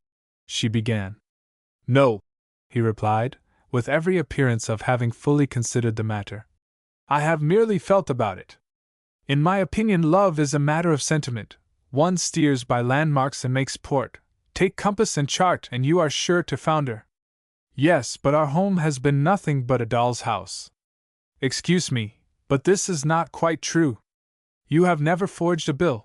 You have never shown your ankles to a syphilitic doctor of whom you wanted to borrow money against security in natura. You have never been so romantically silly as to expect your husband to give himself up for a crime which his wife had committed from ignorance, and which was not a crime because there was no plaintiff, and you have never lied to me. I have treated you every bit as honestly as Helmer treated his wife when he took her into his full confidence and allowed her to have a voice in the banking business, tolerated her interference with the appointment of an employee. We have therefore been husband and wife according to all conceptions, old and new-fashioned. Yes, but I have been your housekeeper. Pardon me, you are wrong. You have never had a meal in the kitchen, you have never received wages, you have never had to account for money spent. I have never scolded you because one thing or the other was not to my liking.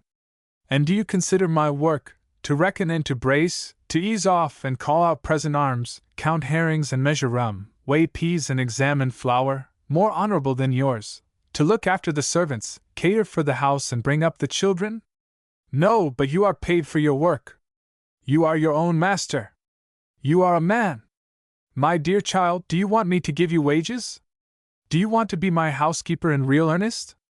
That I was born a man is an accident. I might almost say a pity, for it's very nearly a crime to be a man nowadays, but it isn't my fault. The devil take him who has stirred up the two halves of humanity, one against the other. He has much to answer for. Am I the master? Don't we both rule? Have I ever decided any important matter without asking for your advice? What? But you bring up the children exactly as you like. Don't you remember that I wanted you to stop rocking them to sleep because I said it produced a sort of intoxication? But you had your own way. Another time I had mine, and then it was your turn again. There was no compromise possible, because there was no middle course to steer between rocking and not rocking. We got on very well until now. But you have thrown me over for Attilia's sake. Attilia! Always Attilia! Didn't you yourself send her to me? No, not her personally. But there can be no doubt that it is she who rules now. You want to separate me from all I care for. Is Attilia all you care for? It almost looks like it.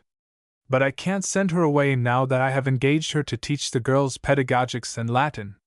Latin? Great Scott! Are the girls to be ruined? They are to know everything a man knows, so that when the time comes, their marriage will be a true marriage.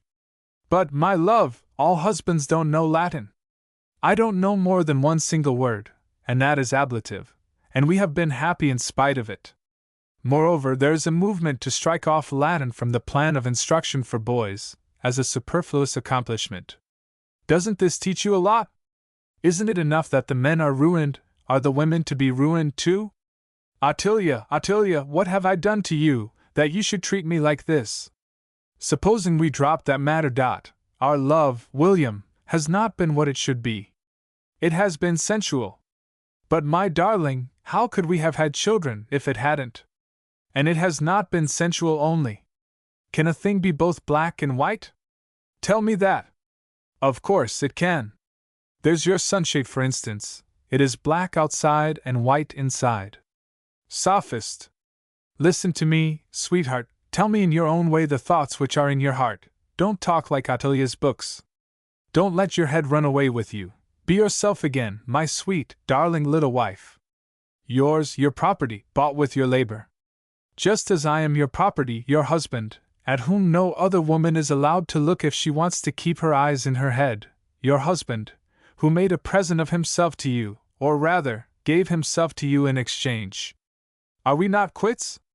But we have trifled away our lives. Have we ever had any higher interests, William? Yes, the very highest, girlie. We have not always been playing, we have had grave hours, too. Have we not called into being generations to come?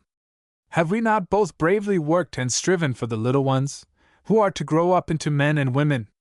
Have you not faced death 4 times for their sakes? Have you not robbed yourself of your night's rest in order to rock their cradle, and of your day's pleasures, in order to attend to them? Couldn't we now have a large 6-roomed flat in the main street, and a footman to open the door, if it were not for the children? Wouldn't you be able to wear silk dresses and pearls? And I, your old pal, wouldn't have crow's nests in my knees if it hadn't been for the kiddies. Are we really no better than dolls?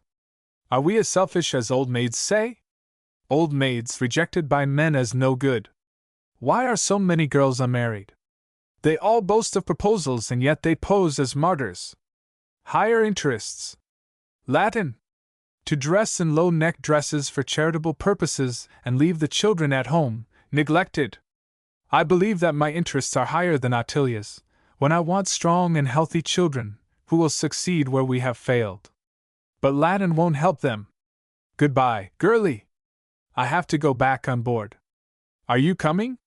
But she remained sitting on the stone and made no answer. He went with heavy footsteps, very heavy footsteps. And the blue sea grew dark and the sun ceased shining.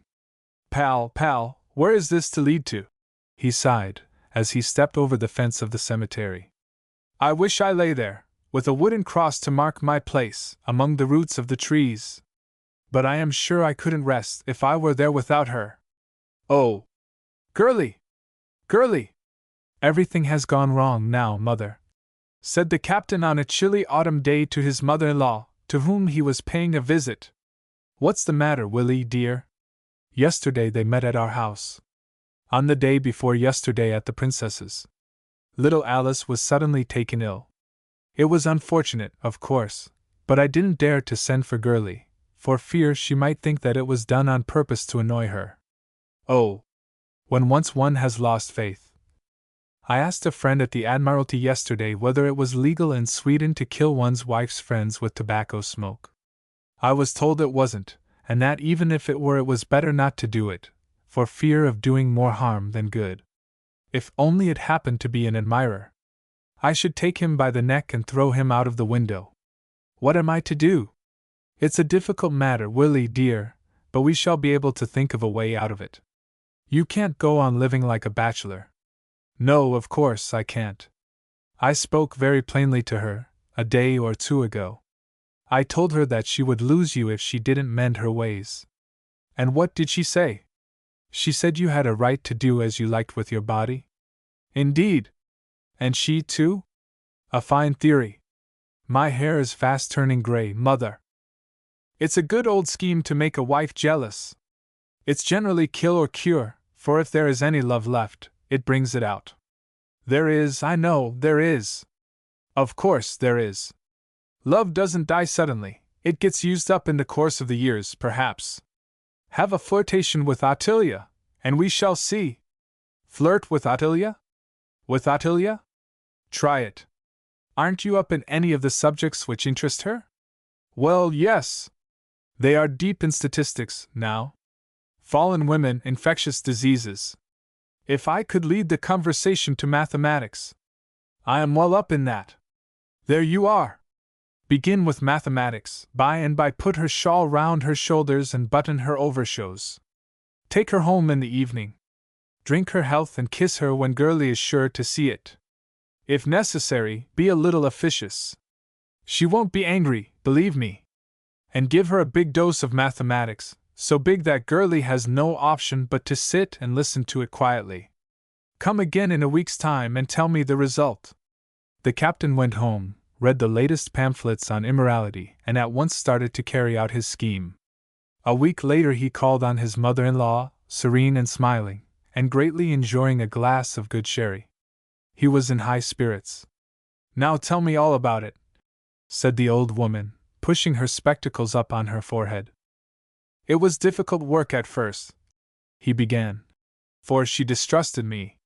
She thought I was making fun of her. Then I mentioned the effect which the computation of probabilities had had on the statistics of morality in America. I told her that it had simply been epoch-making. She knew nothing about it, but the subject attracted her. I gave her examples and proved in figures that it was possible to calculate with a certain amount of probability the percentage of women who are bound to fall. She was amazed. I saw that her curiosity was aroused and that she was eager to provide herself with a trump card for the next meeting. Girlie was pleased to see that Ottilia and I were making friends, and did everything to further my scheme. She pushed her into my room and closed the door, and there we sat all afternoon, making calculations. The old witch was happy, for she felt that she was making use of me, and after 3 hours' work we were fast friends. At supper my wife found that such old friends as Ottilia and I ought to call one another by their Christian names. I brought out my good old sherry to celebrate the occasion. And then I kissed her on the lips. May God forgive me for my sins! Girlie looked a little startled, but did not seem to mind. She was radiant with happiness. The sherry was strong and Ottilia was weak. I wrapped her in her cloak and took her home. I gently squeezed her arm and told her the names of the stars. She became enthusiastic. She had always loved the stars, but had never been able to remember their names. The poor women were not allowed to acquire any knowledge. Her enthusiasm grew and we parted as the very best of friends who had been kept apart through misunderstanding each other for such a long, long time. On the next day more mathematics. We worked until supper time. Girlie came in once or twice and gave us an encouraging nod. At supper we talked of nothing but stars and mathematics, and Girlie sat there, silently, listening to us. Again I took her home. On my way back I met a friend. We went to the Grand Hotel and drank a glass of punch. It was 1 o'clock when I came home. Girlie was still up waiting for me. "Where have you been all this time, William?" she asked. Then the devil entered into my soul and I replied. "We had such a lot to talk about that I forgot all about the time." That blow struck home. "I don't think it's nice to run about half the night with a young woman," she said. I pretended to be embarrassed and stammered. "If one has so much to say to one another, one forgets sometimes what is nice and what is not." "What on earth did you talk about?" asked Girlie, pouting. "I really can't remember." "You managed very well, my boy," said the old woman. "Go on." "On the third day," continued the captain, "Girlie came in with her needlework and remained in the room until the lesson in mathematics was over. Supper was not quite as merry as usual, but on the other hand, very astronomical. I assisted the old witch with her overshows, a fact which made a great impression on Girlie. When Ottilia said good night, she only offered her cheek to be kissed.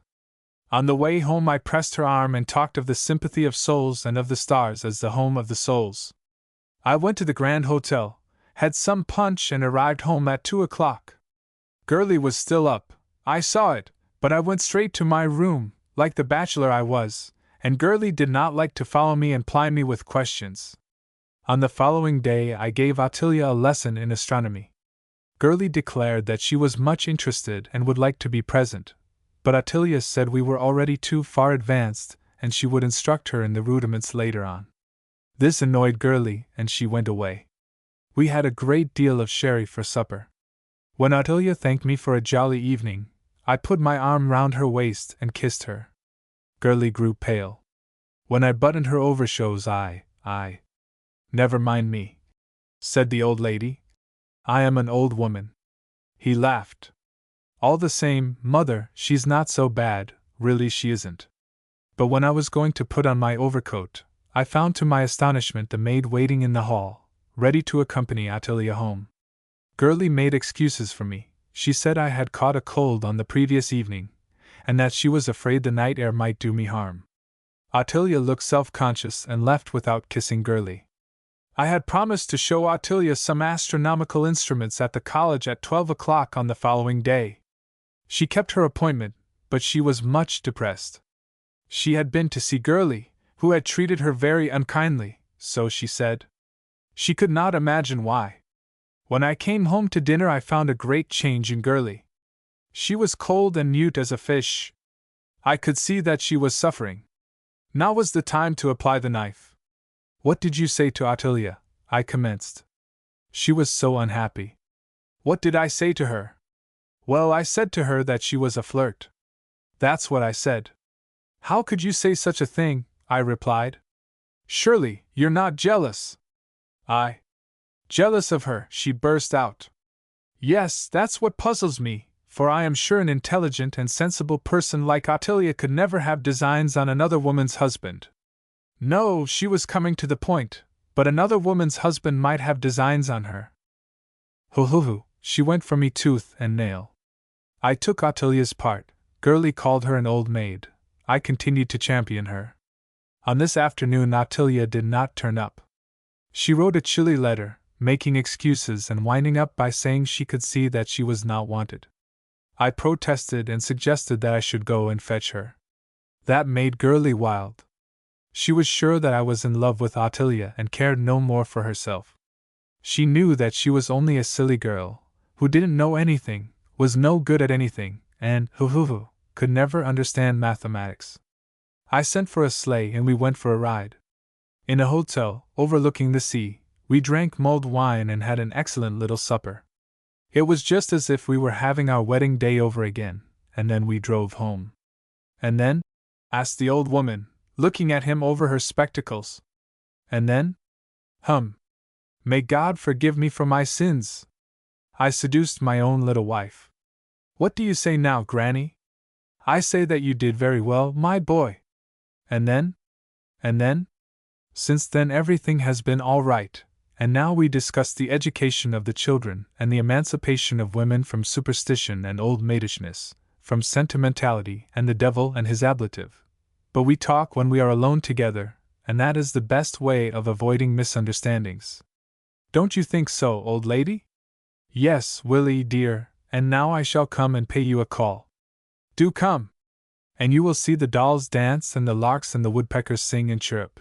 You will see a home filled with happiness up to the roof, for there is no one there waiting for miracles which only happen in fairy tales. You will see a real doll's house. Phoenix. The wild strawberries were getting ripe when he met her for the first time at the vicarage. He had met many girls before, but when he saw her he knew this was she.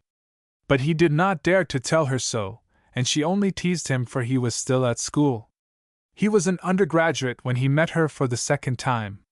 And as he put his arms round her and kissed her, he saw showers of rockets, heard the ringing of bells and bugle calls, and felt the earth trembling under his feet. She was a woman at the age of 14. Her young bosom seemed to be waiting for hungry little mouths and eager baby fists. With her firm and elastic step, her round and swelling hips, she looked fit to bear at any moment a baby under her heart. Her hair was of a pale gold, like clarified honey, and surrounded her face like an aureole. Her eyes were two flames and her skin was as soft as a glove. They were engaged to be married and build and cooed in the wood like the birds in the garden under the lime trees. Life lay before them like a sunny meadow which the scythe had not yet touched. But he had to pass his examinations in mining first, and that would take him, including the journey abroad, 10 years. 10 years! He returned to the university. In the summer he came back to the vicarage and found her every bit as beautiful. 3 summers he came, and the 4th time she was pale. There were tiny red lines in the corners of her nose and her shoulders drooped a little. When the summer returned for the 6th time, she was taking iron. In the 7th she went to a watering place. In the 8th she suffered from toothache and her nerves were out of order. Her hair had lost its gloss, her voice had grown shrill, her nose was covered with little black specks, she had lost her figure, dragged her feet, and her cheeks were hollow. In the winter she had an attack of nervous fever, and her hair had to be cut off. When it grew again, it was a dull brown. He had fallen in love with a golden-haired girl of 14. Brunettes did not attract him, and he married a woman of 24, with dull brown hair, who refused to wear her dresses open at the throat. But in spite of all this he loved her. His love was less passionate than it had been, it had become calm and steadfast. And there was nothing in the little mining town which could disturb their happiness. She bore him 2 boys, but he was always wishing for a girl. And at last a fair-haired baby girl arrived. She was the apple of his eye, and as she grew up she resembled her mother more and more. When she was 8 years old, she was just what her mother had been.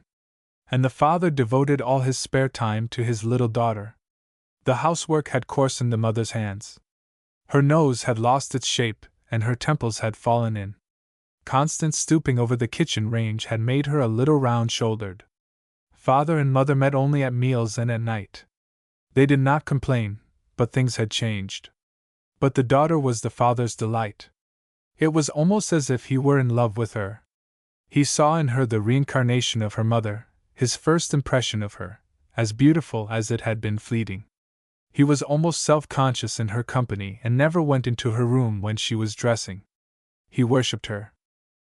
But one morning the child remained in bed and refused to get up. Mama put it down to laziness, but Papa sent for the doctor. The shadow of the angel of death lay over the house. The child was suffering from diphtheria. Either father or mother must take the other children away.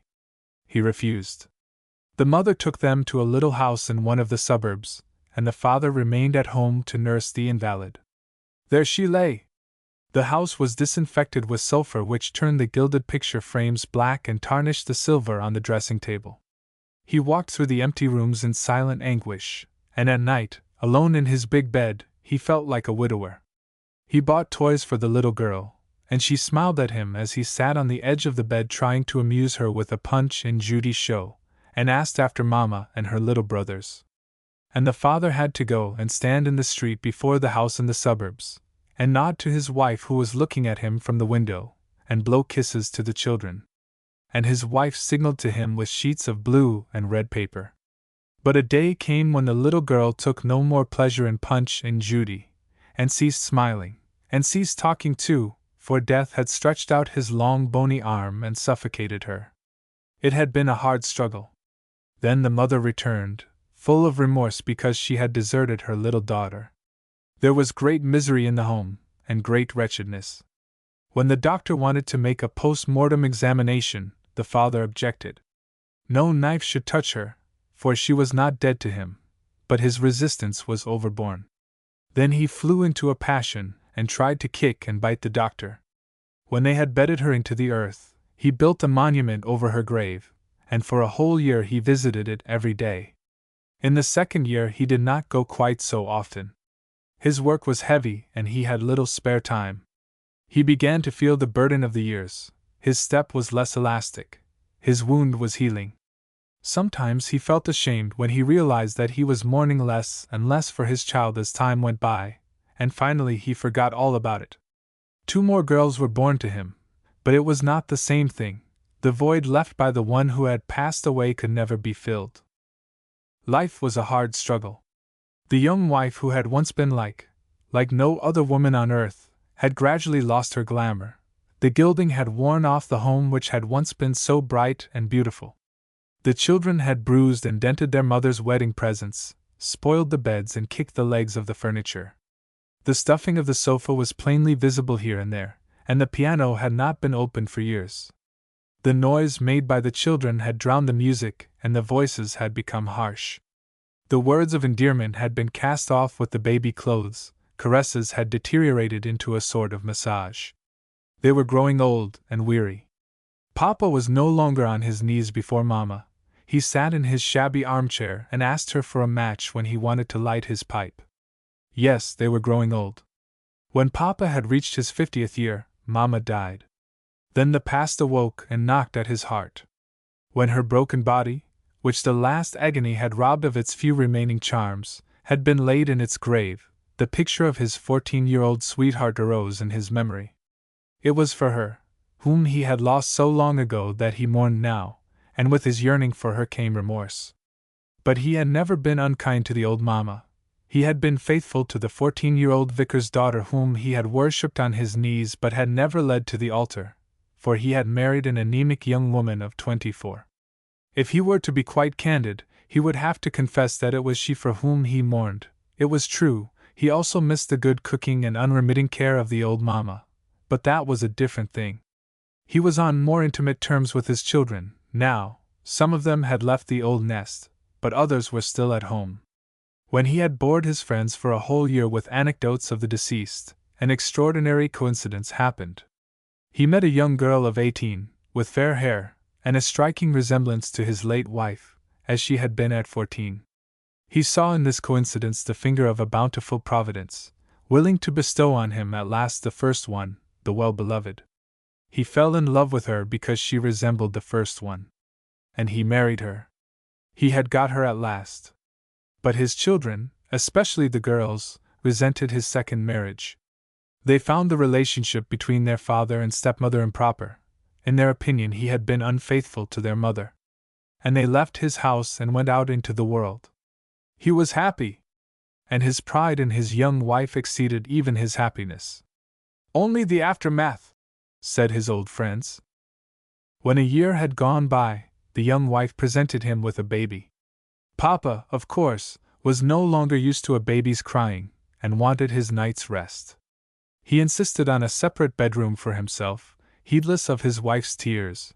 Really, women were a nuisance sometimes. And, moreover, she was jealous of his first wife. He had been fool enough to tell her of the extraordinary likeness which existed between the two and had let her read his first wife's love letters. She brooded over these facts now that he neglected her.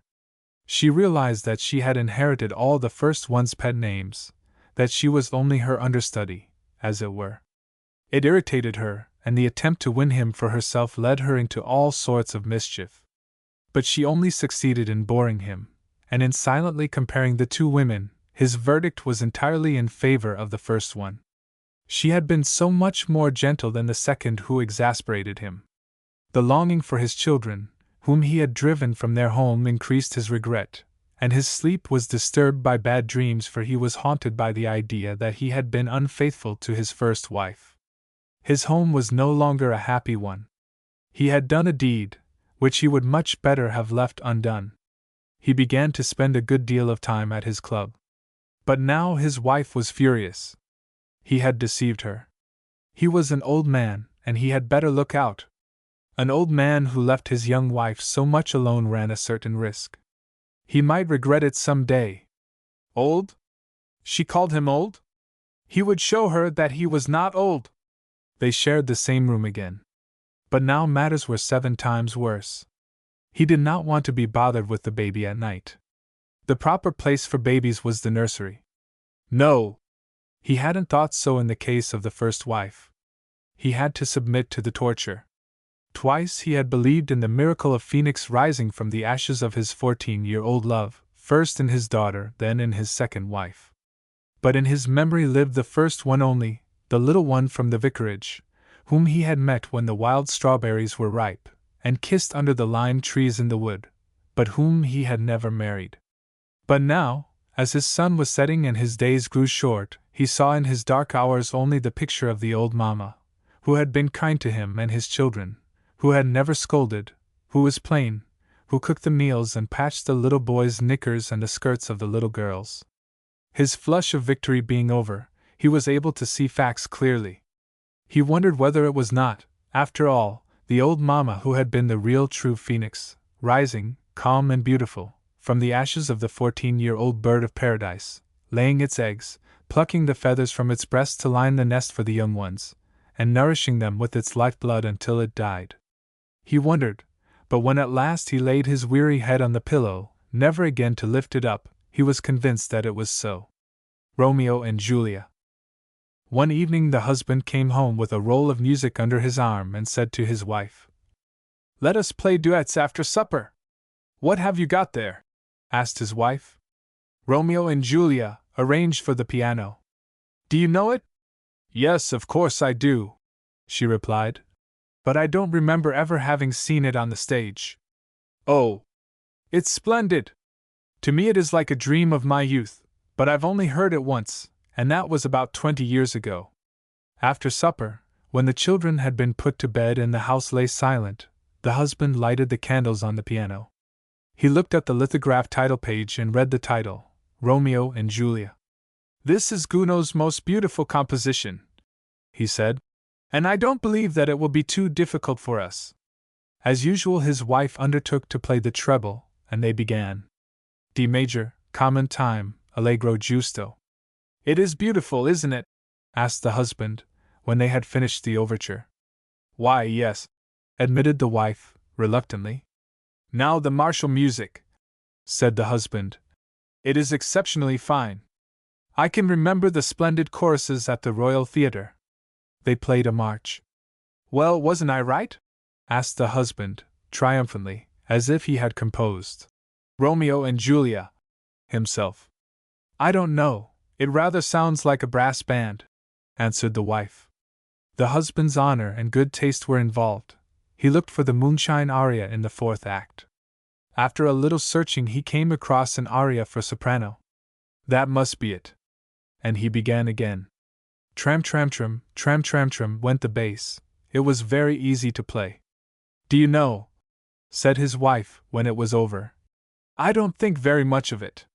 The husband, quite depressed, admitted that it reminded him of a barrel organ. "I thought so all along," confessed the wife. "And I find it antiquated, too. I am surprised that Gounod should be out of date already," he added dejectedly. "Would you like to go on playing? Let's try the cavatina and the trio. I particularly remember the soprano, she was divine." When they stopped playing, the husband looked crestfallen and put the music away, as if he wanted to shut the door on the past. "Let's have a glass of beer," he said. They sat down at the table and had a glass of beer. "It's extraordinary," he began, after a little while. "I never realized before that we've grown old, for we really must have vied with Romeo and Julia as to who should age faster. It's 20 years ago since I heard the opera for the first time. I was a newly fledged undergraduate then. I had many friends and the future smiled at me. I was immensely proud of the first down on my upper lip and my little college cap, and I remember as if it were today, the evening when Fritz, Phil and myself went to hear this opera. We had heard Faust some years before and were great admirers of Gounod's genius. But Romeo beat all our expectations. The music roused our wildest enthusiasm. Now both my friends are dead. Fritz, who was ambitious, was a private secretary when he died, Phil a medical student. I who aspired to the position of a minister of state have to content myself with that of a regimental judge. The years have passed by quickly and imperceptibly. Of course I have noticed that the lines under my eyes have grown deeper and that my hair has turned gray at the temples, but I should never have thought that we had traveled so far on the road to the grave. Yes, my dear, we've grown old. Our children could teach us that. And you must see it in me too, although you don't say anything. How can you say that? Oh, I know only too well, my dear, continued the wife sadly. I know that I am beginning to lose my good looks, that my hair is growing thin, that I shall soon lose my front teeth. Just consider how quickly everything passes away, interrupted her husband. It seems to me that one grows old much more rapidly nowadays than one used to do. In my father's house Haydn and Mozart were played a great deal, although they were dead long before he was born. And now Gounod has grown old-fashioned already. How distressing it is to meet again the ideals of one's youth under these altered circumstances. And how horrible it is to feel old age approaching. He got up and sat down again at the piano. He took the music and turned over the pages as if he were looking for keepsakes, locks of hair, dried flowers and ends of ribbon in the drawer of a writing table. His eyes were riveted on the black notes, which looked like little birds climbing up and down a wire fencing. But where were the spring songs, the passionate protestations, the jubilant avowals of the rosy days of first love? The notes stared back at him like strangers, as if the memory of life's springtime were grown over with weeds. Yes, that was it. The strings were covered with dust, the sounding board was dried up, the felt worn away. A heavy sigh echoed through the room, heavy as if it came from a hollow chest, and then silence fell.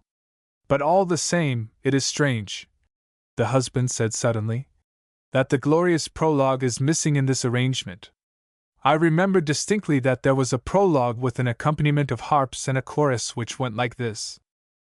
He softly hummed the tune, which bubbled up like a stream in a mountain glen. Note succeeded note. His face cleared, his lips smiled, the lines disappeared, his fingers touched the keys, and drew from them melodies, powerful, caressing and full of eternal youth, while with a strong and ringing voice he sang the part of the bass. His wife started from her melancholy reverie and listened with tears in her eyes. "What are you singing?"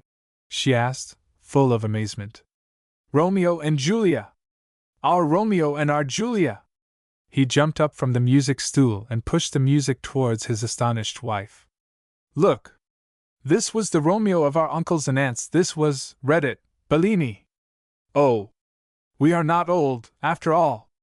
The wife looked at the thick, glossy hair of her husband, his smooth brow and flashing eyes, with joy. "And you? You look like a young girl. We have allowed old Bellini to make fools of us. I felt that something was wrong." "No, darling, I thought so first." "Probably you did, that is because you are younger than I am." "No, you."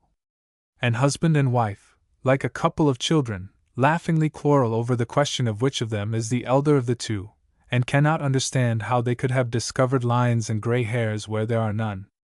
Prolificacy. He was a supernumerary at the Board of Trade and drew a salary of 1,200 crowns. He had married a young girl without a penny, for love, as he himself said, to be no longer compelled to go to dances and run about the streets, as his friends maintained.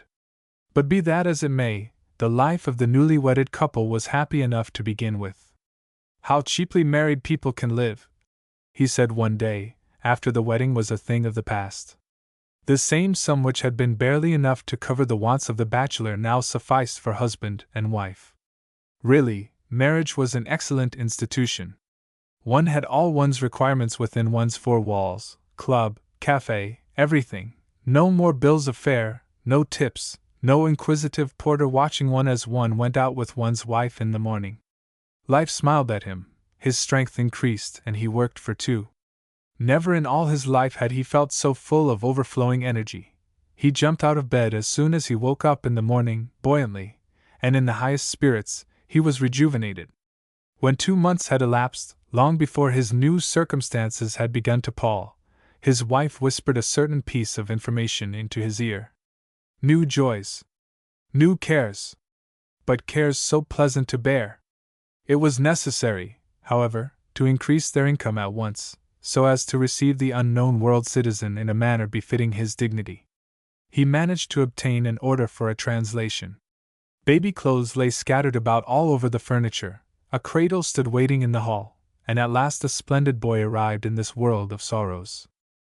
The father was delighted. And yet he could not help a vague feeling of uneasiness whenever he thought of the future. Income and expenditure did not balance. Nothing remained but to reduce his dress allowance. His frock coat began to look threadbare at the seams, his shirt front was hidden underneath a large tie, his trousers were frayed. It was an undeniable fact that the porters at the office looked down on him on account of his shabbiness. In addition to this, he was compelled to lengthen his working day. It must be the first and last, he said. But how was it to be done? He was at a loss to know. 3 months later, his wife prepared him in carefully chosen words that his paternal joys would soon be doubled. It would not be true to say that he rejoiced greatly at the news. But there was no alternative now. He must travel along the road he had chosen, even if married life should prove to be anything but cheap. It's true, he thought, his face brightening. The younger one will inherit the baby clothes of his elder brother. This will save a good deal of expense, and there will be food enough for them. I shall be able to feed them just as well as others. And the second baby was born. You are going it, said a friend of his, who was a married man himself, but father of one child only. What is a man to do? Use his common sense. Use his common sense? But, my dear fellow, a man gets married in order to, I mean to say, not only in order to, but yet in order to. Well, anyhow, we are married and that settles the matter. Not at all. Let me tell you something, my dear boy. If you are at all hoping for promotion, it is absolutely necessary that you should wear clean linen, trousers which are not frayed at the bottom, and a hat which is not of a rusty brown. And the sensible man whispered sensible words into his ear. As the result, the poor husband was put on short commons in the midst of plenty. But now his troubles began. To start with, his nerves went to pieces, he suffered from insomnia and did his work badly. He consulted a doctor. The prescription cost him 3 crowns, and such a prescription! He was to stop working. He had worked too hard, his brain was overtaxed. To stop work would mean starvation for all of them, and to work spelled death, too. He went on working. One day, as he was sitting at his desk, stooping over endless rows of figures, he had an attack of faintness, slipped off his chair and fell to the ground. A visit to a specialist, 18 crowns. A new prescription. He must ask for sick leave at once, take riding exercise every morning and have steak and a glass of port for breakfast. Riding exercise and port. But the worst feature of the whole business was a feeling of alienation from his wife which had sprung up in his heart. He did not know whence it came. He was afraid to go near her, and at the same time he longed for her presence. He loved her still, but a certain bitterness was mingled with his love. You are growing thin, said a friend. Yes, I believe I've grown thinner, said the poor husband. You are playing a dangerous game, old boy. I don't know what you mean. A married man in half-mourning. Take care, my friend. I really don't know what you're driving at. It's impossible to go against the wind for any length of time.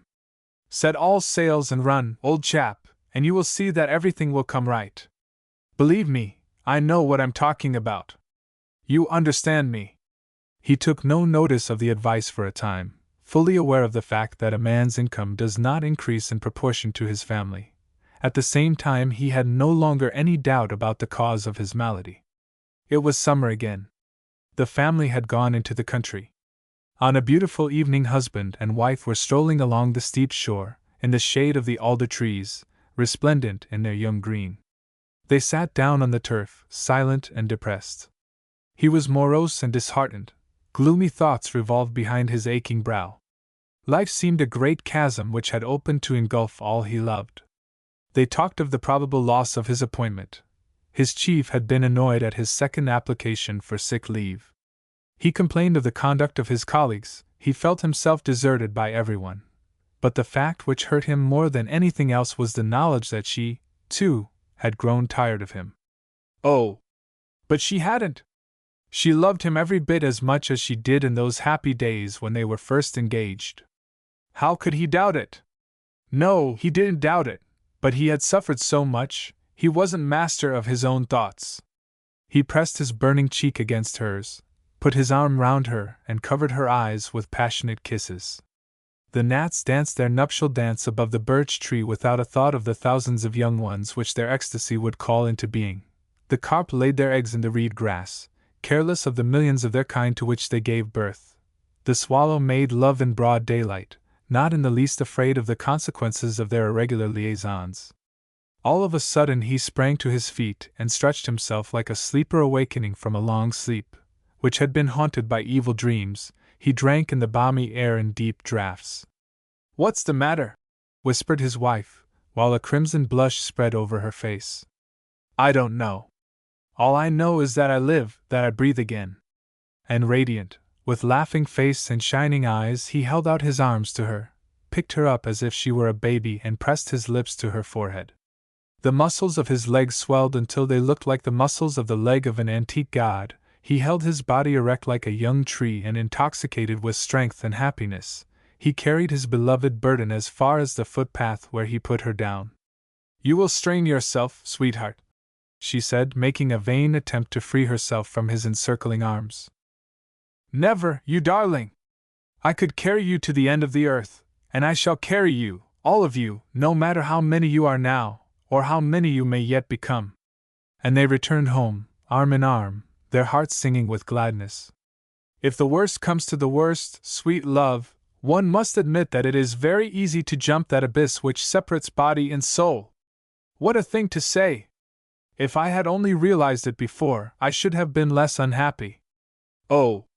Those idealists! And they entered their cottage. The good old times had returned and had, apparently, come to stay. The husband went to work to his office as before. They lived again through love's springtime. No doctor was required, and the high spirits never flagged. After the third christening, however, he came to the conclusion that matters were serious, and started playing his old game with the inevitable results: doctor, sick leave, riding exercise, port. But there must be an end of it, at all costs. Every time the balance sheet showed a deficit. But when, finally, his whole nervous system went out of joint, he let nature have her own way. Immediately expenses went up and he was beset with difficulties. He was not a poor man, it is true, but on the other hand he was not blessed with too many of this world's riches. "To tell you the truth, old girl," he said to his wife, "it will be the same old story over again." "I am afraid it will, my dear," replied the poor woman, who, in addition to her duties as a mother, had to do the whole work of the house now. After the birth of her fourth child, the work grew too hard for her, and a nursemaid had to be engaged. "Now it must stop," avowed the disconsolate husband. "This must be the last." Poverty looked in at the door. The foundations on which the house was built were tottering.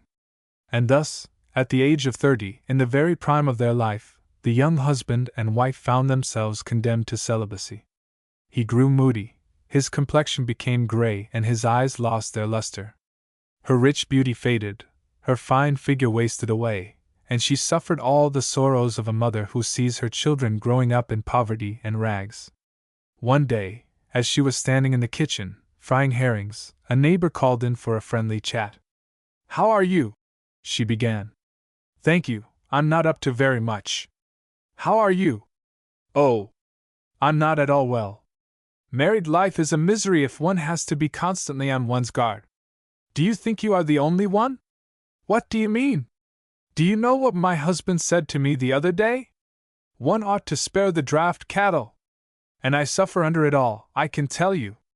No, there's no happiness in marriage. Either husband or wife is bound to suffer. It's one or the other. Or both. But what about the men of science who grow fat at the expense of the government? They have to think of so many things, and moreover, it is improper to write about such problems. They must not be discussed openly. But that would be the first necessity. And the two women fell to discussing their bitter experiences. In the following summer they were compelled to remain in town. They were living in a basement with a view of the gutter, the smell of which was so objectionable that it was impossible to keep the windows open. The wife did needlework in the same room in which the children were playing. The husband, who had lost his appointment on account of his extreme shabbiness, was copying a manuscript in the adjoining room, and grumbling at the children's noise. Hard words were bandied through the open door. It was Whitsuntide. In the afternoon the husband was lying on the ragged leather sofa, gazing at a window on the other side of the street.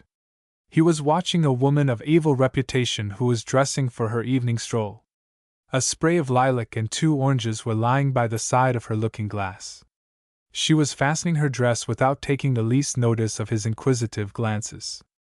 "She's not having a bad time," mused the celibate, suddenly kindled into passion. "One lives but once in this world, and one must live one's life, happen what will." His wife entered the room and caught sight of the object of his scrutiny. Her eyes blazed. The last feeble sparks of her dead love glowed under the ashes and revealed themselves in a temporary flash of jealousy. "Hadn't we better take the children to the zoo?" she asked. "To make a public show of our misery?" "No, thank you. But it's so hot in here. I shall have to pull down the blinds. You had better open a window." He divined his wife's thoughts and rose to do it himself. Out there, on the edge of the pavement, his 4 little ones were sitting, in close proximity of the waste pipes. Their feet were in the dry gutter, and they were playing with orange peels which they had found in the sweepings of the road. The sight stabbed his heart, and he felt a lump rising in his throat.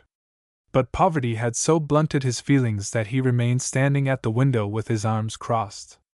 All at once 2 filthy streams gushed from the waste pipes, inundated the gutter and saturated the feet of the children who screamed, half suffocated by the stench. "Get the children ready as quickly as you can," he called, giving way at the heart-rending scene. The father pushed the perambulator with the baby. The other children clung to the hands and skirts of the mother. They arrived at the cemetery with its dark-stemmed lime trees, their usual place of refuge.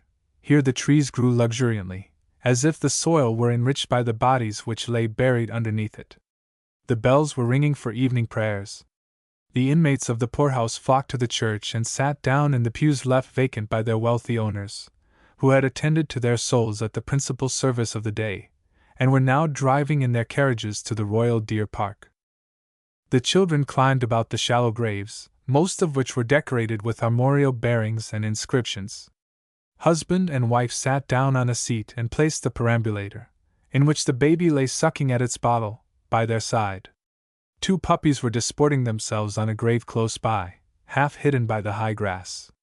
A young and well-dressed couple, leading by the hand a little girl clothed in silk and velvet, passed the seat on which they Saturday. The poor copyist raised his eyes to the young dandy and recognized a former colleague from the Board of Trade who, however, did not seem to see him. A feeling of bitter envy seized him with such intensity that he felt more humiliated by this ignoble sentiment than by his deplorable condition.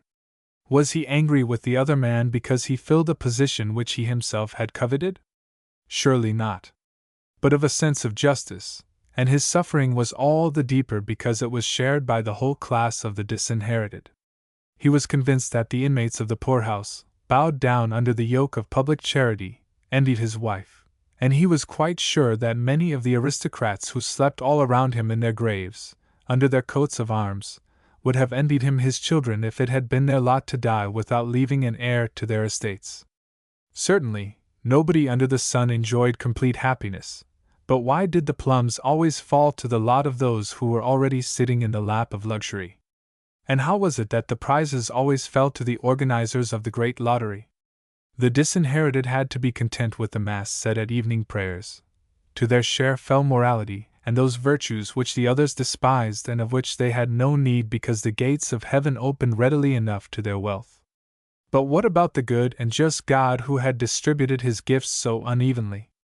It would be better, indeed, to live one's life without this unjust God, who had, moreover, candidly admitted that the wind blew where it listed.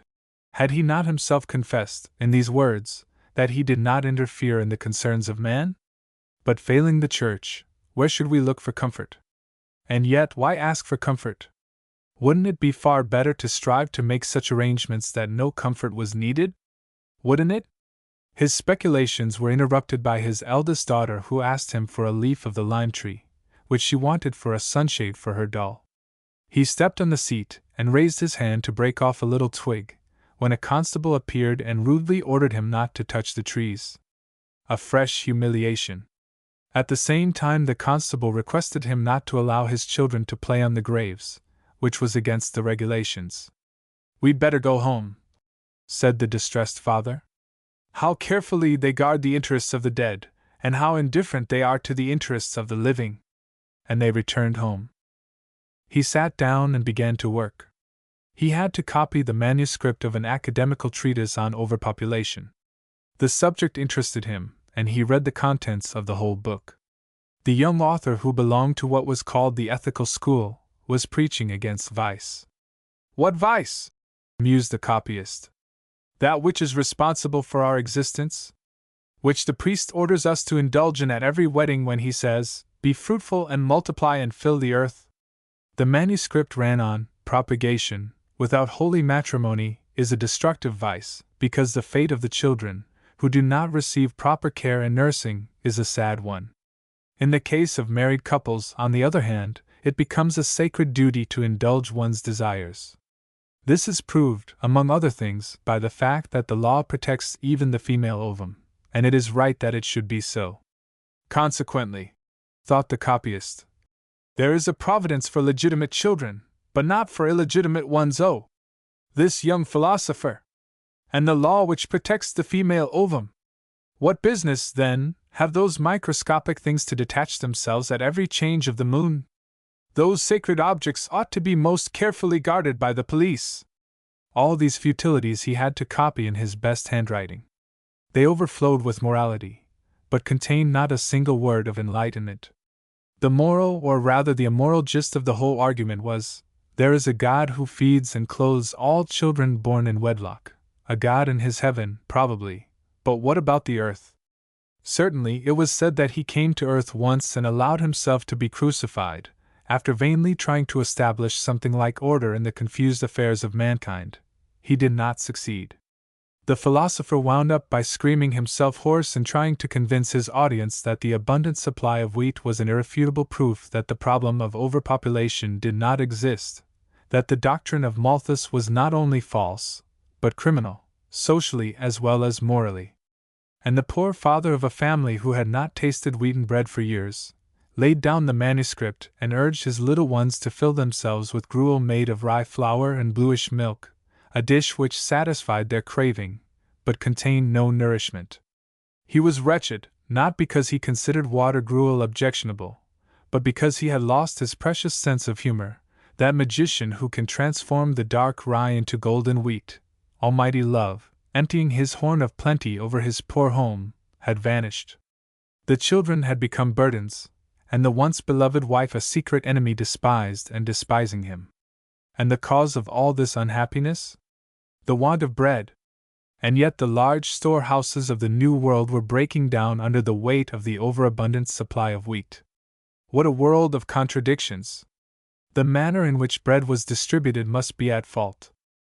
Science, which has replaced religion, has no answer to give. It merely states facts and allows the children to die of hunger, and the parents of thirst. Autumn. They had been married for 10 years. Happily? Well, as happily as circumstances permitted. They had been running in double harness, like two young oxen of equal strength, each of which is conscientiously doing his own share. During the first year of their marriage they buried many illusions and realized that marriage was not perfect bliss. In the second year the babies began to arrive, and the daily toil left them no time for brooding. He was very domesticated, perhaps too much so. His family was his world, the center and pivot of which he was. The children were the radii. His wife attempted to be a center, too, but never in the middle of the circle, for that was exclusively occupied by him, and therefore the radii fell now on the top of one another, now far apart, and their life lacked harmony. In the 10th year of their marriage he obtained the post of secretary to the Board of Prisons, and in that capacity he was obliged to travel about the country. This interfered seriously with his daily routine. The thought of leaving his world for a whole month upset him.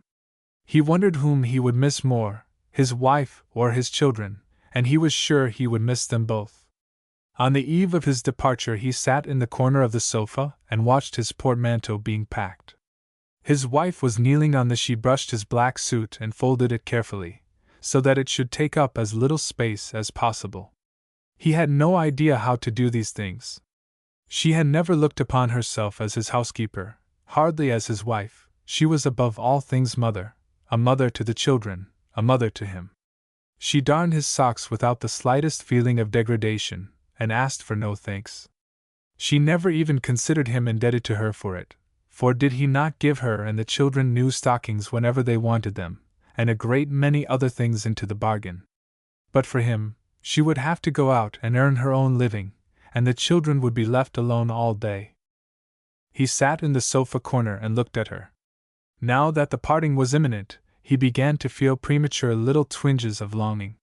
He gazed at her figure. Her shoulders were a little rounded, much bending over the cradle. Ironing board and kitchen range had robbed her back of its straightness.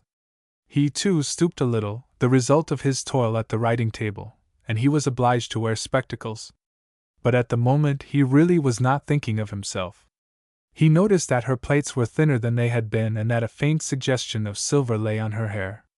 Had she sacrificed her beauty to him alone? No, surely not to him, but to the little community which they formed, for, after all, she had also worked for herself. His hair, too, had grown thin in the struggle to provide for all of them. He might have retained his youth a little longer, if there hadn't been so many mouths to fill, if he had remained a bachelor, but he didn't regret his marriage for 1 second. "It will be a good thing for you to get away for a bit," said his wife. "You have been too much at home." "I suppose you are glad to get rid of me," he replied, not without bitterness.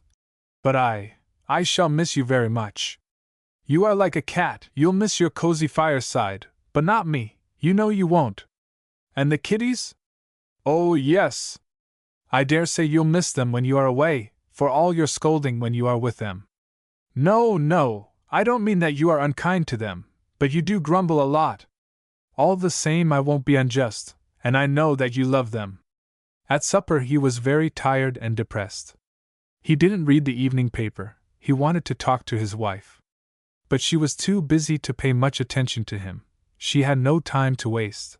Moreover, her 10 years' campaign in kitchen and nursery had taught her self-control. He felt more sentimental than he cared to show, and the topsy-turvydom of the room made him fidgety. Scraps of his daily life lay scattered all over chairs and chests of drawers. His black portmanteau yawned wide open like a coffin. His white linen was carefully laid on the top of his black suit, which showed slight traces of wear and tear at the knees and elbows. It seemed to him that he himself was lying there, wearing a white shirt with a starched front. Presently they would close the coffin and carry it away. On the following morning, it was in August, he rose early and dressed hurriedly. His nerves were unstrung. He went into the nursery and kissed the children who stared at him with sleepy eyes. Then he kissed his wife, got into a cab, and told the driver to drive him to the station. The journey, which he made in the company of his board, did him good. It really was a good thing for him to get out of his groove. Domesticity lay behind him like a stuffy bedroom, and on the arrival of the train at Linkoping he was in high spirits. An excellent dinner had been ordered at the best hotel, and the remainder of the day was spent in eating it. They drank the health of the Lord Lieutenant. No one thought of the prisoners on whose behalf the journey had been undertaken. Dinner over, he had to face a lonely evening in his solitary room. A bed, 2 chairs, a table, a washing stand and a wax candle, which threw its dim light on bare walls. He couldn't suppress a feeling of nervousness. He missed all his little comforts, slippers, dressing gown, pipe rack and writing table, all the little details which played an important part in his daily life. And the kiddies? And his wife? What were they doing? Were they all right? He became restless and depressed. When he wanted to wind up his watch, he found that he had left his watch key at home. It was hanging on the watch stand which his wife had given him before they were married. He went to bed and lit a cigar. Then he wanted a book out of his portmanteau, and he had to get up again. Everything was packed so beautifully, it was a pity to disturb it. In looking for the book, he came across his slippers. She had forgotten nothing. Then he found the book. But he couldn't read. He lay in bed and thought of the past, of his wife, as she had been 10 years ago. He saw her as she had been then. The picture of her, as she now was, disappeared in the blue-gray clouds of smoke which rose in rings and wreaths to the rain-stained ceiling. An infinite yearning came over him. Every harsh word he had ever spoken to her now grated on his ears. He thought remorsefully of every hour of anguish he had caused her. At last he fell asleep. The following day brought much work and another banquet with a toast to the prison governor. The prisoners were still unremembered. In the evening, solitude, emptiness, coldness. He felt a pressing need to talk to her. He fetched some notepaper and sat down to write. But at the very outset he was confronted by a difficulty. How was he to address her? Whenever he had sent her a few lines to say that he would not be home for dinner, he had always called her "Dear Mother."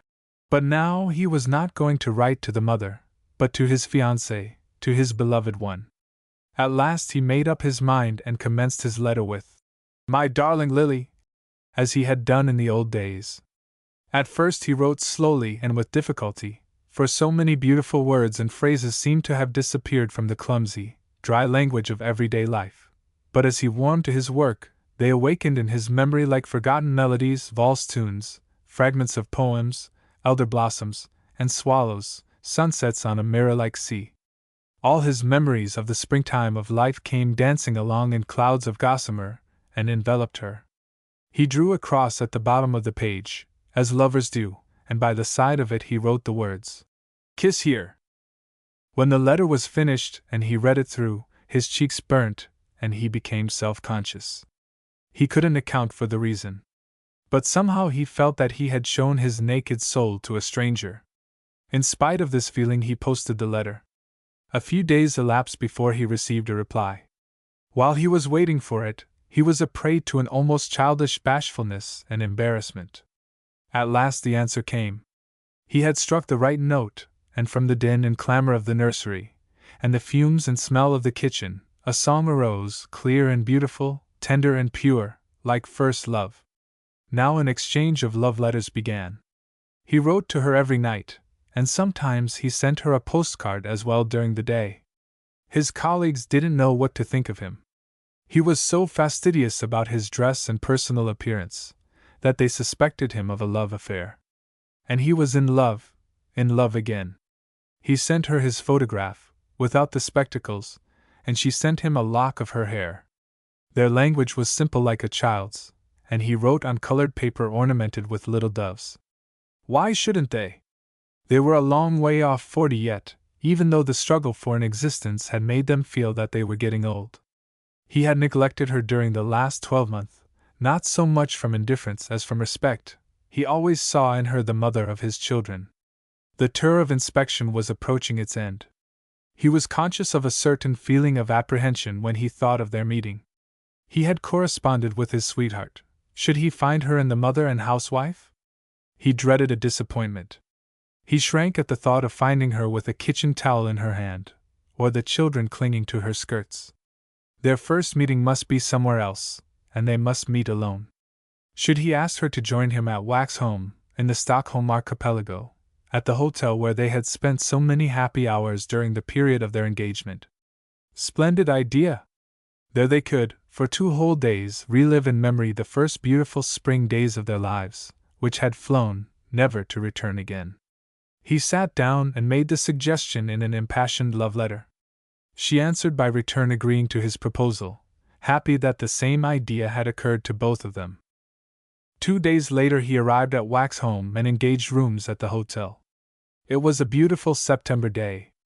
He dined alone, in the great dining room, drank a glass of wine and felt young again. Everything was so bright and beautiful. There was the blue sea outside, only the birch trees on the shore had changed their tints. In the garden the dahlias were still in full splendor, and the perfume of the mignonette rose from the borders of the flower beds. A few bees still visited the dying calices but returned disappointed to their hives. The fishing boats sailed up the Sound before a faint breeze, and in tacking the sails fluttered and the sheets shook. The startled seagulls rose into the air screaming, and circled round the fishermen who were fishing from their boats, for small herring. He drank his coffee on the veranda, and began to look out for the steamer which was due at 6 o'clock.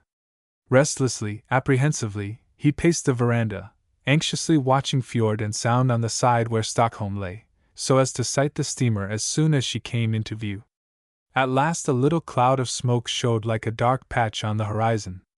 His heart thumped against his ribs, and he drank a liqueur. Then he went down to the shore. Now he could see the funnel right in the center of the Sound, and soon after he noticed the flag on the foretopmast. Was she really on the steamer, or had she been prevented from keeping the tryst? It was only necessary for one of the children to be ill, and she wouldn't be there, and he would have to spend a solitary night at the hotel. The children, who during the last few weeks had receded into the background, now stepped between her and him. They had hardly mentioned them in their last letters, just as if they had been anxious to be rid of all eyewitnesses and spoil sports. He stamped on the creaking landing stage, and then remained standing motionless near a bollard, staring straight at the steamer, which increased in size as she approached, followed in her wake by a river of molten gold that spread over the blue, faintly rippled expanse. Now he could distinguish people on the upper deck, a moving crowd, and sailors busy with the ropes, now a fluttering speck of white near the wheelhouse. There was no one besides him on the landing stage. The moving white speck could only be meant for him, and no one would wave to him but her. He pulled out his handkerchief and answered her greeting, and in doing so he noticed that his handkerchief was not a white one. He had been using colored ones for years for the sake of economy. The steamer whistled, signaled, the engine stopped, she came alongside, and now he recognized her. Their eyes met in greeting. The distance was still too great for words. Now he could see her being pushed slowly by the crowd across the little bridge. It was she, and yet it wasn't. 10 years stretched between her and the picture of her which he had had in his mind. Fashion had changed, the cut of the clothes was different. 10 years ago her delicate face with its olive complexion was framed by the cap which was then worn, and which left the forehead free. Now her forehead was hidden by a wicked imitation of a bowler hat. 10 years ago the beautiful lines of her figure were clearly definable under the artistic draperies of her cloak, which playfully now hid, now emphasized the curve of her shoulders and the movement of her arms. Now her figure was completely disguised by a long driving coat which followed the lines of her dress but completely concealed her figure. As she stepped off the landing bridge, he caught sight of her little foot with which he had fallen in love, when it was encased in a button boot, shaped on natural lines. The shoe which she was now wearing resembled a pointed Chinese slipper, and did not allow her foot to move in those dancing rhythms which had bewitched him. It was she, and yet it was not she. He embraced and kissed her. She inquired after his health and he asked after the children. Then they walked up the Strand. Words came slowly and sounded dry and forced. How strange! They were almost shy in each other's presence, and neither of them mentioned the letters. In the end he took heart of grace and asked, "Would you like to go for a walk before sunset?" "I should love to," she replied, taking his arm. They went along the high road in the direction of the little town. The shutters of all the summer residences were closed, the gardens plundered. Here and there an apple, hidden among the foliage, might still be found hanging on the trees, but there wasn't a single flower in the flower beds. The verandas, stripped of their sunblinds, looked like skeletons. Where there had been bright eyes and gay laughter, silence reigned. "How autumnal!" she said. "Yes, the forsaken villas look horrible." They walked on. Let us go and look at the house where we used to live. Oh, yes! It will be fun. They passed the bathing vans. Over there, squeezed in between the pilots and the gardeners' cottages, stood the little house with its red fence, its veranda, and its little garden. Memories of past days awoke. There was the bedroom where their first baby had been born. What rejoicing! What laughter! Oh! Youth and gaiety! The rose tree which they had planted was still there. And the strawberry bed which they had made, no, it existed no longer, grass had grown over it. In the little plantation, traces of the swing which they had put up were still visible, but the swing itself had disappeared. "Thank you so much for your beautiful letters," she said, gently pressing his arm. He blushed and made no reply. Then they returned to the hotel, and he told her anecdotes, in connection with his tour. He had ordered dinner to be served in the large dining room at the table where they used to sit. They sat down without saying grace. It was a tete-a-tete dinner. He took the bread basket and offered her the bread. She smiled. It was a long time since he had been so attentive. But dinner at a seaside hotel was a pleasant change, and soon they were engaged in a lively conversation. It was a duet in which one of them extolled the days that had gone, and the other revived memories of once upon a time. They were reliving the past. Their eyes shone and the little lines in their faces disappeared. Oh! Golden days! Oh! Time of roses which comes but once, if it comes at all, and which is denied to so many of us, so many of us. At dessert he whispered a few words into the ear of the waitress. She disappeared and returned a few seconds later with a bottle of champagne. "My dear Axel, what are you thinking of?" "I am thinking of the spring that has passed, but will return again." But he wasn't thinking of it exclusively, for at his wife's reproachful words there glided through the room, cat-like, a dim vision of the nursery and the porridge bowl. However, the atmosphere cleared again, the golden wine stirred their memories, and again they lost themselves in the intoxicating rapture of the past. He leaned his elbow on the table and shaded his eyes with his hand, as if he were determined to shut out the present, this very present which, after all, had been of his own seeking. The hours passed. They left the dining room and went into the drawing room, which boasted a piano, ordering their coffee to be brought there. "I wonder how the kiddies are?" said she, awakening to the hard facts of real life. "Sit down and sing to me," he answered, opening the instrument. "What would you like me to sing? You know I haven't sent a note for many days." He was well aware of it, but he did want a song. She sat down before the piano and began to play. It was a squeaking instrument that reminded one of the rattling of loose teeth. "What shall I sing?" she asked, turning round on the music stool. "You know, darling," he replied, not daring to meet her eyes. "Your song." "Very well, if I can remember it." And she sang, "Where is the blessed country where my beloved dwells?" But alas! Her voice was thin and shrill, and emotion made her sing out of tune. At times it sounded like a cry from the bottom of a soul which feels that noon is past and evening approaching. The fingers which had done hard work strayed on the wrong keys. The instrument, too, had seen its best days. The cloth on the hammers had worn away. It sounded as if the springs touched the bare wood. When she had finished her song, she sat for a while without turning round, as if she expected him to come and speak to her. But he didn't move, not a sound broke the deep silence. When she turned round at last, she saw him sitting on the sofa, his cheeks wet with tears. She felt a strong impulse to jump up, take his head between her hands and kiss him as she had done in days gone by, but she remained where she was, immovable, with downcast eyes. He held a cigar between his thumb and first finger. When the song was finished, he bit off the end and struck a match. "Thank you, Lily," he said, puffing at his cigar. "Will you have your coffee now?" They drank their coffee, talked of summer holidays in general, and suggested 2 or 3 places where they might go next summer. But their conversation languished, and they repeated themselves. At last he yawned openly and said, "I'm off to bed."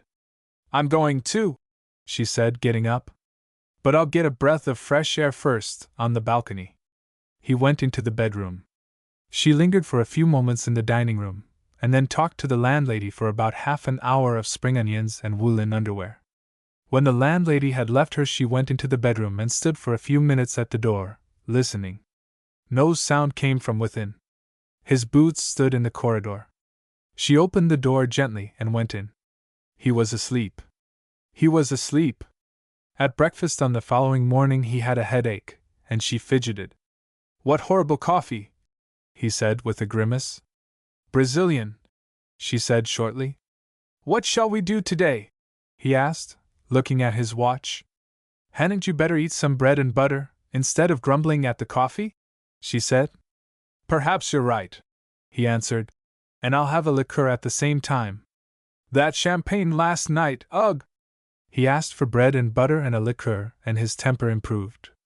"Let's go to the Pilot's Hill and look at the view." They rose from the breakfast table and went out. The weather was splendid and the walk did them good. But they walked slowly, she panted, and his knees were stiff. They drew no more parallels with the past. They walked across the fields. The grass had been cut long ago, there wasn't a single flower anywhere. They sat down on some large stones. He talked of the Board of Prisons and his office. She talked of the children. Then they walked on in silence. He looked at his watch. 3 hours yet till dinner time, he said. And he wondered how they could kill time on the next day. They returned to the hotel. He asked for the papers. She sat down by the side of him with a smile on her lips. They talked little during dinner. After dinner she mentioned the servants. "For heaven's sake, leave the servants alone!" he exclaimed. "Surely we haven't come here to quarrel." "Am I quarreling?" "Well, I'm not." An awkward pause followed. He wished somebody would come. The children. Yes. This tete-a-tete embarrassed him, but he felt a pain in his heart when he thought of the bright hours of yesterday. "Let's go to Oak Hill," she said, "and gather wild strawberries. There are no wild strawberries at this time of the year, it's autumn. Let's go all the same." And they went. But conversation was difficult. His eyes searched for some object on the roadside which would serve for a peg on which to hang a remark, but there was nothing. There was no subject which they hadn't discussed. She knew all his views on everything and disagreed with most of them. She longed to go home, to the children, to her own fireside. She found it absurd to make a spectacle of herself in this place, and be on the verge of a quarrel with her husband all the time. After a while they stopped, for they were tired. He sat down and began to write in the sand with his walking stick. He hoped she would provoke a scene. "What are you thinking of?" she asked at last. He replied, feeling as if a burden were falling off his shoulders. "I am thinking that we are getting old, Mother. Our innings are over, and we have to be content with what has been. If you are of the same mind, we'll go home by the night boat." "I have thought so all along, old man, but I wanted to please you." "Then come along, we'll go home. It's no longer summer, autumn is here." They returned to the hotel, much relieved. He was a little embarrassed on account of the prosaic ending of the adventure, and felt an irresistible longing to justify it from a philosophical standpoint. "You see, Mother," he said, the word was too strong. "My affection for you has undergone a change in the course of time.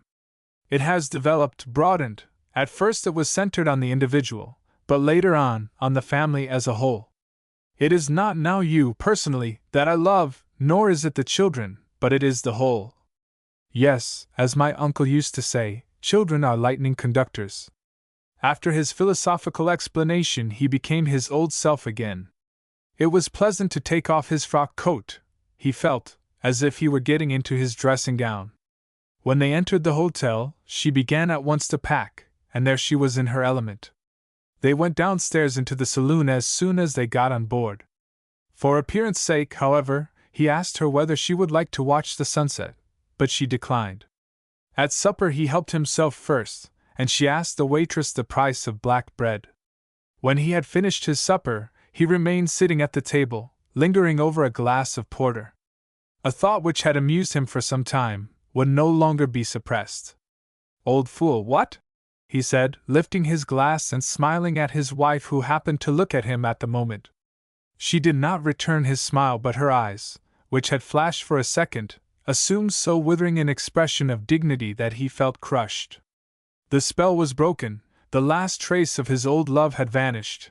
He was sitting opposite the mother of his children. He felt small. "No need to look down upon me because I have made a fool of myself for a moment," she said gravely. "But in a man's love there is always a good deal of contempt, it is strange. And in the love of a woman? Even more, it is true. But then, she has every cause. It's the same thing, with a difference. Probably both of them are wrong. That which one values too highly, because it is difficult of attainment, is easily underrated when one has obtained it. Why does one value it too highly? Why is it so difficult of attainment?" The steam whistle above their heads interrupted their conversation. They landed. When they had arrived home, and he saw her again among her children, he realized that his affection for her had undergone a change, and that her affection for him had been transferred to and divided amongst all these little screamers. Perhaps her love for him had only been a means to an end. His part had been a short one, and he felt deposed. If he had not been required to earn bread and butter, he would probably have been cast off long ago. He went into his study, put on his dressing gown and slippers, lighted his pipe and felt at home. Outside the wind lashed the rain against the window panes, and whistled in the chimney. When the children had been put to bed, his wife came and sat by him. "No weather to gather wild strawberries," she said. "No, my dear, the summer is over and autumn is here." "Yes, it is autumn," she replied. "But it is not yet winter, there is comfort in that. Very poor comfort if we consider that we live but once. Twice when one has children, 3 times if one lives to see one's grandchildren. And after that, the end. Unless there is a life after death. We cannot be sure of that. Who knows? I believe it, but my faith is no proof. But it is good to believe it. Let us have faith. Let us believe that spring will come again. Let us believe it. Yes, let us believe it," he said, gathering her to his breast. Compulsory marriage. His father died early, and from that time forth he was in the hands of a mother, 2 sisters and several aunts. He had no brother. They lived on an estate in the Swedish province, Södermanland, and had no neighbors with whom they could be on friendly terms. When he was 7 years old, a governess was engaged to teach him and his sisters, and about the same time a girl cousin came to live with them. He shared his sisters' bedroom, played their games and went bathing with them. Nobody looked upon him as a member of the other sex. Before long his sisters took him in hand and became his schoolmasters and tyrants. He was a strong boy to start with, but left to the mercy of so many doting women, he gradually became a helpless mollycoddle. Once he made an attempt to emancipate himself, and went to play with the boys of the cottagers. They spent the day in the woods, climbed the trees, robbed the birds' nests and threw stones at the squirrels. Frithjof was as happy as a released prisoner, and did not come home to dinner. The boys gathered whortleberries, and bathed in the lake. It was the first really enjoyable day of his life. When he came home in the evening, he found the whole house in great commotion. His mother, though anxious and upset, did not conceal her joy at his return, and Agatha, however, a spinster, and his mother's eldest sister, who ruled the house, was furious. She maintained that it would be a positive crime not to punish him. Frithjof could not understand why it should be a crime, but his aunt told him that disobedience was a sin.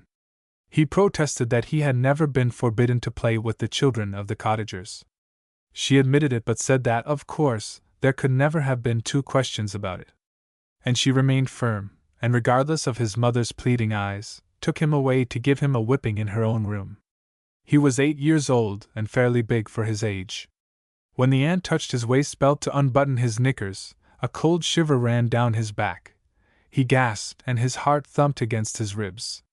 He made no sound, but stared, horror-struck, at the old woman who asked him, almost caressingly, to be obedient and not to offer any resistance. But when she laid hands on his shirt, he grew hot with shame and fury. He sprang from the sofa on which she had pushed him, hitting out right and left. Something unclean, something dark and repulsive, seemed to emanate from this woman, and the shame of his sex rose up in him as against an assailant. But the aunt, mad with passion, seized him, threw him on a chair, and beat him. He screamed with rage, pain he did not feel, and with convulsive kicks tried to release himself, but all of a sudden he lay still and was silent. When the old woman let him go, he remained where he was, motionless. "Get up!" she said in a broken voice. He stood up and looked at her. One of her cheeks was pale, the other crimson. Her eyes glowed strangely, and she trembled all over. He looked at her curiously, as one might examine a wild beast, and all of a sudden a supercilious smile raised his upper lip. It seemed to him as if his contempt gave him an advantage over her. "She-devil!" He flung the word, newly acquired from the children of the cottagers, into her face, defiantly and scornfully, seized his clothes and flew downstairs to his mother, who was sitting in the dining room, weeping. He wanted to open his heart to her and complain of his aunt's treatment, but she had not the courage to comfort him. So he went into the kitchen where the maids consoled him with a handful of currants. From this day on he was no longer allowed to sleep in the nursery with his sisters, but his mother had his bed removed to her own bedroom.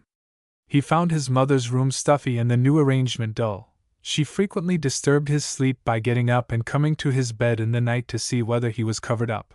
Then he flew into a rage and answered her questions peevishly.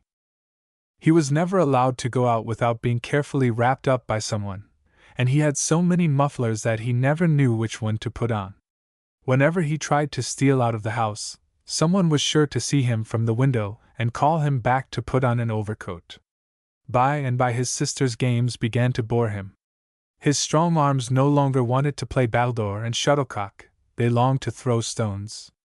The squabbles over a petty game of croquet, which demanded neither muscle nor brain, irritated him. The governess was another one of his trials. She always spoke to him in French, and he invariably answered her in Swedish. A vague disgust with his whole life and surroundings began to stir in him. The free and easy manner in which everybody behaved in his presence offended him, and he retaliated by heartily loathing all with whom he came in contact.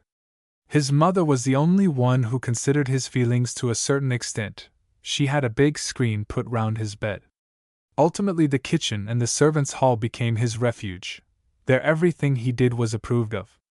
Occasionally, of course, matters were discussed there which might have aroused a boy's curiosity, but for him there were no secrets.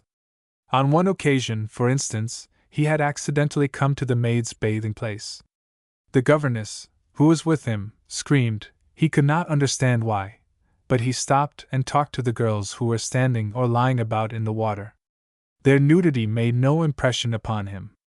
He grew up into a youth. An inspector was engaged to teach him farming, for he was, of course, to take over the management of the estate in due time. They chose an old man who held the orthodox faith. The old man's society was not exactly calculated to stimulate a young man's brain, but it was an improvement on the old conditions. It opened new points of view to him and roused him to activity. But the inspector received daily and hourly so many instructions from the ladies that he ended by being nothing but their mouthpiece. At the age of 15 Frithiof was confirmed, received a present of a gold watch, and was allowed to go out on horseback. He was not permitted, however, to realize his greatest ambition, namely to go shooting. True, there was no longer any fear of a whipping from his archenemy, but he dreaded his mother's tears. He always remained a child, and never managed to throw off the habit of giving way to the judgment of other people. The years passed. He had attained his 20th year. One day he was standing in the kitchen watching the cook, who was busy scaling a perch. She was a pretty young woman with a delicate complexion. He was teasing her and finally put his hand down her back. "Do behave yourself, now, Mr. Frithiof," said the girl. "But I am behaving myself," he replied, becoming more and more familiar. "If mistress should see you—" "Well, supposing she did?" At this moment his mother passed the open kitchen door.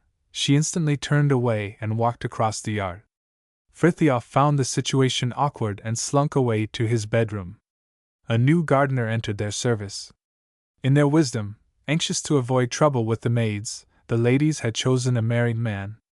But, as misfortune would have it, The gardener had been married long enough to be the father of an exceedingly pretty young daughter. Frithiof quickly discovered the sweet blossom among the other roses in the garden, and poured out all the goodwill which lay stored up in his heart for that half of humanity to which he did not belong, on this young girl, who was rather well developed and not without education. He spent a good deal of his time in the garden and stopped to talk to her whenever he found her working at one of the flower beds or cutting flowers. She did not respond to his advances, but this only had the effect of stimulating his passion.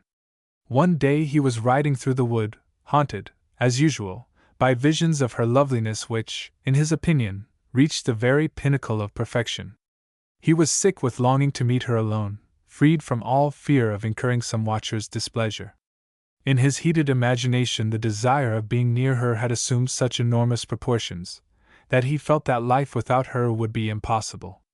He held the reins loosely in his hand, and the horse picked his way leisurely while its rider sat on its back wrapped in deep thought.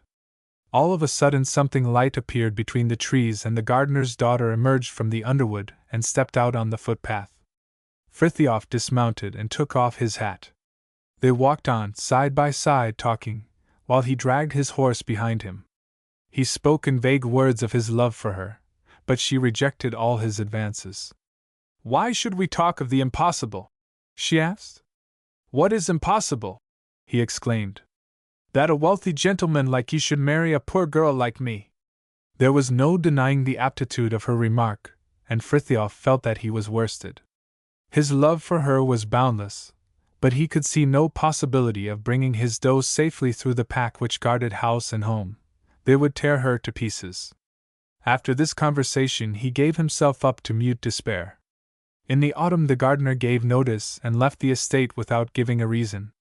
For 6 weeks Frithiof was inconsolable, for he had lost his first and only love.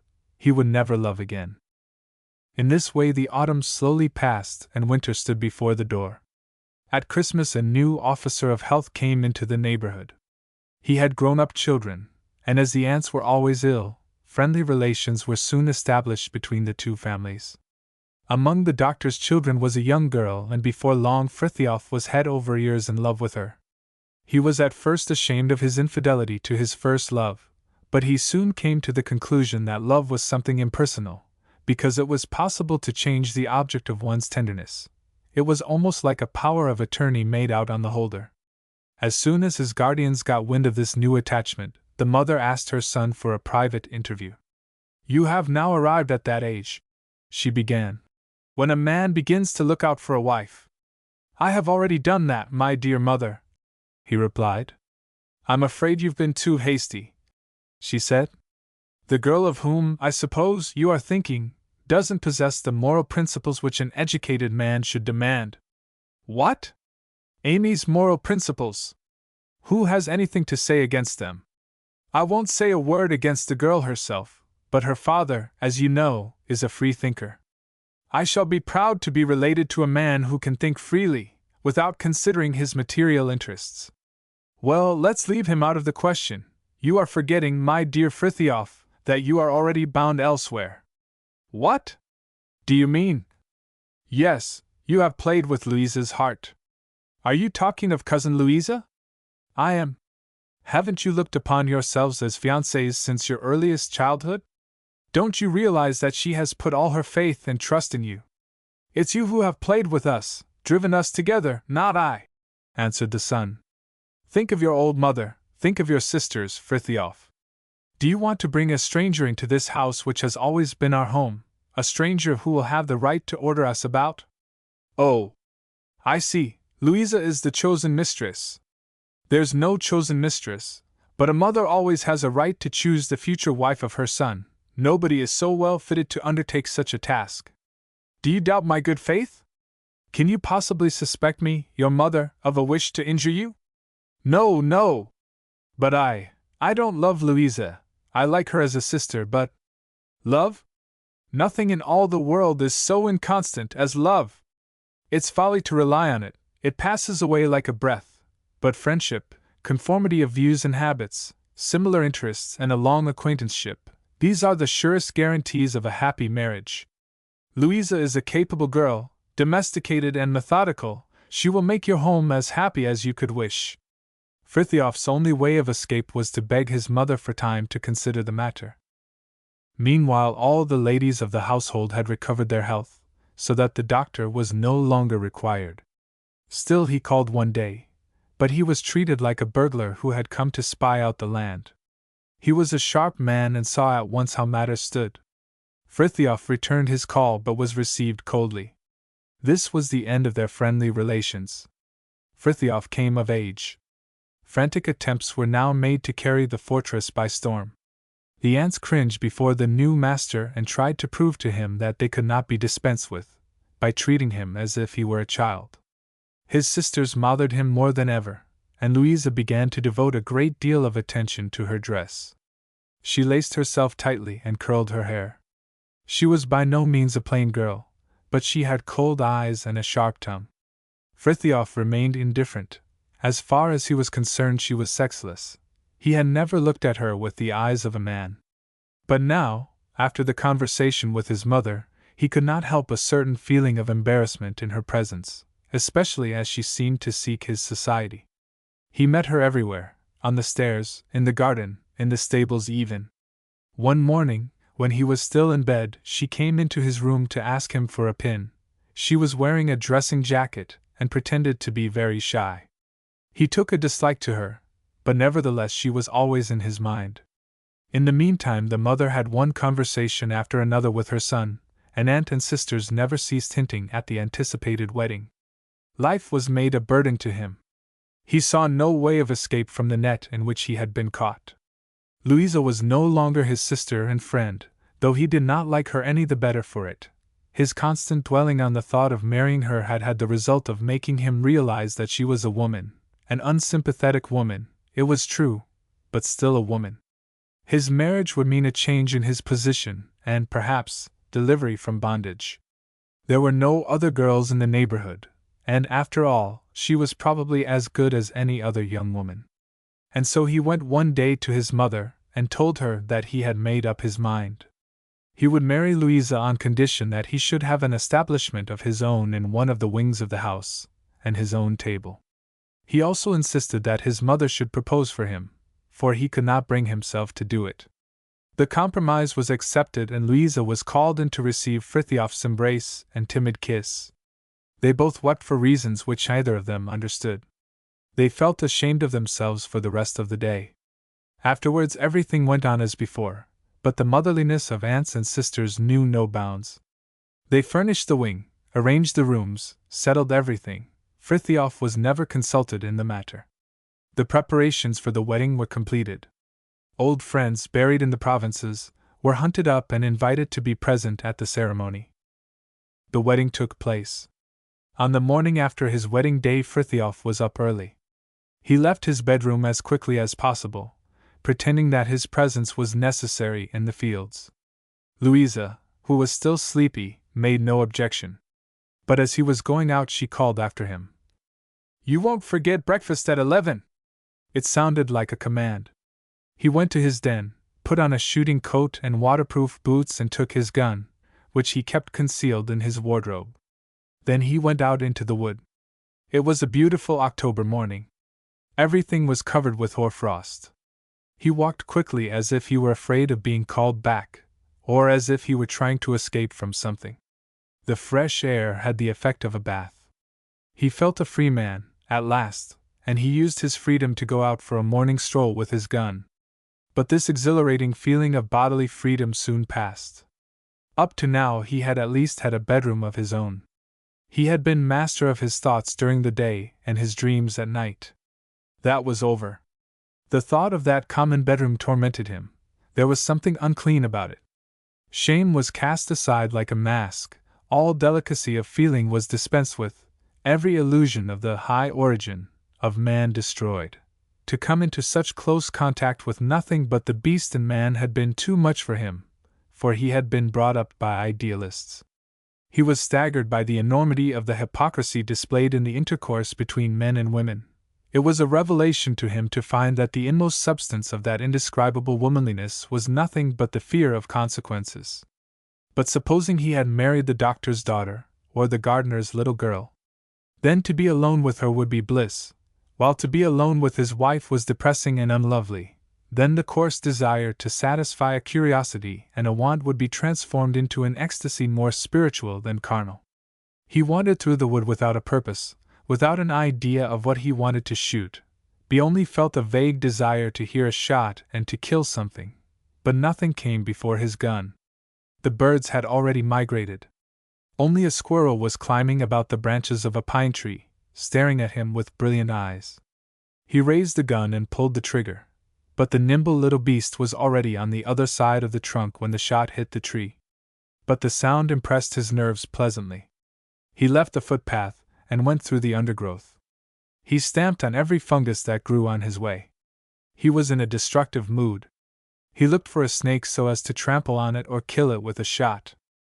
Suddenly he remembered that he ought to go home and that it was the morning after his wedding day. The mere thought of the curious glances to which he would be exposed had the effect of making him feel like a criminal, about to be unmasked and shown up for having committed a crime against good manners and, what was worse, against nature. Oh, that he could have left this world behind him! But how was he to do that? His thoughts grew tired at last of revolving round and round the same problem, and he felt a craving for food. He decided to return home and have some breakfast. On entering the gate which led to the courtyard, he saw the whole house party standing before the entrance hall. As soon as they caught sight of him, they began to cheer. He crossed the yard with uncertain footsteps and listened with ill-concealed irritation to the sly questions after his health. Then he turned away and went into the house, never noticing his wife, who was standing amongst the group waiting for him to go up to her and kiss her. At the breakfast table he suffered tortures which he knew would be burnt into his memory for all times. The insinuations of his guests offended him, and his wife's caresses stung him. His day of rejoicing was the most miserable day of his life. In the course of a few months the young wife, with the assistance of aunts and sisters, had established her overrule in the house. Frithiof remained, what he had always been, the youngest and dullest member of the household. His advice was sometimes asked for, but never acted upon. He was looked after as if he were still a child. His wife soon found it unbearable to dine with him alone, for he kept an obstinate silence during the meal. Louisa could not stand it. She must have a lightning conductor. One of the sisters removed into the wing. Frithiof made more than one attempt to emancipate himself, but his attempts were always frustrated by the enemy. They were too many for him, and they talked and preached until he fled into the wood. The evenings held terror for him. He hated the bedroom, and went to it as to a place of execution. He became morose and avoided everybody. They had been married for a year now, and still there was no promise of a child. His mother took him aside one day to have a talk to him. "Wouldn't you like to have a son?" she asked. "Of course I would," he replied.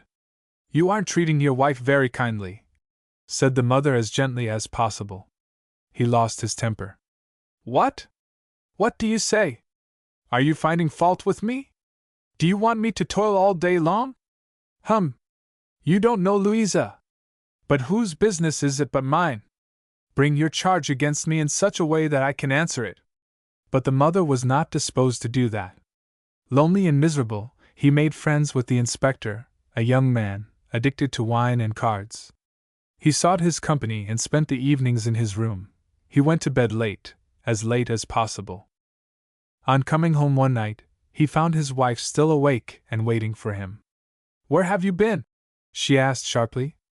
"That's my business," he replied. "To be married and have no husband is anything but pleasant," she rejoined. "If we had a child, at least." "It isn't my fault that we haven't." "It isn't mine." A quarrel arose as to whose fault it was, and the quarrel lasted for 2 years. As both of them were too obstinate to take medical advice, the usual thing happened. The husband cut a ridiculous figure, and the wife a tragic one. He was told that a childless woman was sacred because, for some reason or other, God's curse rested on her. That God could also stoop to curse a man was beyond the women's comprehension. But Frithiof had no doubt that a curse rested on him, for his life was dreary and unhealthy. Nature has created 2 sexes, which are now friends, now enemies. He had met the enemy, an overwhelming enemy. "What is a capon?" he was asked by one of his sisters one day. She was busy with her needlework and asked the question à propos of nothing. He looked at her suspiciously. No, she did not know the meaning of the word. She had probably listened to a conversation and her curiosity was aroused. But the iron had entered his soul. He was being laughed at. He grew suspicious. Everything he heard and saw he connected with that charge. Beside himself with rage, he seduced one of the maids. His act had the desired result. In due time he was a father. Now Louisa was looked upon as a martyr, and he as a blackguard. The abuse left him indifferent, for he had vindicated his honor, if it was an honor and not merely a lucky chance to be born without defects. But the incident roused Louisa's jealousy, and, it was a strange thing, awakened in her a sort of love for her husband. It was a love which irritated him, for it showed itself in unremitting watchfulness and nervous obtrusiveness, sometimes even in maternal tenderness and solicitude which knew no bounds. She wanted to look after his gun, see whether it was charged. She begged him on her knees to wear his overcoat when he went out. She kept his home with scrupulous care, tidied and dusted all day long. Every Saturday the rooms were turned inside out, the carpets beaten and his clothes aired. He had no peace and never knew when he would be turned out of his room so that it could be scrubbed. There was not sufficient to do to occupy him during the day, for the women looked after everything. He studied agriculture and attempted to make improvements, but all his efforts were frustrated. He was not master in his own house. Finally he lost heart. He had grown taciturn because he was always contradicted. The want of congenial company and fellows in misfortune gradually dulled his brain. His nerves went to pieces. He neglected his appearance and took to drink. He was hardly ever at home now. Frequently he could be found, intoxicated, at the public house or in the cottages of the farm laborers. He drank with everybody and all day long. He stimulated his brain with alcohol for the sake of the relief he found in talking. It was difficult to decide whether he drank in order to be able to talk to somebody who did not contradict him, or whether he drank merely in order to get drunk. He sold privileges and farm produce to the cottagers to provide himself with money, for the women held the cash. Finally he burgled his own safe and stole the contents. There was an orthodox, church-going inspector on the premises now. The previous one had been dismissed on account of his intemperate habits. When at last, through the clergyman's influence, the proprietor of the inn lost his license, Frithiof took to drinking with his own farm laborers.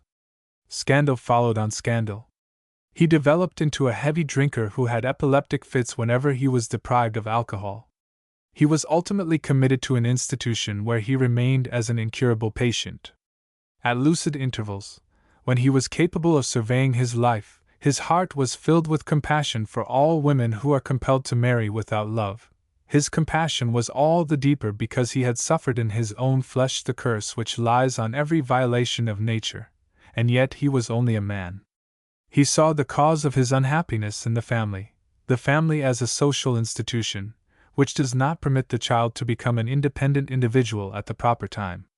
He brought no charge against his wife, for was she not equally unhappy, a victim of the same unfortunate conditions which are honored by the sacred name of law? Karina. Her father was a general. Her mother died when she was still a baby. After her mother's death few ladies visited the house. The callers were mostly men. And her father took her education into his own hands. She went out riding with him, was present at the maneuvers, took an interest in gymnastics and attended the musters of the reserves.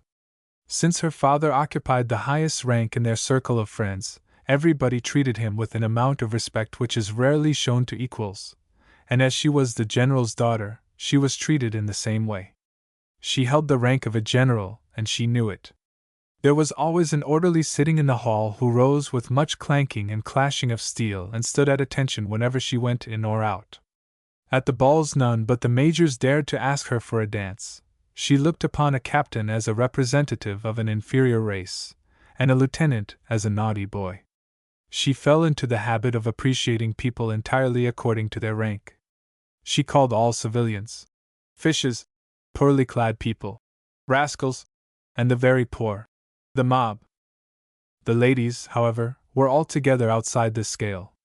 Her father, who occupied a position above all men, and who was saluted respectfully wherever he went, always stood up before a lady, regardless of her age, kissed the hands of those he knew, and was at the beck and call of every pretty woman. The result of this was that very early in life she became very firmly convinced of the superiority of her own sex, and accustomed herself to look upon a man as a lower being. Whenever she went out on horseback, a groom invariably rode behind her.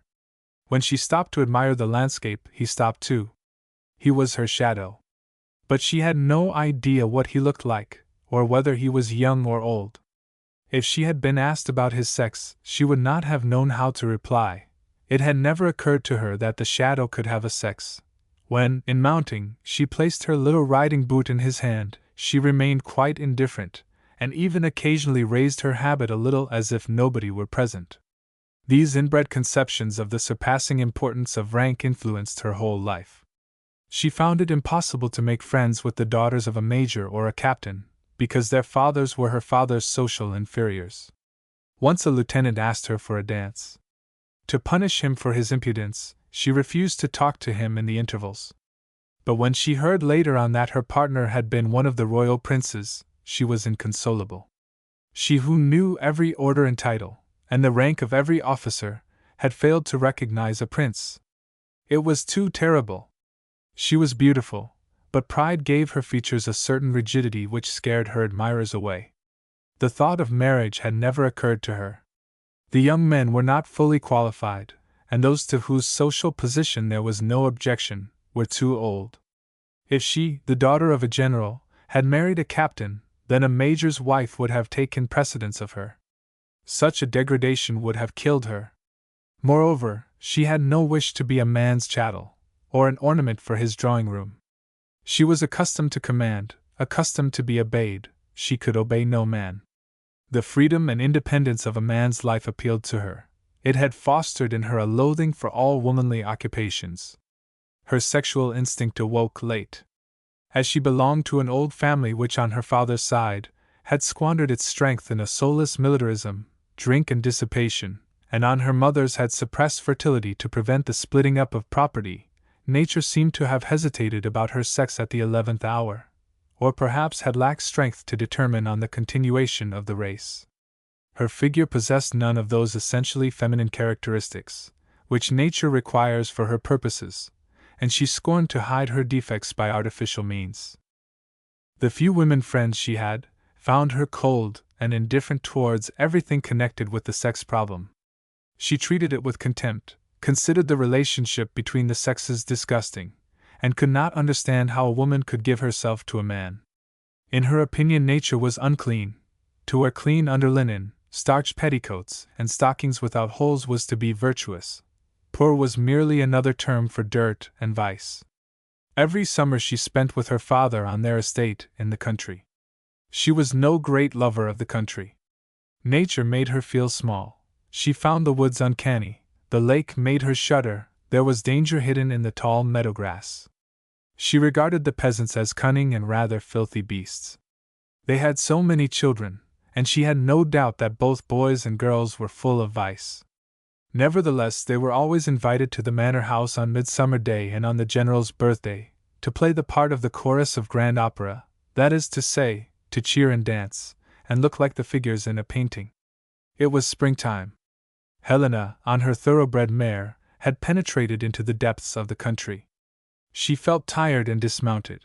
She fastened her mare to a birch tree which grew near an enclosure. Then she strolled along by the side of a ditch and began to gather wild orchids. The air was soft and balmy. Steam was rising from the ground. She could hear the frogs jumping into the ditch which was half full of water. All at once the mare neighed and, stretching her slender neck over the fence, drew in the air with wide-open nostrils. "Alice!" she called out. "Be quiet, old girl!" And she continued to gather the modest flowers which so cleverly hide their secrets behind the prettiest and neatest curtains that for all the world look like printed calico. But the mare neighed again. From behind the hazel bushes on the other side of the enclosure came an answer, a second neighing, deeper and fuller. The swampy ground of the enclosure shook, powerful hoofs scattered the stones, to right and left, and a black stallion appeared at full gallop. The tense neck carried a magnificent head, the muscles lay like ropes under the glossy skin. As he caught sight of the mare, his eyes began to flash. He stopped, and stretched out his neck as if he were going to yawn, raised his upper lip and showed his teeth. Then he galloped across the grass and approached the railings. Helena picked up her skirt and ran to her mare. She raised her hand to seize the bridle, but the mare broke away and took the fence. Then the wooing began. She stood at the fence and called, but the excited mare paid no heed. Inside the enclosure the horses chased one another. The situation was a critical one. The breath of the stallion came like smoke from his nostrils and white foam flecked his shoulders. Helena longed to escape, for the scene filled her with horror. She had never witnessed the raging of a natural instinct in a living body. This uncontrolled outbreak terrified her. She wanted to run after her mare and drag her away by force, but she was afraid of the savage stallion. She wanted to call for help, but she was loath to attract other eyewitnesses. She turned her back to the scene and decided to wait. The sound of horses' hoofs came from the direction of the highroad. A carriage appeared in sight. There was no escape. Although she was ashamed to stay where she was, it was too late now to run away, for the horses were slowing down and the carriage stopped a few yards in front of her. "How beautiful!" exclaimed one of the occupants of the carriage, a lady, and raised her golden lorgnette so as to get a better view of the spectacle. "But why are we stopping?" retorted the other, irritably. "Drive on!" "Don't you think it beautiful?" asked the elder lady. The coachman's smile was lost in his great beard, as he urged the horses on. "You are such a prude, my dear Milly," said the first voice. "To me this kind of thing is like a thunderstorm, or a heavy sea." Helena could hear no more. She felt crushed with vexation, shame and horror. A farm laborer came shuffling along the highroad. Helena ran to meet him, so as to prevent him from witnessing the scene, and at the same time ask his help. But he was already too near. "I believe it's the miller's black stallion," he said gravely. "In that case it will be better to wait until it's all over, for he won't brook interference. If the lady will leave it to me, I will bring her mare home later on." Glad to have done with the matter, Helena hurried away. When she arrived home, she was ill. She refused to ride her mare again, for in her eyes the beast had become unclean. This pretty adventure had a greater influence on Helena's psychic development than might have been expected. The brutal outbreak of a natural instinct, the undisguised exhibition of which in the community of men is punished with a term of imprisonment, haunted her as if she had been present at an execution. It distressed her during the day and disturbed her dreams at night. It increased her fear of nature and made her give up her former Amazon's life. She remained at home and gave herself up to study. The house boasted a library, but as misfortune would have it, no additions had been made since her grandfather's death. All books were therefore a generation too old, and Helena found antiquated ideals. The first book which fell into her hands was Madame de Staël's Carina. The way in which the volume lay on the shelf indicated that it had served a special purpose. Bound in green and gold, a little shabby at the edges, full of marginal notes and underlined passages, the work of her late mother, it became a bridge, as it were, between mother and daughter, which enabled the now grown-up daughter to make the acquaintance of the dead mother. These pencil notes were the story of a soul. Displeasure with the prose of life and the brutality of nature had inflamed the writer's imagination and inspired it to construct a dream world in which the souls dwelled, disincarnate. It was essentially an aristocratic world, this dream world, for it required financial independence from its denizens, so that the soul might be fed with thoughts. This brain fever, called romance, was therefore the gospel of the wealthy, and became absurd and pitiful as soon as it penetrated to the lower classes. Carina became Helena's ideal, the divinely inspired poetess who, like the nun of the Middle Ages, had vowed a vow of chastity, so that she might lead a life of purity, who was, of course, admired by a brilliant throng, rose to immeasurable heights above the heads of the petty everyday mortals. It was the old ideal all over again, transposed, salutes, standing at attention, rolling of drums, the first place everywhere. Helena was quite ignorant of the fact that Madame de Staël outlived the Carina ideal, and did not become a real influence until she came out of her dream world into the world of facts. She ceased to take an interest in everyday affairs, she communed with herself and brooded over her ego. The inheritance which her mother had left her in posthumous notes began to germinate. She identified herself with both Carina and her mother, and spent much time in meditating on her mission in life. That nature had intended her to become a mother and do her share in the propagation of the human race, she refused to admit her mission was to explain to humanity what Madame de Staël's Carina had thought 50 years ago. But she imagined the thoughts were her own, striving to find expression. She began to write. One day she attempted verse. She succeeded. The lines were of equal length, and the last words rhymed. A great light dawned on her, she was a poetess. One thing more remained, she wanted ideas. Well, she could take them from Carina. In this way quite a number of poems originated. But they had also to be bestowed on the world, and this could not be done unless they were printed. One day she sent a poem entitled Sappho and signed Carina to the illustrated newspaper. With a beating heart she went out to post the letter herself, and as it dropped into the pillar box, she prayed softly to God. A trying fortnight ensued. She ate nothing, hardly closed her eyes, and spent her days in solitude. When Saturday came and the paper was delivered, she trembled as if she were fever-stricken, and when she found that her verses were neither printed nor mentioned in letters to correspondents, she almost broke down. On the following Saturday, when she could count on an answer with some certainty, she slipped the paper into her pocket without unfolding it, and went into the woods. When she had arrived at a secluded spot and made sure that no one was watching her, she unfolded the paper and hastily glanced at the contents. One poem only was printed, entitled Bellman's Day. She turned to Letters to Correspondents. Her first glance at the small print made her start violently. Her fingers clutched the paper, rolled it into a ball and flung it into the underwood. Then she stared, fascinated, at the ball of white, glimmering through the green undergrowth. For the first time in her life she had received an insult. She was completely unnerved. This unknown journalist had dared what nobody had dared before. He had been rude to her. She had come out from behind her trenches into the arena where high birth counts for nothing, but where victory belongs to that wonderful natural endowment which we call talent, and before which all powers bow when it can no longer be denied. But the unknown had also offended the woman in her, for he had said, "The Carina of 1807 would have cooked dinners and rocked cradles if she had lived after 1870, but you are no Carina." For the first time she had heard the voice of the enemy, the archenemy, man. Cook dinners and rock cradles. They should see. She went home.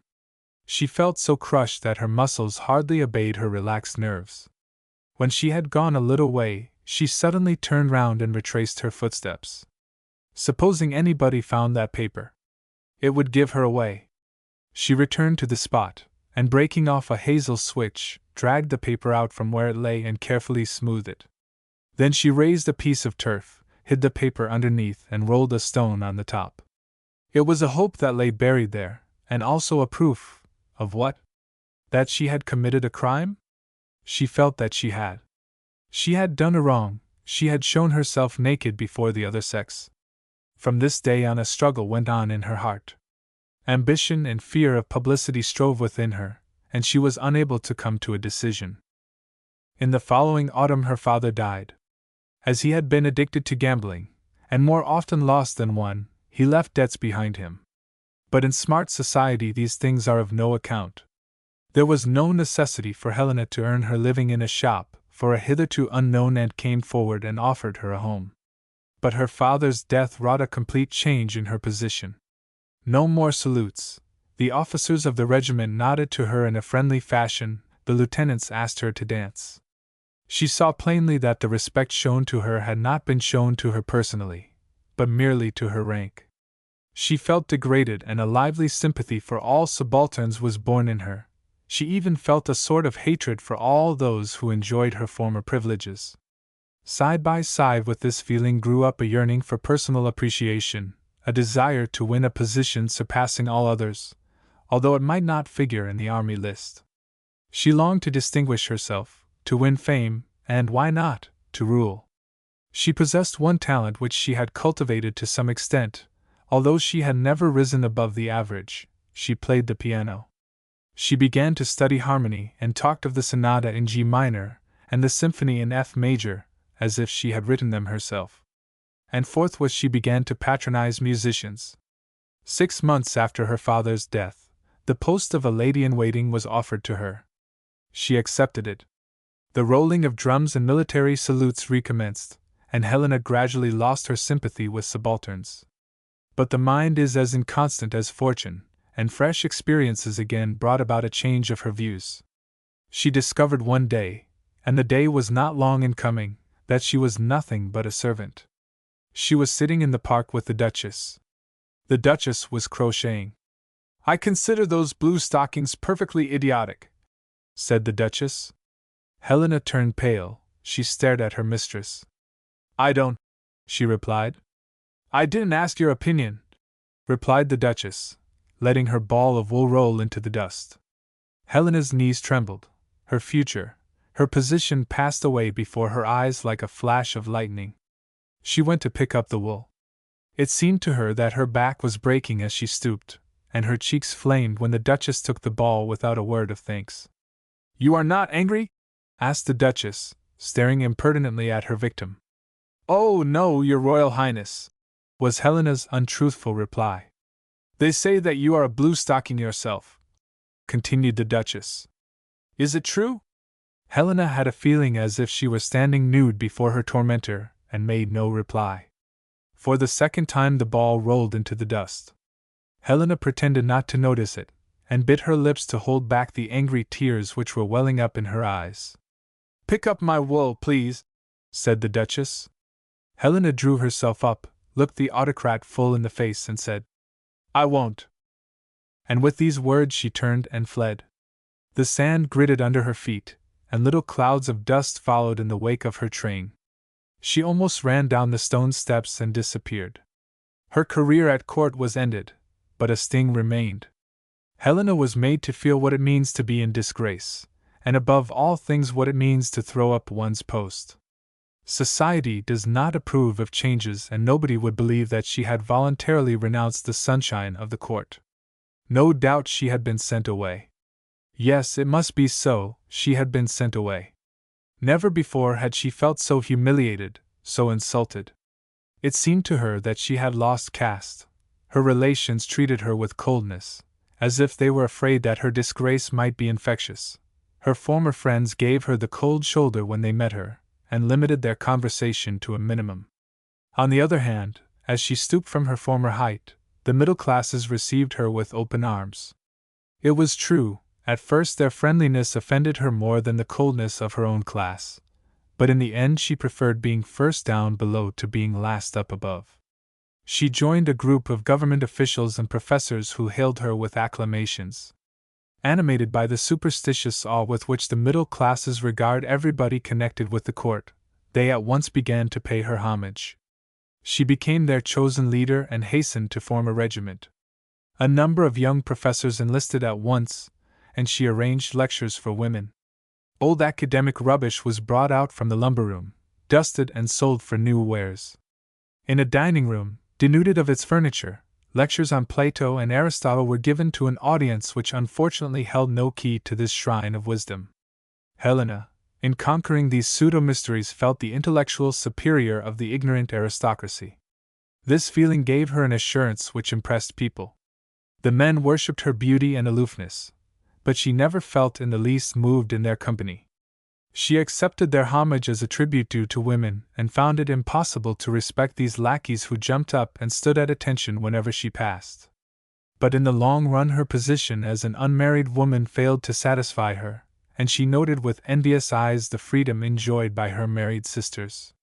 They were at liberty to go wherever they liked, talk to whom they liked, and always had a footman and their husband to meet them and accompany them on their way home. In addition, married women had a better social position, and a great deal more influence. With what condescension, for instance, they treated the spinsters. but whenever she thought of getting married, the incident with her mare flashed into her mind and terror made her ill. In the second year, the wife of a professor from UPS, who combined with her official position great personal charm, appeared on the scene. Helena's star paled. All her worshippers left her to worship the new Sunday, as she no longer possessed her former social position, and the savor of the court had vanished like the scent on a handkerchief. She was beaten in the fight. One single vassal remained faithful to her, a lecturer on ethics, who had hitherto not dared to push himself forward. His attentions were well received, for the severity of his ethics filled her with unlimited confidence. He wooed her so assiduously that people began to gossip. Helena, however, took no notice. She was above that. One evening, after a lecture on the ethical moment in conjugal love, or marriage as a manifestation of absolute identity, for which the lecturer received nothing but his expenses and a grateful pressure of hands, they were sitting in the denuded dining room on their uncomfortable cane chairs, discussing the subject. "You mean to say, then," said Helena, "that marriage is a relationship of coexistence between two identical egos?" "I mean what I said already in my lecture, that only if there exists such a relationship between two congruous identities, being can flow into becoming of higher potentiality." "What do you mean by becoming?" asked Helena, blushing. "The post-existence of two egos in a new ego." "What?"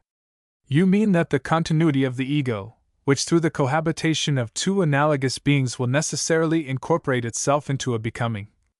"No, my dear lady, I only meant to say that marriage, in profane parlance, can only produce a new spiritual ego, which cannot be differentiated as to sex, when there's compatibility of souls.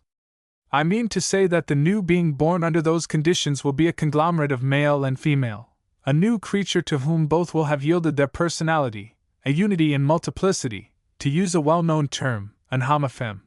The man will cease to be man, the woman will cease to be woman." "That is the union of souls!" exclaimed Helena, glad to have successfully navigated the dangerous cliffs. "It is the harmony of souls of which Plato speaks. It is true marriage as I have sometimes visualized it in my dreams, but which, unfortunately, I shall hardly be able to realize in actuality." Helena stared at the ceiling and whispered, "Why shouldn't you, one of the elect, realize this dream?" "Because she to whom my soul is drawn with irresistible longing does not believe in, love. You cannot be sure of that.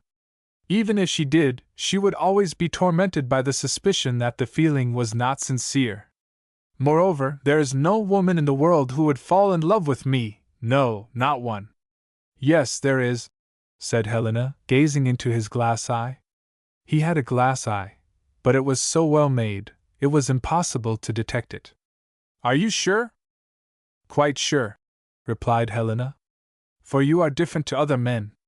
You realize what spiritual love means, the love of the souls. Even if the woman did exist, I could never marry her." "Why not?" "Share a room with her." "That needn't be the case. Madame de Staël merely lived in the same house as her husband." "Did she? What interesting topic are you two discussing?" asked the professor's wife, coming out of the drawing-room. "We were talking of Laocoon," answered Helena, rising from her chair.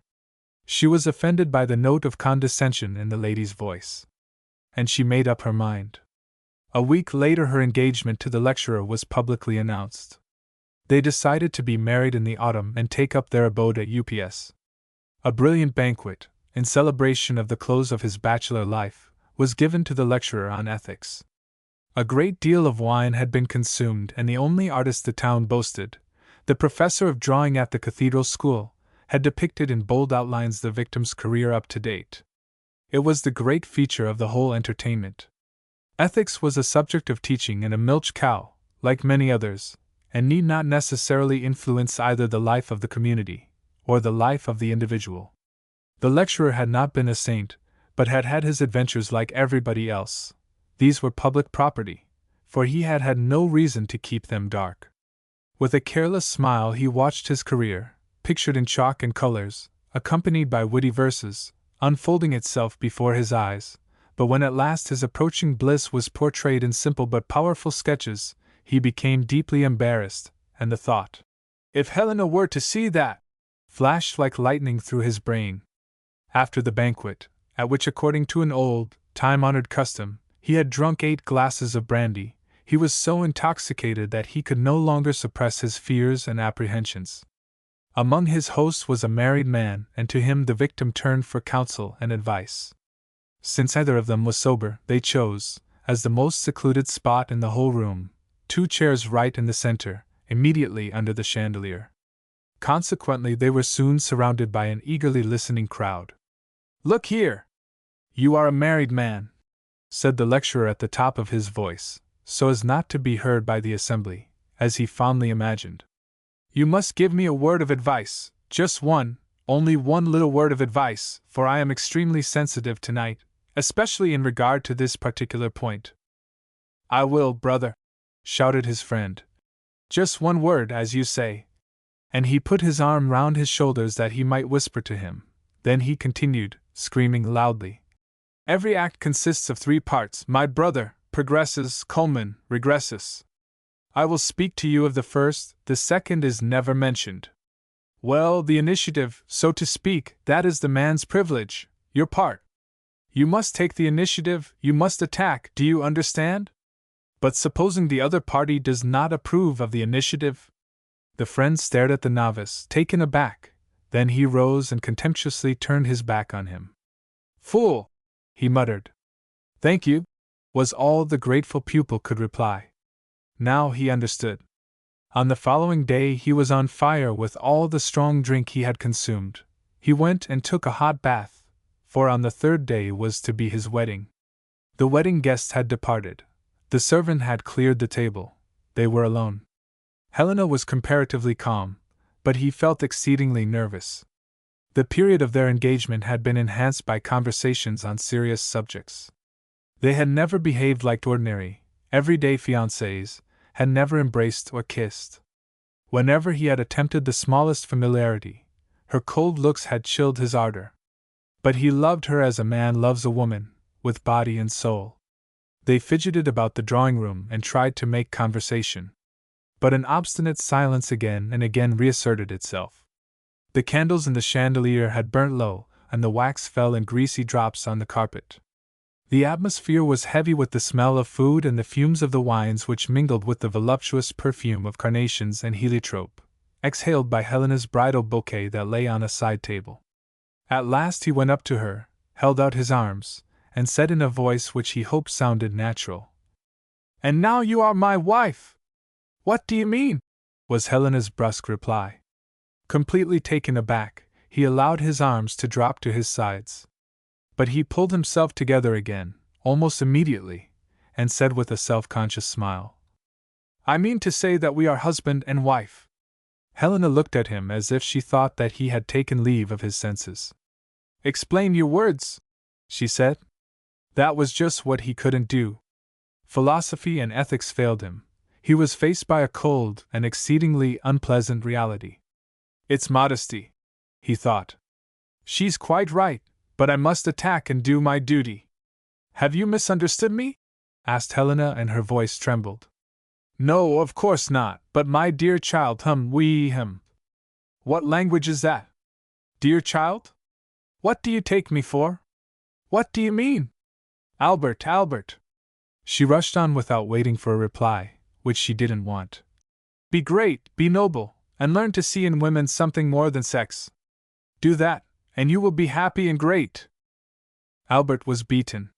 Crushed with shame and furious with his false friend who had counseled him wrongly, he threw himself on his knees before her and stammered, "Forgive me, Helena, you are nobler, purer, better than I. You are made of finer fiber, and you will lift me up when I threaten to perish in coarse matter." "Arise and be strong, Albert," said Helena, with the manner of a prophetess. "Go in peace and show to the world that love and base animal passion are 2 very different things. Good night." Albert rose from his knees and stared irresolutely after his wife, who went into her room and shut the door behind her.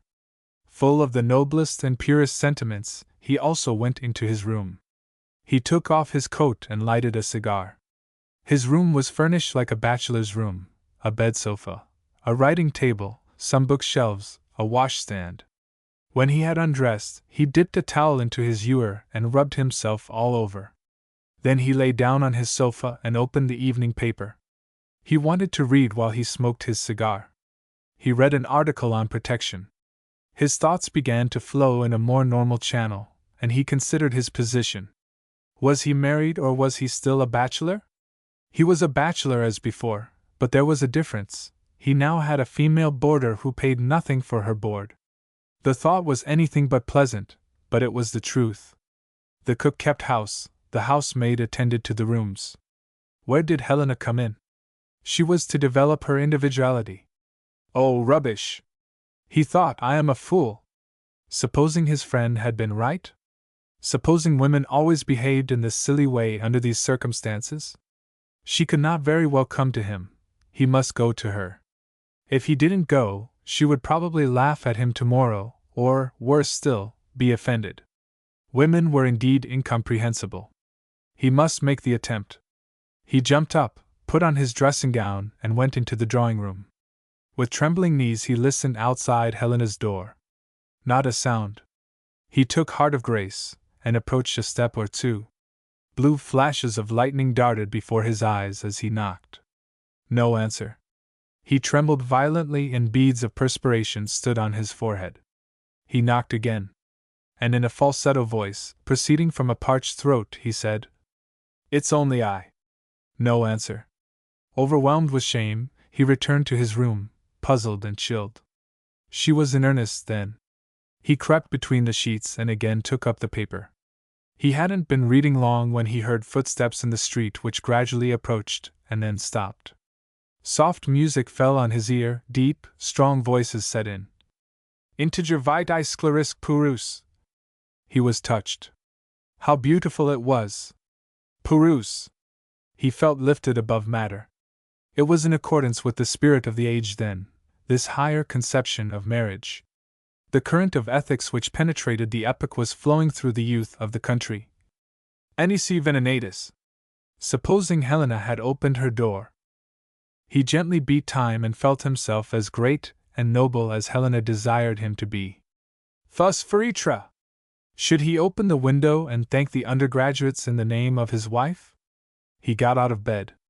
A fourfold peal of laughter crashed against the window panes at the very moment he lifted his hand to draw up the blind. There could be no doubt, they were making fun of him. Beside himself with anger, he staggered back from the window and knocked against the writing table. He was a laughingstock. A faint hatred against the woman whom he had to thank for this humiliating scene began to stir within him, but his love acquitted her. He was incensed against the jesters down below, and swore to bring them before the authorities. But again and again he reverted to his unpleasant position, furious that he had allowed himself to be led by the nose. He paced his room until dawn broke in the east. Then he threw himself on his bed and fell asleep, in bitter grief over the dismal ending of his wedding day, which ought to have been the happiest day of his life. On the following morning he met Helena at the breakfast table. She was cold and self-possessed as usual. Albert, of course, did not mention the serenade. Helena made great plans for the future, and talked volumes about the abolition of prostitution. Albert met her halfway and promised to do all in his power to assist her. Humanity must become chaste, for only the beasts were unchaste. Breakfast over, he went to his lecture. The serenade had roused his suspicions, and as he watched his audience, he fancied that they were making signs to each other. His colleagues, too, seemed to congratulate him in a way which offended him. A big, stout colleague, who radiated vigor and joie de vivre, stopped him in the corridor which led to the library, seized him by the collar and said with a colossal grin on his broad face, "Well? You ought to be ashamed of yourself," was the indignant reply with which he tore himself away and rushed downstairs. When he arrived home, his flat was crowded with his wife's friends. Women's skirts brushed against his legs, and when he sat down in an armchair, he seemed to sink out of sight into piles and piles of women's clothes. "I've heard rumors of a serenade last night," said the professor's wife. Albert grew pale, but Helena took up the gauntlet. "It was well meant, but they really might have been sober. This excessive drinking among students is terrible." What did they sing? Asked the professor's wife. Oh, the usual songs, My Life a Sea, and so on, replied Helena. Albert stared at her in amazement, but he couldn't help admiring her. The day went with gossip and discussions. Albert felt tired, but enjoyed spending a few hours, after the daily toil was over, in pleasant conversation with women, but this was really too much. And moreover, he had to agree to everything they said, for whenever he attempted to express a contradictory opinion, they were down on him in a minute. Night fell, it was bedtime. Husband and wife wished one another good night, and retired to their separate rooms. Again he was attacked by doubt and restlessness. He fancied that he had seen a tender look on Helena's face, and he wasn't quite sure whether she hadn't squeezed his hand. He lit a cigar and unfolded his paper. As soon as he began to read of everyday matters, he seemed to see clearly. It's sheer madness, he said aloud, throwing the paper aside. He slipped on his dressing gown and went into the drawing room. Somebody was moving in Helena's room. He knocked. Is that you, Louise? Asked a voice from inside. No, it's only I, he whispered, hardly able to speak. What's the matter? What do you want? I want to speak to you, Helena, he answered, hardly knowing what he was saying. The key turned in the lock. Albert could hardly trust his ears. The door flew open. Helena stood on the threshold, still fully dressed. What is it you want? She asked. Then she noticed that he was in his dressing gown, and that his eyes shone strangely. She stretched out her hand, pushed him away, and slammed the door. He heard a thud on the floor and almost simultaneously loud sobs. Furious, but abashed, he returned to his room. She was in earnest then. But this was certainly anything but normal. He lay awake all night, brooding, and on the following morning he breakfasted alone. When he came home for lunch, Helena received him with an expression of pained resignation. Why do you treat me like that? She asked. He apologized, with as few words as possible. Then he repented his curtness and climbed down. Thus matters stood for 6 months. He was tossed between doubt, rage, and love, but his chain held. His face grew pale and his eyes lost their luster. His temper had become uncertain, a sullen fury smoldered beneath his outward calm. Helena found him changed, despotic, because he was beginning to oppose her, and often left the meetings to seek amusement elsewhere. One day he was asked to become a candidate for a professorial chair. He refused, believing that he had no chance, but Helena gave him no peace until he complied with the conditions. He was elected. He never knew the reason why, but Helena did. A short time after there was a by-election. The new professor, who had never dreamed of taking an active interest in public affairs, was nonplussed when he found himself nominated. His surprise was even greater when he was elected. He intended to decline, but Helena's entreaties and her argument that life in a big city was preferable to an existence in a small provincial town induced him to accept the mandate. They removed to Stockholm. During these 6 months the newly made professor and member of Parliament had made himself acquainted with the new ideas which came from England and purposed to recreate society and the old standards of morality. At the same time he felt that the moment was not far off when he would have to break with his order. He recovered his strength and vigor in Stockholm, where fearless thinkers encouraged him to profess openly the views which he had long held in secret. Helena, on the other hand, scented a favorable opportunity in the countercurrent and threw herself into the arms of the church party. This was too much for Albert, and he rebelled. His love had grown cold. He found compensation elsewhere. He didn't consider himself unfaithful to his wife, for she had never claimed constancy in a relationship which didn't exist. His friendly intercourse with the other sex aroused his manliness and made him realize his degradation. His growing estrangement did not escape Helena. Their home life became unpleasant, and every moment threatened to bring a catastrophe. The opening of Parliament was imminent. Helena became restless, and seemed to have changed her tactics. Her voice was more gentle, and she appeared anxious to please him. She looked after the servants, and saw that the meals were served punctually. He grew suspicious and wondered, watched her movements and prepared for coming events. One morning, at breakfast, Helena looked embarrassed and self-conscious. She played with her dinner napkin and cleared her throat several times. Then she took her courage in both her hands and made a plunge. "Albert," she began, "I can count on you, can't I? You will serve the cause to which I have devoted my life?" "What cause is that?" he asked curtly, for now he had the upper hand. "You will do something for the oppressed women, won't you?" "Where are the oppressed women?" "What? Have you deserted our great cause? Are you leaving us in the lurch? What cause are you talking about?" "The women's cause." "I know nothing about it." "You know nothing about it? Oh, come! You must admit that the position of the women of the lower classes is deplorable." "No, I can't see that their position is any worse than the position of the men. Deliver the men from their exploiters and the women too will be free. But the unfortunates who have to sell themselves, and the scoundrels who... The scoundrels who pay. Has ever a man taken payment for a pleasure which both enjoy? That is not the question. The question is whether it is just that the law of the land should punish the one and let the other go scot-free. There is no injustice in that. The one has degraded herself until she has become a source of infection, and therefore the state treats her as it treats a mad dog. Whenever you find a man degraded to that degree, well, put him under police control, too. Oh, you pure angels, who despise men and look upon them as unclean beasts. Well, what is it? What do you want me to do?" He noticed that she had taken a manuscript from the sideboard and held it in her hand. Without waiting for a reply, he took it from her and began to examine it. "A bill to be introduced into Parliament. I'm to be the man of straw who introduces it. Is that moral? Strictly speaking, is it honest?" Helena rose from her chair, threw herself on the sofa and burst into tears. He, too, rose and went to her. He took her hand in his and felt her pulse, afraid lest her attack might be serious. She seized his hand convulsively, and pressed it against her bosom. "Don't leave me," she sobbed. "Don't go. Stay, and let me keep faith in you." For the first time in his life he saw her giving way to her emotions.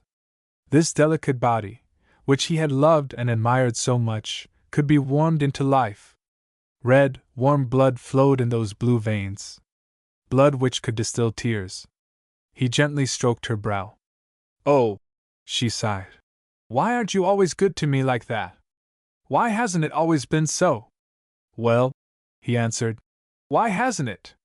Tell me, why not?" Helena's eyelids drooped. "Why not?" she breathed softly. She did not withdraw her hand, and he felt a gentle warmth radiating from her velvety skin.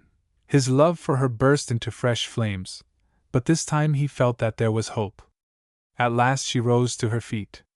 "Don't despise me," she said. "Don't despise me, dear." And she went into her room. What was the matter with her? Albert wondered as he went up to town. Was she passing through a crisis of some sort?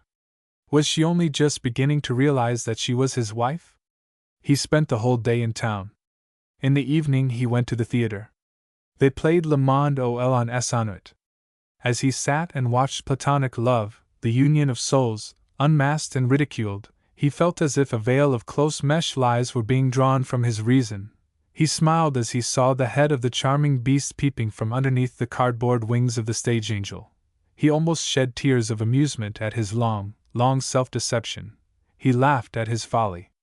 What filth and corruption lay behind this hypocritical morality, this insane desire for emancipation from healthy, natural instincts? It was the ascetic teaching of idealism and Christianity which had implanted this germ into the 19th century. He felt ashamed. How could he have allowed himself to be duped all this time? There was still light in Helena's room as he passed her door on tiptoe so as not to wake her. He heard her cough. He went straight to bed, smoked his cigar and read his paper. He was absorbed in an article on conscription, when all of a sudden Helena's door was flung open, and footsteps and screams from the drawing-room fell on his ears. He jumped up and rushed out of his room, believing that the house was on fire. Helena was standing in the drawing-room in her nightgown. She screamed when she saw her husband and ran to her room. On the threshold she hesitated and turned her head. "Forgive me, Albert," she stammered. "It's you. I didn't know that you were still up. I thought there were burglars in the house. Please forgive me." And she closed her door. What did it all mean? Was she in love with him? He went into his room and stood before the looking glass. Could any woman fall in love with him? He was plain. But one loves with one's soul, and many a plain man had married a beautiful woman. It was true, though, that in such cases the man had nearly always possessed wealth and influence. Was Helena realizing that she had placed herself in a false position? Or had she become aware of his intention to leave her, and was anxious to win him back? When they met at the breakfast table on the following morning, Helena was unusually gentle, and the professor noticed that she was wearing a new morning gown trimmed with lace, which suited her admirably.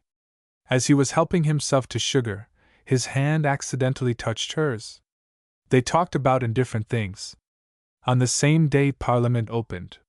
Helena's yielding mood lasted, and she grew more and more affectionate. The period allowed for the introduction of new bills drew to a close. One evening the professor came home from his club in an unusually gay frame of mind. He went to bed with his paper and his cigar. After a while he heard Helena's door creak. Silence, lasting for a few minutes, followed. Then there came a knock at his door. "Who is there?" he shouted. "It's I, Albert. Do dress and come into the drawing room. I want to speak to you."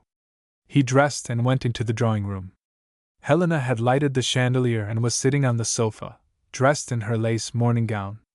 "Do forgive me," she said, "but I can't sleep. My head feels so strange.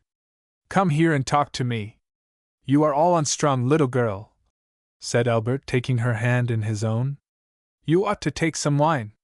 He went into the dining room and returned with a decanter and 2 glasses. "Your health, darling," he said. Helena drank and her cheeks caught fire. "What's wrong?" he asked, putting his arm round her waist. "I'm not happy," she replied. He was conscious that the words sounded dry and artificial, but his passion was roused and he didn't care. "Do you know why you are unhappy?" he asked. "No, I only know one thing, and that is that I love you." Albert caught her in his arms and kissed her face. "Are you my wife or aren't you?" he whispered hoarsely. "I am your wife," breathed Helena, collapsing, as if every nerve in her body had snapped. "Altogether?" he whispered, paralyzing her with his kisses. "Altogether," she moaned, moving convulsively, like a sleeper struggling with the horrors of a nightmare. When Albert awoke, he felt refreshed, his head was clear, and he was fully conscious of what had happened in the night. He could think vigorously and logically like a man after a deep and restful sleep. The whole scene stood vividly before his mind. He saw the full significance of it, unvarnished, undisguised, in the sober light of the morning. She had sold herself. At 3 o'clock in the morning, intoxicated with love, blind to everything, half insane, he had promised to introduce her bill. And the price? She had given herself to him calmly, coldly, unmoved. Who was the first woman who found out that she could sell her favor? And who was the woman who discovered that man is a buyer? Whoever she was the founder of marriage and prostitution. And they say that marriages are made in heaven. He realized his degradation and hers. She wanted to triumph over her friends, to be the first woman who had taken an active share in the making of her country's laws. For the sake of this triumph she had sold herself. Well, he would tear the mask from her face. He would show her what she really was. He would tell her that prostitution could never be abolished while women found an advantage in selling themselves. With his mind firmly made up, he got out of bed and dressed. He had to wait a little for her in the dining room. He rehearsed the scene which would follow and pulled himself together to meet her. She came in calm, smiling, triumphant, but more beautiful than he had ever seen her before. A somber fire burned in her eyes, and he, who had expected that she would meet him with blushes and downcast eyes, was crushed. She was the triumphant seducer, and he the bashful victim. The words he had meant to say refused to come. Disarmed and humble, he went to meet her and kissed her hand. She talked as usual without the slightest indication that a new factor had entered her life. He went to the house, fuming, with her bill in his pocket, and only the vision of the bliss in store for him calmed his excited nerves. But when, in the evening, he knocked quite boldly at her door, it remained closed. It remained closed for 3 weeks. He cringed before her like a dog, obeyed every hint, fulfilled all her wishes. It was all in vain. Then his indignation got the better of him, and he overwhelmed her with a flood of angry words. She answered him sharply. But when she realized that she had gone too far, that his chain was wearing thin, she gave herself to him. And he wore his chain. He bit it, strained every nerve to break it, but it held. She soon learned how far she could go, and whenever he became restive, she yielded. He was seized with a fanatical longing to make her a mother. He thought it might make a woman of her, bring out all that was good and wholesome in her. But the future seemed to hold no promise on that score. Had ambition, the selfish passion of the individual, destroyed the source of life? He wondered. One morning she informed him that she was going away for a few days to stay with her friends. When he came home on the evening of the day of her departure and found the house empty, his soul was tormented by a cruel feeling of loss and longing. All of a sudden it became clear to him that he loved her with every fiber of his being. The house seemed desolate. It was just as if a funeral had taken place. When dinner was served he stared at her vacant chair and hardly touched his food. After supper he lit the chandelier in the drawing-room. He sat down in her corner of the sofa. He fingered her needlework which she had left behind. It was a tiny jacket for a stranger's baby in a newly founded crèche. There was the needle, still sticking in the calico, just as she had left it. He pricked his finger with it, as if to find solace in the ecstasy of pain. Presently he lighted a candle and went into her bedroom. As he stood on the threshold, he shaded the flame with his hand and looked round like a man who is about to commit a crime. The room did not betray the slightest trace of femininity. A narrow bed without curtains, a writing table, bookshelves, a smaller table by the side of her bed, a sofa. Just like his own room. There was no dressing table, but a little mirror hung on the wall. Her dress was hanging on a nail. The lines of her body were clearly defined on the thick, heavy serge. He caressed the material and hid his face in the lace which trimmed the neck. He put his arm round the waist, but the dress collapsed like a phantom. They say the soul is a spirit, he mused. But then, it ought to be a tangible spirit, at least. He approached the bed as if he expected to see an apparition. He touched everything, took everything in his hand. At last, as if he were looking for something which should help him to solve the problem, he began to tug at the handles which ornamented the drawers of her writing table. All the drawers were locked. As if by accident he opened the drawer of the little table by her bedside, and hastily closed it again, but not before he had read the title on the paper cover of a small book and caught sight of a few strange-looking objects, the purpose of which he could guess. That was it then. Facultative sterility. What was intended for a remedy for the lower classes, who have been robbed of the means of existence, had become an instrument in the service of selfishness, the last consequence of idealism. Were the upper classes so degenerate that they refused to reproduce their species, or were they morally corrupt? They must be both, for they considered it immoral to bring illegitimate children into the world, and degrading to bear children in wedlock. But he wanted children. He could afford to have them, and he considered it a duty as well as a glorious privilege to pour his individuality into a new being. It was nature's way from a true and healthy egoism towards altruism. But she traveled on another road and made jackets for the babies of strangers. Was that a better, a nobler thing to do? It stood for so much, and yet was nothing but fear of the burden of motherhood, and it was cheaper and less fatiguing to sit in the corner of a comfortable sofa and make little jackets than to bear the toil and broil of a nursery. It was looked upon as a disgrace to be a woman, to have a sex, to become a mother. That was it.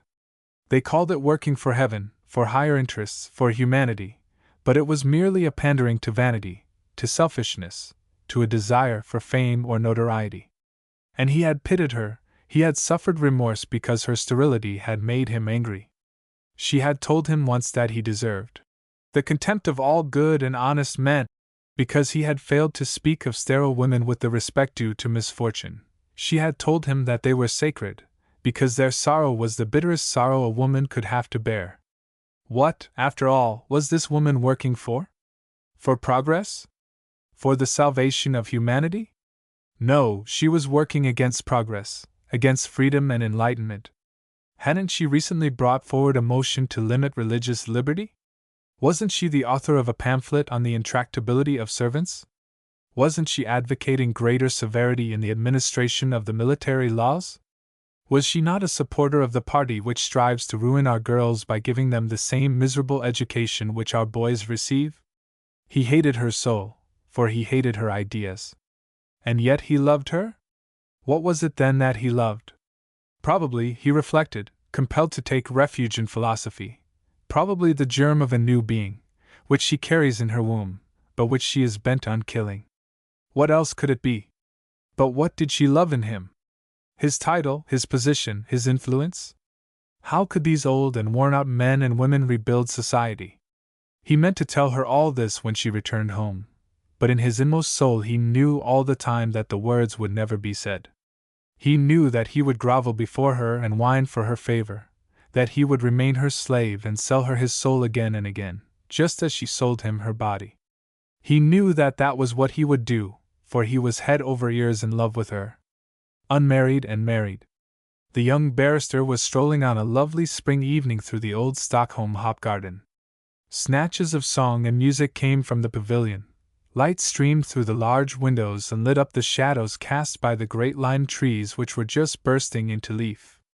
He went in, sat down at a vacant table near the platform and asked for a glass of punch. A young comedian was singing a pathetic ballad of a dead rat.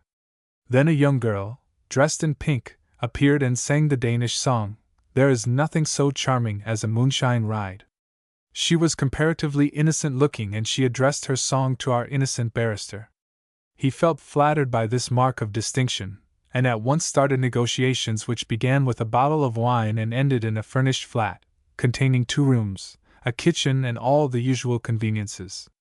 It is not within the scope of this little story to analyze the feelings of the young man, or give a description of the furniture and the other conveniences. It must suffice if I say that they were very good friends. But imbued with the socialistic tendencies of our time, and desirous of having his lady-love always under his eyes, the young man decided to live in the flat himself and make his little friend his housekeeper. She was delighted at the suggestion. But the young man had a family, that is to say, his family looked upon him as one of its members, and since in their opinion he was committing an offense against morality, and casting a slur on their good name, he was summoned to appear before the assembled parents, brothers and sisters in order to be censured. He considered that he was too old for such treatment, and the family tie was ruptured. This made him all the more fond of his own little home, and he developed into a very domesticated husband, lover. They were happy, for they loved one another, and no fetters bound them.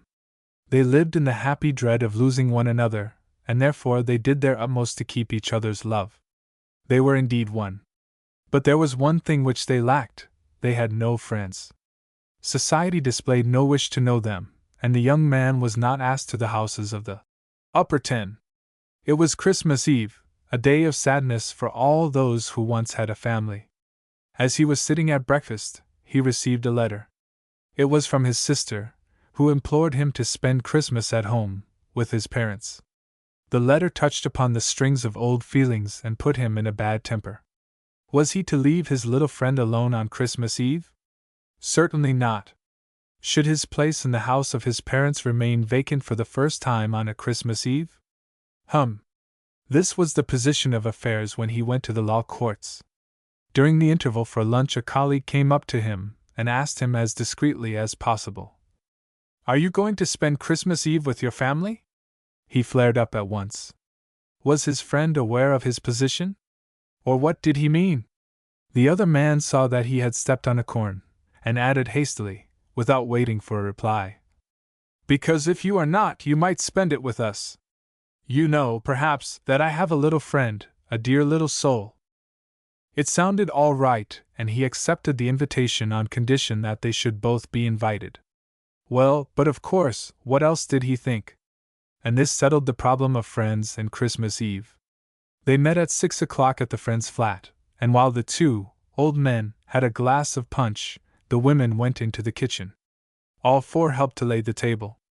The two old men knelt on the floor and tried to lengthen the table by means of boards and wedges. The women were on the best of terms at once, for they felt bound together by that very obvious tie which bears the great name of public opinion. They respected one another and saved one another's feelings. They avoided those innuendos in which husbands and wives are so fond of indulging when their children are not listening, just as if they wanted to say, "We have a right to say these things now we are married." When they had eaten the pudding, the barrister made a speech praising the delights of one's own fireside, that refuge from the world and from all men, that harbor where one spends one's happiest hours in the company of one's real friends. Mary Louisa began to cry, and when he urged her to tell him the cause of her distress, and the reason of her unhappiness, she told him in a voice broken by sobs that she could see that he was missing his mother and sisters. He replied that he did not miss them in the least, and that he should wish them far away if they happened to turn up now. But why couldn't he marry her? Weren't they as good as married? No, they weren't married properly. By a clergyman? In his opinion, a clergyman was nothing but a student who had passed his examinations, and his incantations were pure mythology. That was beyond her, but she knew that something was wrong, and the other people in the house pointed their fingers at her. Let them point! Sophie joined in the conversation. She said she knew that they were not good enough for his relations, but she didn't mind. Let everybody keep his own place and be content. Anyhow, they had friends now, and lived together in harmony, which is more than could be said of many properly constituted families. The tie which held them together remained intact, but they were otherwise unfettered. They continued being lovers without contracting any bad matrimonial habits, as, for example, the habit of being rude to one another. After a year or two their union was blessed with a son. The mistress had thereby risen to the rank of a mother, and everything else was forgotten. The pangs which she had endured at the birth of the baby, and her care for the newly born infant, had purged her of her old selfish claims to all the good things of the earth, including the monopoly of her husband's love. In her new role as mother she gave herself superior little airs with her friend, and showed a little more assurance in her intercourse with her lover. One day the latter came home with a great piece of news. He had met his eldest sister in the street, and had found her well informed on all their private affairs. She was very anxious to see her little nephew and had promised to pay them a call. Mary Louisa was surprised, and at once began to sweep and dust the flat. In addition, she insisted on a new dress for the occasion. And then she waited for a whole week. The curtains were sent to the laundry, the brass knobs on the doors of the stoves were made to shine, the furniture was polished. The sister should see that her brother was living with a decent person. And then she made coffee, one morning at 11 o'clock, the time when the sister would call. She came, straight as if she had swallowed a poker, and gave Mary Louisa a hand which was as stiff as a batting staff. She examined the bedroom furniture, but refused to drink coffee, and never once looked her sister-in-law in the face. But she showed a faint, though genuine, interest in the baby. Then she went away again. Mary Louisa in the meantime had carefully examined her coat, priced the material of her dress, and conceived a new idea of doing her hair. She had not expected any great display of cordiality. As a start, the fact of the visit was quite sufficient in itself, and she soon let the house know that her sister-in-law had called. The boy grew up, and by a baby sister arrived. Now Mary Louisa began to show the most tender solicitude for the future of the children, and not a day passed but she tried to convince their father that nothing but a legal marriage with her would safeguard their interests. In addition to this, his sister gave him a very plain hint to the effect that a reconciliation with his parents was within the scope of possibility, if he would but legalize his liaison. After having fought against it day and night for 2 years, he consented at last, and resolved that for the children's sake the mythological ceremony should be allowed to take place. But whom should they ask to the wedding? Mary Louisa insisted on being married in church. In this case Sophie could not be invited. That was an impossibility. A girl like her. Mary Louisa had already learned to pronounce the word girl with a decidedly moral accent. He reminded her that Sophie had been a good friend to her, and that ingratitude was not a very fine quality. Mary Louisa, however, pointed out that parents must be prepared to sacrifice private sympathies at the altar of their children's prospects, and she carried the day. The wedding took place. The wedding was over. No invitation arrived from his parents, but a furious letter from Sophie which resulted in a complete rupture. Mary Louisa was a wedded wife, now. But she was more lonely than she had been before. Embittered by her disappointment, sure of her husband who was now legally tied to her, she began to take all those liberties which married people look upon as their right.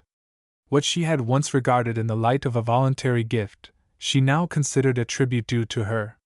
She entrenched herself behind the honorable title of the mother of his children, and from there she made her sallies. Simple-minded, as all duped husbands are, he could never grasp what constituted the sacredness in the fact that she was the mother of his children. Why his children should be different from other children, and from himself, was a riddle to him. But with an easy conscience, because his children had a legal mother now, he commenced to take again an interest in the world which he had to a certain extent forgotten in the first ecstasy of his love dream, and which later on he had neglected because he hated to leave his wife and children alone. These liberties displeased his wife, and since there was no necessity for her to mince matters now, and she was of an outspoken disposition, she made no secrets of her thoughts. But he had all the lawyer's tricks at his fingers' ends, and was never at a loss for a reply. "Do you think it right," she asked, "to leave the mother of your children alone at home with them, while you spend your time at a public house?" "I don't believe you miss me," he answered by way of a preliminary. "Missed you? If the husband spends the housekeeping money on drink, the wife will miss a great many things in the house. To start with, I don't drink, for I merely have a mouthful of food and drink a cup of coffee. Secondly, I don't spend the housekeeping money on drink, for you keep it locked up. I have other funds which I spend on drink." Unfortunately, women cannot stand satire, and the noose, made in fun, was at once thrown round his neck.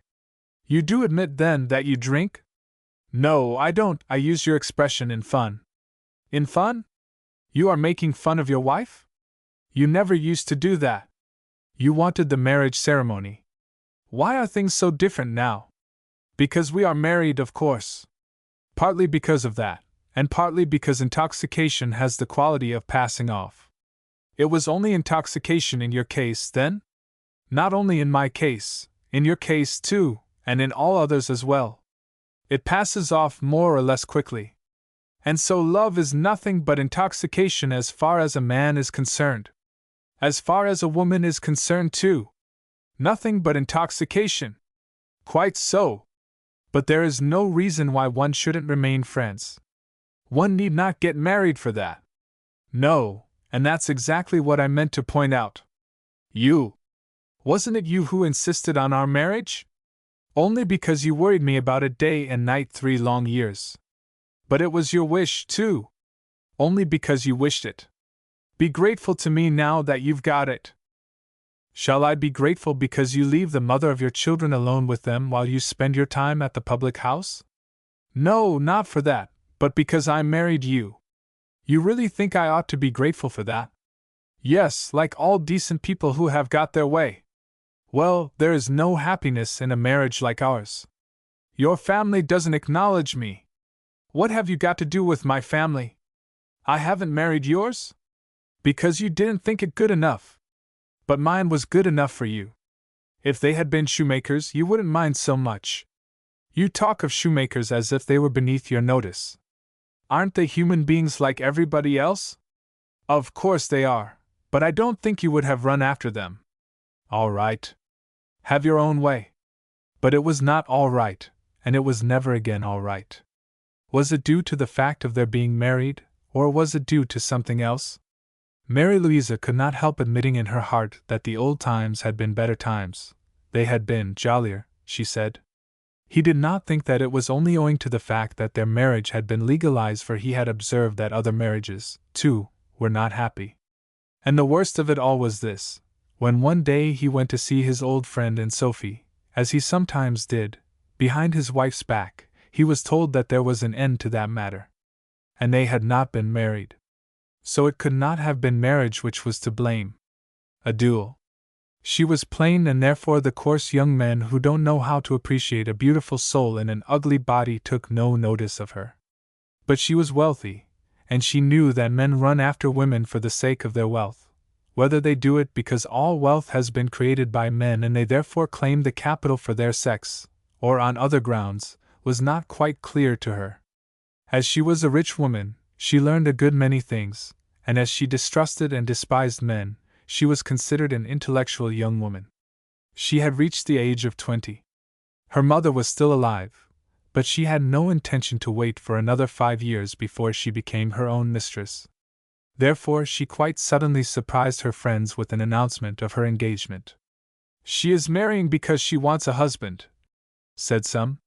"She is marrying because she wants a footman and her liberty," said others. "How stupid of her to get married," said the third. "She doesn't know that she will be even less her own mistress than she is now." "Don't be afraid," said the fourth. "She'll hold her own in spite of her marriage." What was he like? Who was he? Where had she found him? He was a young lawyer, rather effeminate in appearance, with broad hips and a shy manner. He was an only son, brought up by his mother and aunt. He had always been very much afraid of girls, and he detested the officers on account of their assurance, and because they were the favorites at all entertainments. That is what he was like. They were staying at a watering place and met at a dance. He had come late, and all the girls' programs were full. A laughing, triumphant "No!" was flung into his face wherever he asked for a dance, and a movement of the program brushed him away as if he were a buzzing fly. Offended and humiliated, he left the ballroom and sat down on the veranda to smoke a cigar. The moon threw her light on the lime trees in the park, and the perfume of the mignonette rose from the flower beds. He watched the dancing couples through the windows with the impotent yearning of the cripple. The voluptuous rhythm of the waltz thrilled him through and through. "All alone and lost in dreams?" said a voice suddenly. "Why aren't you dancing? Why aren't you?"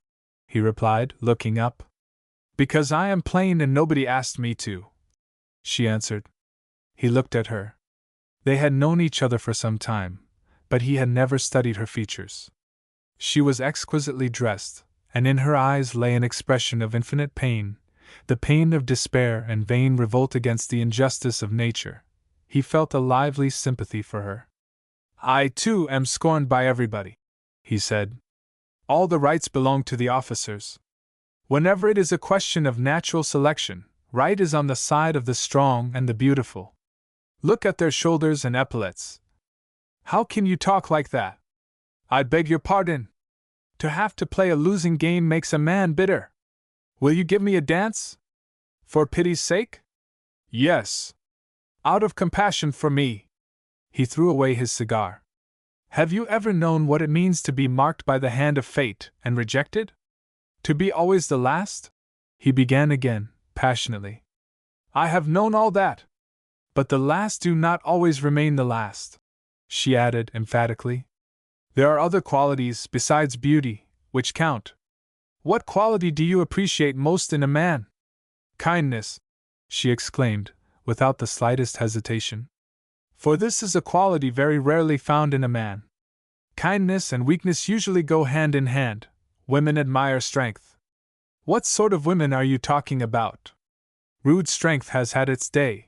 Our civilization has reached a sufficiently high standard to make us value muscles and rude strength no more highly than a kind heart. It ought to have. And yet, watch the dancing couples. To my mind, true manliness is shown in loftiness of sentiment and intelligence of the heart. Consequently, a man whom the whole world calls weak and cowardly. What do I care for the world and its opinion? Do you know that you are a very remarkable woman?" said the young lawyer, feeling more and more interested. "Not in the least remarkable. But you men are accustomed to regard women as dolls." "What sort of men do you mean?" "I, dear lady, have from my childhood looked up to woman as a higher manifestation of the species man, and from the day on which I fell in love with a woman, and she returned my love, I should be her slave. Adeline looked at him long and searchingly. "You are a remarkable man," she said after a pause. After each of the two had declared the other to be a remarkable specimen of the species man, and made a good many remarks on the futility of dancing, they began to talk of the melancholy influence of the moon. Then they returned to the ballroom and took their place in a set of quadrilles. Adeline was a perfect dancer, and the lawyer won her heart completely because he danced like an innocent girl. When the set was over, they went out again on the veranda and sat down. "What is love?" asked Adeline, looking at the moon as if she expected an answer from heaven. "The sympathy of the souls," he replied, and his voice sounded like the whispering breeze. "But sympathy may turn to antipathy. It has happened frequently," objected Adeline. "Then it wasn't genuine. There are materialists who say that there would be no such thing as love if there weren't two sexes, and they dare to maintain that sensual love is more lasting than the love of the soul. Don't you think it low and bestial to see nothing but sex in the beloved woman? Don't speak of the materialists." "Yes, I must, so that you may realize the loftiness of my feelings for a woman, if ever I fell in love. She need not be beautiful, beauty soon fades. I should look upon her as a dear friend, a chum. I should never feel shy in her company, as with any ordinary girl. I should approach her without fear, as I am approaching you, and I should say, 'Will you be my friend for life?' I should be able to speak to her without the slightest tremor of that nervousness which a lover is supposed to feel when he proposes to the object of his tenderness, because his thoughts are not pure." Adeline looked at the young man, who had taken her hand in his, with enraptured eyes. "You are an idealist," she said, "and I agree with you from the very bottom of my heart. You are asking for my friendship, if I understand you rightly. It shall be yours, but I must put you to the test first. Will you prove to me that you can pocket your pride for the sake of a friend? Speak, and I shall obey." Adeline took off a golden chain with a locket which she had been wearing round her neck. "Wear this as a symbol of our friendship." "I will wear it," he said, in an uncertain voice. "But it might make the people think that we are engaged. And do you object?" "No, not if you don't. Will you be my wife?" "Yes, Axel. I will. For the world looks askance at friendship between man and woman. The world is so base that it refuses to believe in the possibility of such a thing." And he wore the chain. The world, which is very materialistic at heart, repeated the verdict of her friends. "She marries him in order to be married. He marries her because he wants a wife." The world made nasty remarks too. It said that he was marrying her for the sake of her money, for hadn't he himself declared that anything so degrading as love did not exist between them? There was no need for friends to live together like married couples. The wedding took place. The world had received a hint that they would live together like brother and sister, and the world awaited with a malicious grin the result of the great reform which should put matrimony on another basis altogether. The newly married couple went abroad. When they returned, the young wife was pale and ill-tempered. She began at once to take riding lessons. The world scented mischief and waited. The man looked as if he were guilty of a base act and was ashamed of himself. It all came out at last. "They have not been living like brother and sister," said the world. "What? Without loving one another? But that is, well, what is it?" "A forbidden relationship," said the materialists. "It is a spiritual marriage." "Or incest," suggested an anarchist. Facts remained facts, but the sympathy was on the wane. Real life, stripped of all make-believe, confronted them and began to take revenge. The lawyer practiced his profession, but the wife's profession was practiced by a maid and a nurse. Therefore she had no occupation. The want of occupation encouraged brooding, and she brooded a great deal over her position. She found it unsatisfactory. Was it right that an intellectual woman like her should spend her days in idleness? Once her husband had ventured to remark that no one compelled her to live in idleness. He never did it again. She had no profession. True, to be idle was no profession. Why didn't she nurse the baby? Nurse the baby? She wanted a profession which brought in money. Was she such a miser then? She had already more than she knew how to spend, Why should she want to earn money? To be on an equal footing with him? That could never be, for she would always be in a position to which he could never hope to attain. It was nature's will that the woman was to be the mother, not the man. A very stupid arrangement. Very likely. The opposite might have been the case, but that would have been equally stupid. Yes, but her life was unbearable. It didn't satisfy her to live for the family only, she wanted to live for others as well. Hadn't she better begin with the family? There was plenty of time to think of the others. The conversation might have continued through all eternity, as it only lasted an hour. The lawyer was, of course, away almost all day long, and even when he was at home he had his consulting hours. It drove Adeline nearly mad. He was always locked in his consulting room with other women who confided information to him which he was bound to keep secret. These secrets formed a barrier between them, and made her feel that he was more than a match for her. It roused a sullen hatred in her heart. She resented the injustice of their mutual relationship. She sought for a means to drag him down. Come down he must, so that they should be on the same level. One day she proposed the foundation of a sanatorium. He said all he could against it, for he was very busy with his practice. But on further consideration he thought that occupation of some sort might be the saving of her. Perhaps it would help her to settle down. The sanatorium was founded. He was one of the directors. She was on the committee and ruled. When she had ruled for 6 months, she imagined herself so well up in the art of healing that she interviewed patients and gave them advice. "It's easy enough," she said. Then it happened that the house surgeon made a mistake, and she straightway lost all confidence in him. It further happened that one day, in the full consciousness of her superior wisdom, she prescribed for a patient herself, in the doctor's absence. The patient had the prescription made up, took it and died. This necessitated a removal to another center of activity. But it disturbed the equilibrium. A second child, which was born about the same time, disturbed it still more, and to make matters worse, a rumor of the fatal accident was spreading through the town. The relations between husband and wife were unlovely and sad, for there had never been any love between them. The healthy, powerful natural instinct, which does not reflect, was absent. What remained was an unpleasant liaison founded on the uncertain calculations of a selfish friendship. She never voiced the thoughts hatched behind her burning brow after she had discovered that she was mistaken in believing that she had a higher mission, but she made her husband suffer for it. Her health failed. She lost her appetite and refused to go out. She grew thin and seemed to be suffering from a chronic cough. The husband made her repeatedly undergo medical examinations, but the doctors were unable to discover the cause of her malady.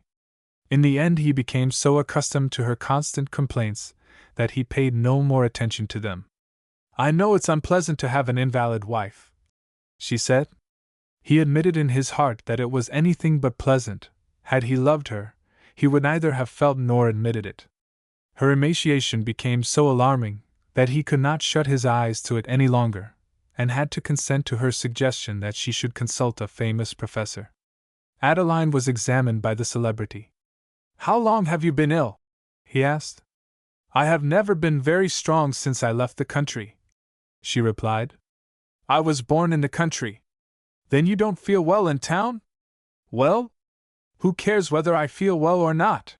And her face assumed an expression which left no room for doubt. She was a martyr.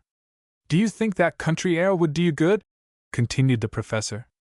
"Candidly, I believe that it is the only thing which could save my life." "Then why don't you live in the country?" "My husband couldn't give up his profession for my sake. He has a wealthy wife and we have plenty of lawyers." "You think, then, that we ought to live in the country?" "Certainly, if you believe that it would do you good. You are not suffering from any organic disease, but your nerves are unstrung. Country air would no doubt benefit you." Adeline returned home to her husband very depressed. Well? The professor had sentenced her to death if she remained in town. The lawyer was much upset. But since the fact that his distress was mainly caused by the thought of giving up his practice was very apparent, she held that she had absolute proof that the question of her health was a matter of no importance to him. "What?" He didn't believe that it was a matter of life and death? Didn't he think the professor knew better than he? Was he going to let her die? He was not going to let her die. He bought an estate in the country and engaged an inspector to look after it. As a sheriff and a district judge were living on the spot, the lawyer had no occupation. The days seemed to him as endless as they were unpleasant.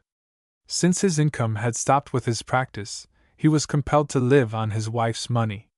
In the first 6 months he read a great deal and played Fortuna. In the second 6 months he gave up reading, as it served no object. In the third he amused himself by doing needlework. His wife, on the other hand, devoted herself to the farm, pinned up her skirts to the knees and went into the stables. She came into the house dirty, and smelling of the cowshed. She felt well and ordered the laborers about that it was a pleasure to hear her, for she had grown up in the country, and knew what she was about. When her husband complained of having nothing to do, she laughed at him. Find some occupation in the house. No one need ever be idle in a house like this. He would have liked to suggest some outside occupation, but he had not the courage. He ate, slept, and went for walks. If he happened to enter the barn or the stables, he was sure to be in the way and be scolded by his wife.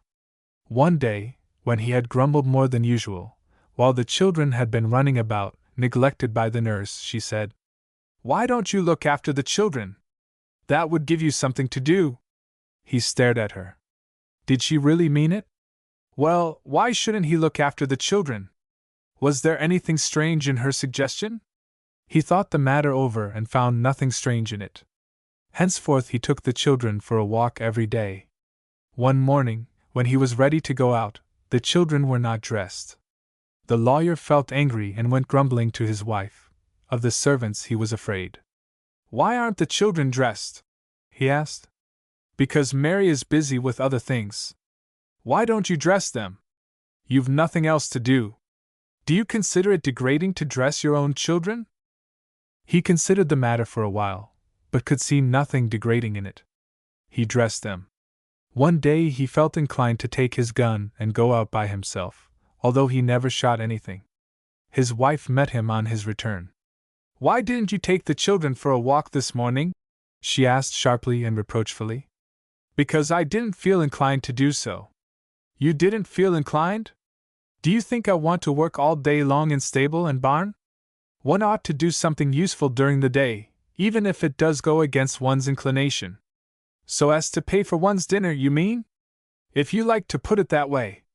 If I were a big man like you, I should be ashamed to be lying all day long on a sofa, doing nothing." He really felt ashamed, and henceforth he established himself the children's nurse. He never failed in his duties. He saw no disgrace in it, yet he was unhappy.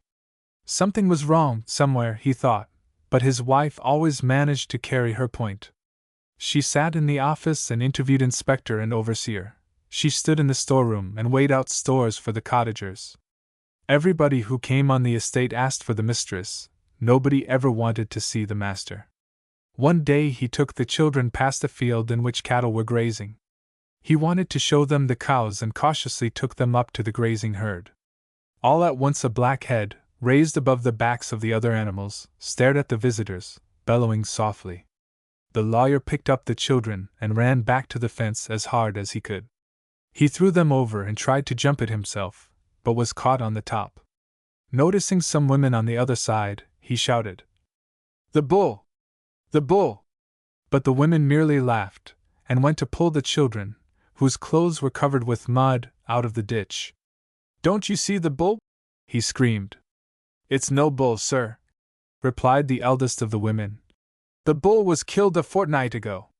He came home, angry and ashamed, and complained of the women to his wife. But she only laughed. In the afternoon, as husband and wife were together in the drawing-room, there was a knock at the door. "Come in," she called out. One of the women who had witnessed the adventure with the bull came in, holding in her hand the lawyer's gold chain. "I believe this belongs to you, she said hesitatingly. Adeline looked first at the woman and then at her husband, who stared at the chain with wide-open eyes. "No, it belongs to your master," she said, taking the proffered chain. "Thank you. Your master will give you something for finding it. He was sitting there, pale and motionless. I have no money, ask my wife to give you something, he said, taking the necklet. Adeline took a crown out of her big purse and handed it to the woman, who went away, apparently without understanding the scene. You might have spared me this humiliation, he said, and his voice plainly betrayed the pain he felt. Are you not man enough to take the responsibility for your words and actions on your own shoulders? Are you ashamed to wear a present I gave you, while you expect me to wear yours? You're a coward! And you imagine yourself to be a man! Henceforth the poor lawyer had no peace. Wherever he went, he met grinning faces, and farm laborers and maidservants from the safe retreat of sheltered nooks shouted, "The bull! The bull!" whenever he went past. Adeline had resolved to attend an auction and stay away for a week. She asked her husband to look after the servants in her absence. On the first day the cook came and asked him for money for sugar and coffee. He gave it to her. 3 days later she came again and asked him for the same thing. He expressed surprise at her having already spent what he had given her. I don't want it all for myself, she replied. And mistress doesn't mind. He gave her the money. But wondering whether he had made a mistake, he opened his wife's account book and began to add up the columns. He arrived at a strange result. When he had added up all the pounds for a month, he found it came to a lease bound. He continued checking her figures, and the result was everywhere the same. He took the principal ledger and found that, leaving the high figures out of the question, very stupid mistakes in the additions had been made. Evidently his wife knew nothing of denominate quantities or decimal fractions. This unheard of cheating of the servants must certainly lead to ruin. His wife came home. After having listened to a detailed account of the auction, he cleared his throat, intending to tell his tale, but his wife anticipated his report. Well, and how did you get on with the servants? Oh, very well, but I am certain that they cheat you. Cheat me? Yes, for instance, the amount spent on coffee and sugar is too large. How do you know? I saw it in your account book. Indeed? You poked your nose into my books? Poked my nose into your books? No, but I took it upon me to check your. What business was it of yours? And I found that you keep books without having the slightest knowledge of denominate quantities or decimal fractions. What? You think I don't know? No, you don't. And therefore the foundations of the establishment are shaky. Your bookkeeping is all humbug, old girl. My bookkeeping concerns no one but myself. Incorrect bookkeeping is an offense punishable by law. If you are not liable, then I am. The law? I care a fig for the law. I dare say. But we shall get into its clutches, if not you, then most certainly I. And therefore I am going to be bookkeeper in the future. We can engage a man to do it. No, that's not necessary. I have nothing else to do. And that settled the matter. But once the husband occupied the chair at the desk and the people came to see him, the wife lost all interest in farming and cattle breeding. A violent reaction set in. She no longer attended to the cows and calves, but remained in the house. There she sat, hatching fresh plots. But the husband had regained a fresh hold on life. He took an eager interest in the estate and woke up the people. Now he held the reins, managed everything, gave orders and paid the bills. One day his wife came into the office and asked him for 1,000 crowns to buy a piano. What are you thinking of? Said the husband. Just when we are going to rebuild the stables. We haven't the means to buy a piano. What do you mean? She replied. Why haven't we got the means? Isn't my money sufficient? Your money? Yes, my money, my dowry. That has now become the property of the family. That is to say yours? No, the family's. The family is a small community, the only one which possesses common property which, as a rule, is administered by the husband. Why should he administer it and not the wife? Because he has more time to give to it, since he does not bear children. Why couldn't they administer it jointly? For the same reason that a joint stock company has only one managing director. If the wife administered as well, the children would claim the same right, for it is their property, too. This is mere hair-splitting. I think it's hard that I should have to ask your permission to buy a piano out of my own money. It's no longer your money. But yours? No, not mine either, but the family's. And you are wrong when you say that you have to ask for my permission. It's merely wise that you should consult with the administrator as to whether the position of affairs warrants your spending such a large sum on a luxury. Do you call a piano a luxury? A new piano, when there is an old one, must be termed a luxury. The position of our affairs is anything but satisfactory, and therefore it doesn't permit you to buy a new piano at present, but I personally can or will have nothing to say against it. An expenditure of 1,000 crowns doesn't mean ruin.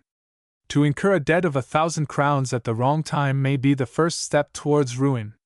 All this means that you refuse to buy me a new piano? No, I won't say that. The uncertain position of affairs. When will the day dawn on which the wife will manage her own affairs and have no need to go begging to her husband? When she works herself. A man, your father, has earned your money.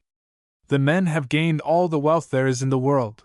Therefore it is but just that a sister should inherit less than her brother, especially as the brother is born with the duty to provide for a woman, while the sister need not provide for a man. Do you understand? And you call that justice? Can you honestly maintain that it is? Ought we not all to share and share alike?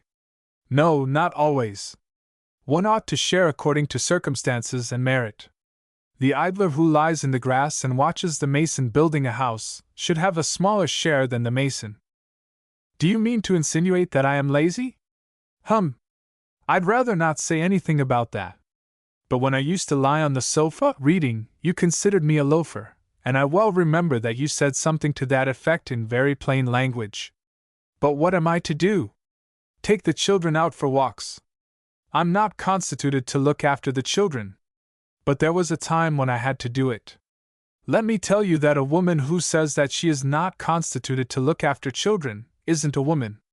But that fact doesn't make a man of her, by any means. What is she, then?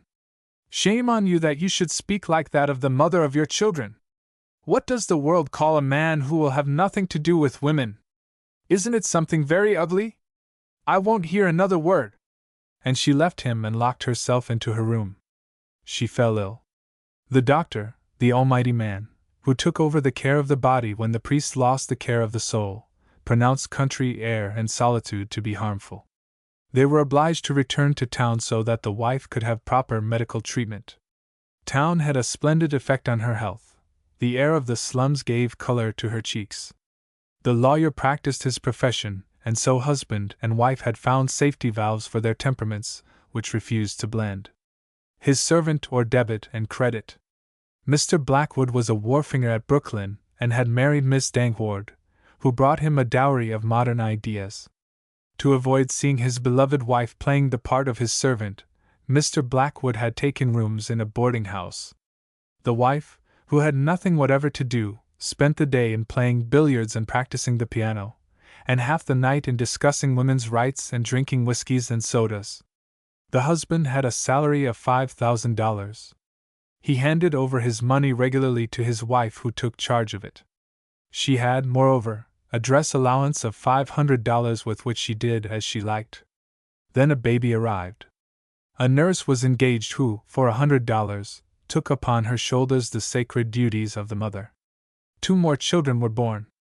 They grew up and the 2 eldest went to school. But Mrs. Blackwood was bored and had nothing with which to occupy her mind. One morning she appeared at the breakfast table, slightly intoxicated. The husband ventured to tell her that her behavior was unseemly. She had hysterics and went to bed, and all the other ladies in the house called on her and brought her flowers. "Why do you drink so much whiskey?" asked her husband, as kindly as possible. "Is there anything which troubles you? How could I be happy when my whole life is wasted?"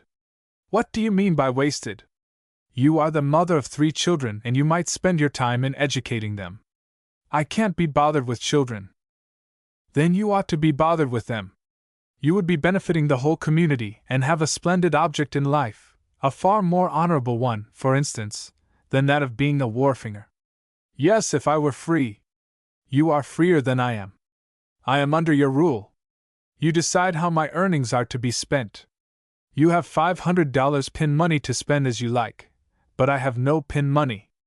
I have to make an application to the cash box, in other words, to you, whenever I want to buy tobacco. Don't you think that you are freer than I am? She made no reply. She tried to think the question out. The upshot of it was that they decided to have a home of their own. And they set up housekeeping. My dear friend, Mrs. Blackwood wrote a little later on to a friend of hers, I am ill and tired to death. But I must go on suffering, for there is no solace for an unhappy woman who has no object in life. I will show the world that I am not the sort of woman who is content to live on her husband's bounty, and therefore I shall work myself to death. On the first day she rose at 9 o'clock and turned out her husband's room. Then she dismissed the cook, and at 11 o'clock she went out to do the catering for the day.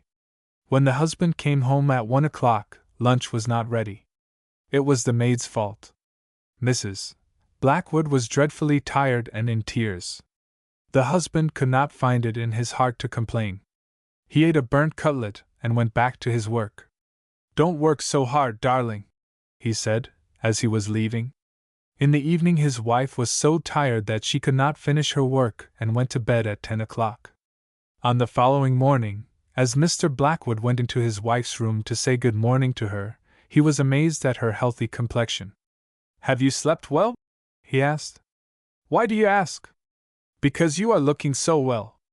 I am looking well? Yes, a little occupation seems to agree with you. A little occupation? You call it little? I should like to know what you would call much. Never mind, I didn't mean to annoy you. Yes, you did. You meant to imply that I wasn't working hard enough. And yet I turned out your room yesterday, just as if I were a housemaid, and stood in the kitchen like a cook. Can you deny that I am your servant? In going out, the husband said to the maid, You had better get up at 7 in future and do my room. Your mistress shouldn't have to do your work. In the evening Mr. Blackwood came home in high spirits, but his wife was angry with him. Why am I not to do your room? She asked. Because I object to your being my servant. Why do you object? The thought of it makes me unhappy. But it doesn't make you unhappy to think of me cooking your dinner and attending to your children? This remark set him thinking. He pondered the question during the whole of his tram journey to Brooklyn. When he came home in the evening, he had done a good deal of thinking. Now listen to me, my love, he began. I've thought a lot about your position in the house, and of course, I am far from wishing that you should be my servant. I think the best thing to do is this. You must look upon me as your boarder, and I'll pay for myself.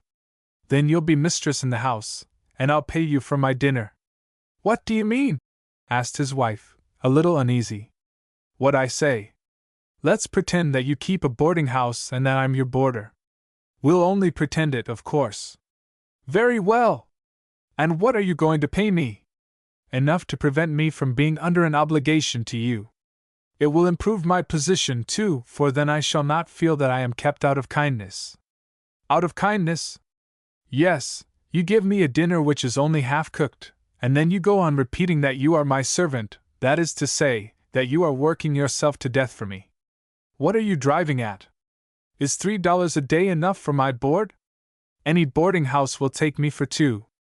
$3 ought to be plenty. Very well. Let's say $1,000 per annum. Here's the money in advance. He laid a bill on the table. It was made out as follows. Divide this sum by 2, since we share expenses equally, that leaves $2,025. Deduct my $1,000 and give me $1,025. If you have got the money by you, all the better. Share expenses equally? Was all the wife could say. Do you expect me to pay you then? Yes, of course, if we are to be on a footing of equality. I'd pay for half of your and the children's support. Or do you want me to pay the whole? Very well, that would mean that I should have to pay you $4,050 plus $1,000 for my board. But I pay separately for rent, food, light, wood, and servants' wages. What do I get for my $3 a day for board? The preparation of the food? Nothing else but that for $4,050? Now, if I subtract really half of this sum, that is to say, my share of the expenses, $2,025, then the preparation of my food costs me $2,025. But I have already paid the cook for doing it. How, then, can I be expected to pay $2,025 plus $1,000 for food? I don't know. Neither do I. But I know that I owe you nothing after paying for the whole of your support, the children's support and the servants' support. The servants who do your work, which, in your opinion, is equal or superior to mine. But even if your work should really be worth more, you must remember that you have another $500 in addition to the household expenses, while I have nothing. I repeat that I don't understand your figures. Neither do I. Perhaps we had better abandon the idea of the boarding house. Let's put down the debit and credit of the establishment. Here's the account if you'd like to see it. Oh, it's too bad of you to worry your wife with bills. With counter bills. And even that one you need not pay, for I pay all bills. The wife crumpled up the paper. Am I to pay for your children's education too?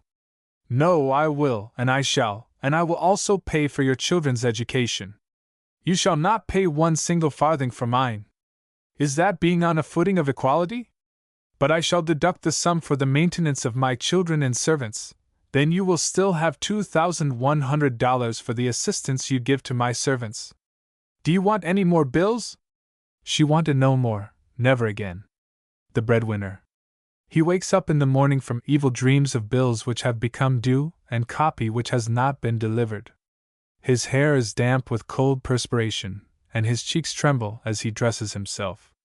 He listens to the chirping of the children in the next room and plunges his burning face into cold water. He drinks the coffee which he has made himself, so as not to disturb the nursery maid at the early hour of 8 o'clock. Then he makes his bed, brushes his clothes, and sits down to write. The fever attacks him, the fever which is to create hallucinations of rooms he has never seen, landscapes which never existed, people whose names cannot be found in the directory. He sits at his writing table in mortal anguish. His thoughts must be clear, pregnant and picturesque, his writing legible, the story dramatic. The interest must never abate, the metaphors must be striking, the dialogue brilliant. The faces of those automata, the public, whose brains he is to wind up, are grinning at him.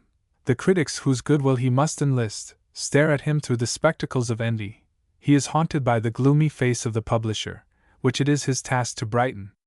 He sees the jurymen sitting round the black table in the center of which lies a Bible. He hears the sound of the opening of prison doors behind which freethinkers are suffering for the crime of having thought bold thoughts for the benefit of the sluggards. He listens to the noiseless footfall of the hotel porter who is coming with the bill.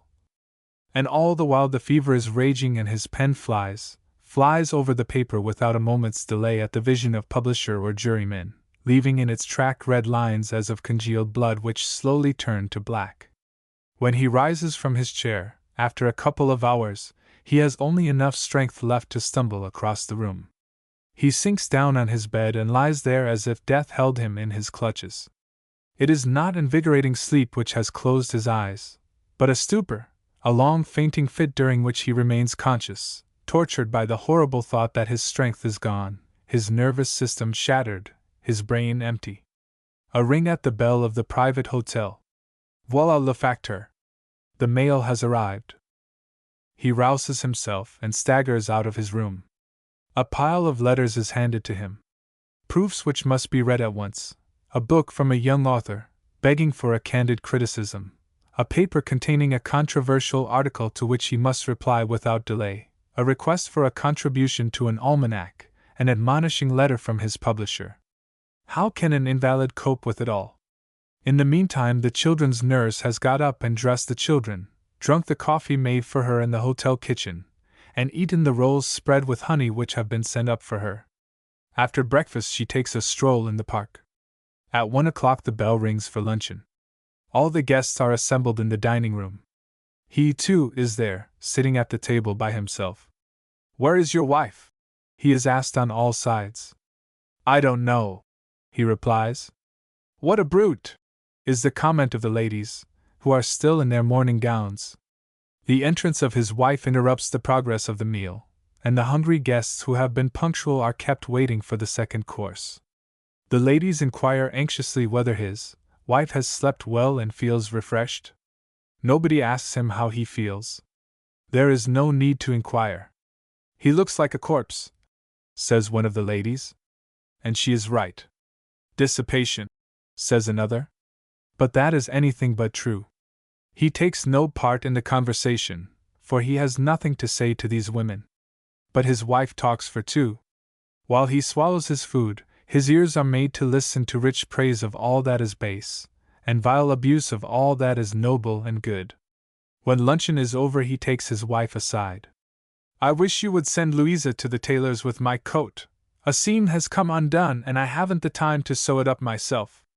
She makes no reply, but instead of sending the coat by Louisa, she takes it herself and walks to the village where the tailor lives. In the garden she meets some of her emancipated friends who ask her where she is going. She replies, truthfully enough, that she is going to the tailor's for her husband. Fancy sending her to the tailor's! And she allows him to treat her like a servant, while he is lying on the bed, taking an after-dinner nap. A nice husband! It is quite true, he is taking an after-dinner nap, for he is suffering from anemia. At 3 o'clock the postman rings again. He is expected to answer a letter from Berlin in German, one from Paris in French, and one from London in English. His wife, who has returned from the tailor's and refreshed herself with a cognac, asks him whether he feels inclined to make an excursion with the children. No, he has letters to write. When he has finished his letters, he goes out for a stroll before dinner. He is longing for somebody to talk to. But he is alone. He goes into the garden and looks for the children. The stout nurse is sitting on a garden seat, reading Mrs. Leffler's True Women, which his wife has lent her. The children are bored, they want to run about or go for a walk. "Why don't you take the children for a walk, Louisa?" he asks. "Mistress said it was too hot." His wife's orders. He calls to the children and walks with them towards the high road. Suddenly he notices that their hands and faces are dirty, and their boots in holes. "Why are the children allowed to wear such boots?" he asks Louisa. "Mistress said." His wife said. He goes for a walk by himself. It is 7 o'clock and dinner time. The ladies have not yet returned to the hotel. The 2 first courses have been served when they arrive with flushed faces, talking and laughing loudly. His wife and her friend are in high spirits and smell of cognac. "What have you been doing with yourself all day, Daddy?" she asks her husband. "I went for a walk with the children." "Wasn't Louisa there?" "Oh, yes, but she was otherwise engaged." "Well, I don't think it's too much to ask of a man to keep an eye on his own children," says the friend. "No, of course not," answers the husband. "And therefore I scolded Louisa for allowing the children to run about with dirty faces and worn-out boots. I never come home but I am scolded," says the wife. "You spoil every little pleasure I have with your fault-finding." And a tiny tear moistens her reddened eyelids. The friend and all the rest of the ladies cast indignant glances at the husband. An attack is imminent, and the friend sharpens her tongue. "Has anybody here present read Luther's views on the right of a woman?" "What right is that?"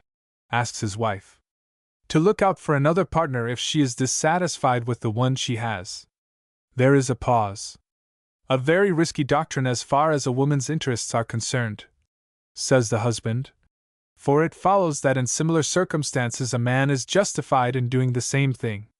The latter happens much more frequently than the former." "I don't understand what you mean," says the wife. "That's neither Luther's fault nor mine," answers the husband. "Just as it is not necessarily the husband's fault if he doesn't get on with his wife. Possibly he would get on excellently with another woman." A dead silence follows. The diners rise from their chairs. The husband retires to his own room. His wife and her friend leave the dining room together and sit down in the pavilion. "What brutality!" exclaims the friend. "How can you, a sensitive, intelligent woman, consent to be the servant of that selfish brute? He has never understood me," sighs the wife. Her satisfaction in being able to pronounce these damning words is so great that it drowns the memory of a reply which her husband has given her again and again. Do you imagine that your thoughts are so profound that I, a man with a subtle brain, am unable to fathom them? Has it never occurred to you that it may be your shallowness which prevents you from understanding me? He sits down in his room, alone. He suffers from remorse, as if he had struck his mother. But she struck the first blow. She has struck him blow after blow, for many years, and never once before has he retaliated. This coarse, heartless, cynical woman, in whose keeping he confided his whole soul with all its thoughts and emotions, was conscious of his superiority, and therefore she humiliated him, dragged him down, pulled him by the hair, covered him with abuse.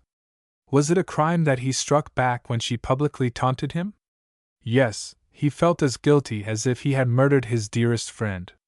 The twilight of the warm summer night deepens and the moon rises. The sound of music from the drawing-room floats through his window. He goes into the garden and sits down under a walnut tree. Alone.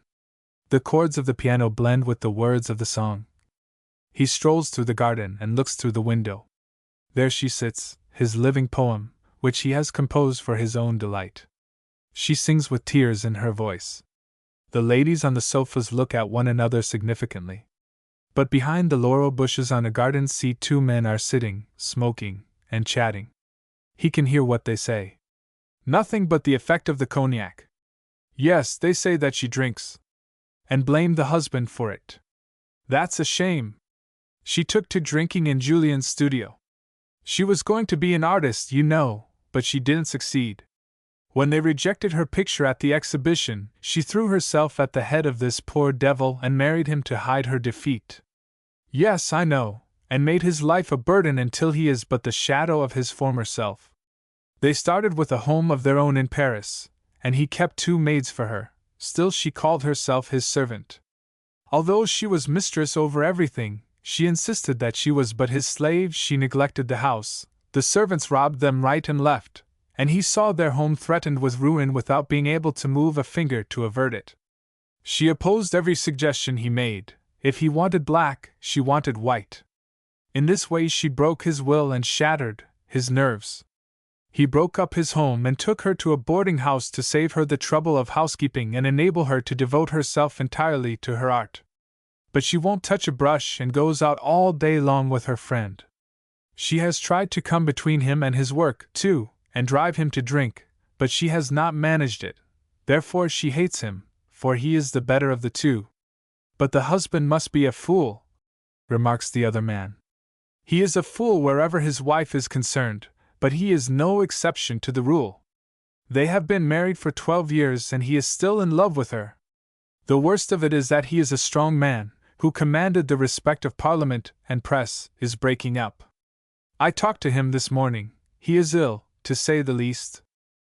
Yes, I heard that she tried to have him locked up in an asylum, and that her friend did everything in her power to assist her.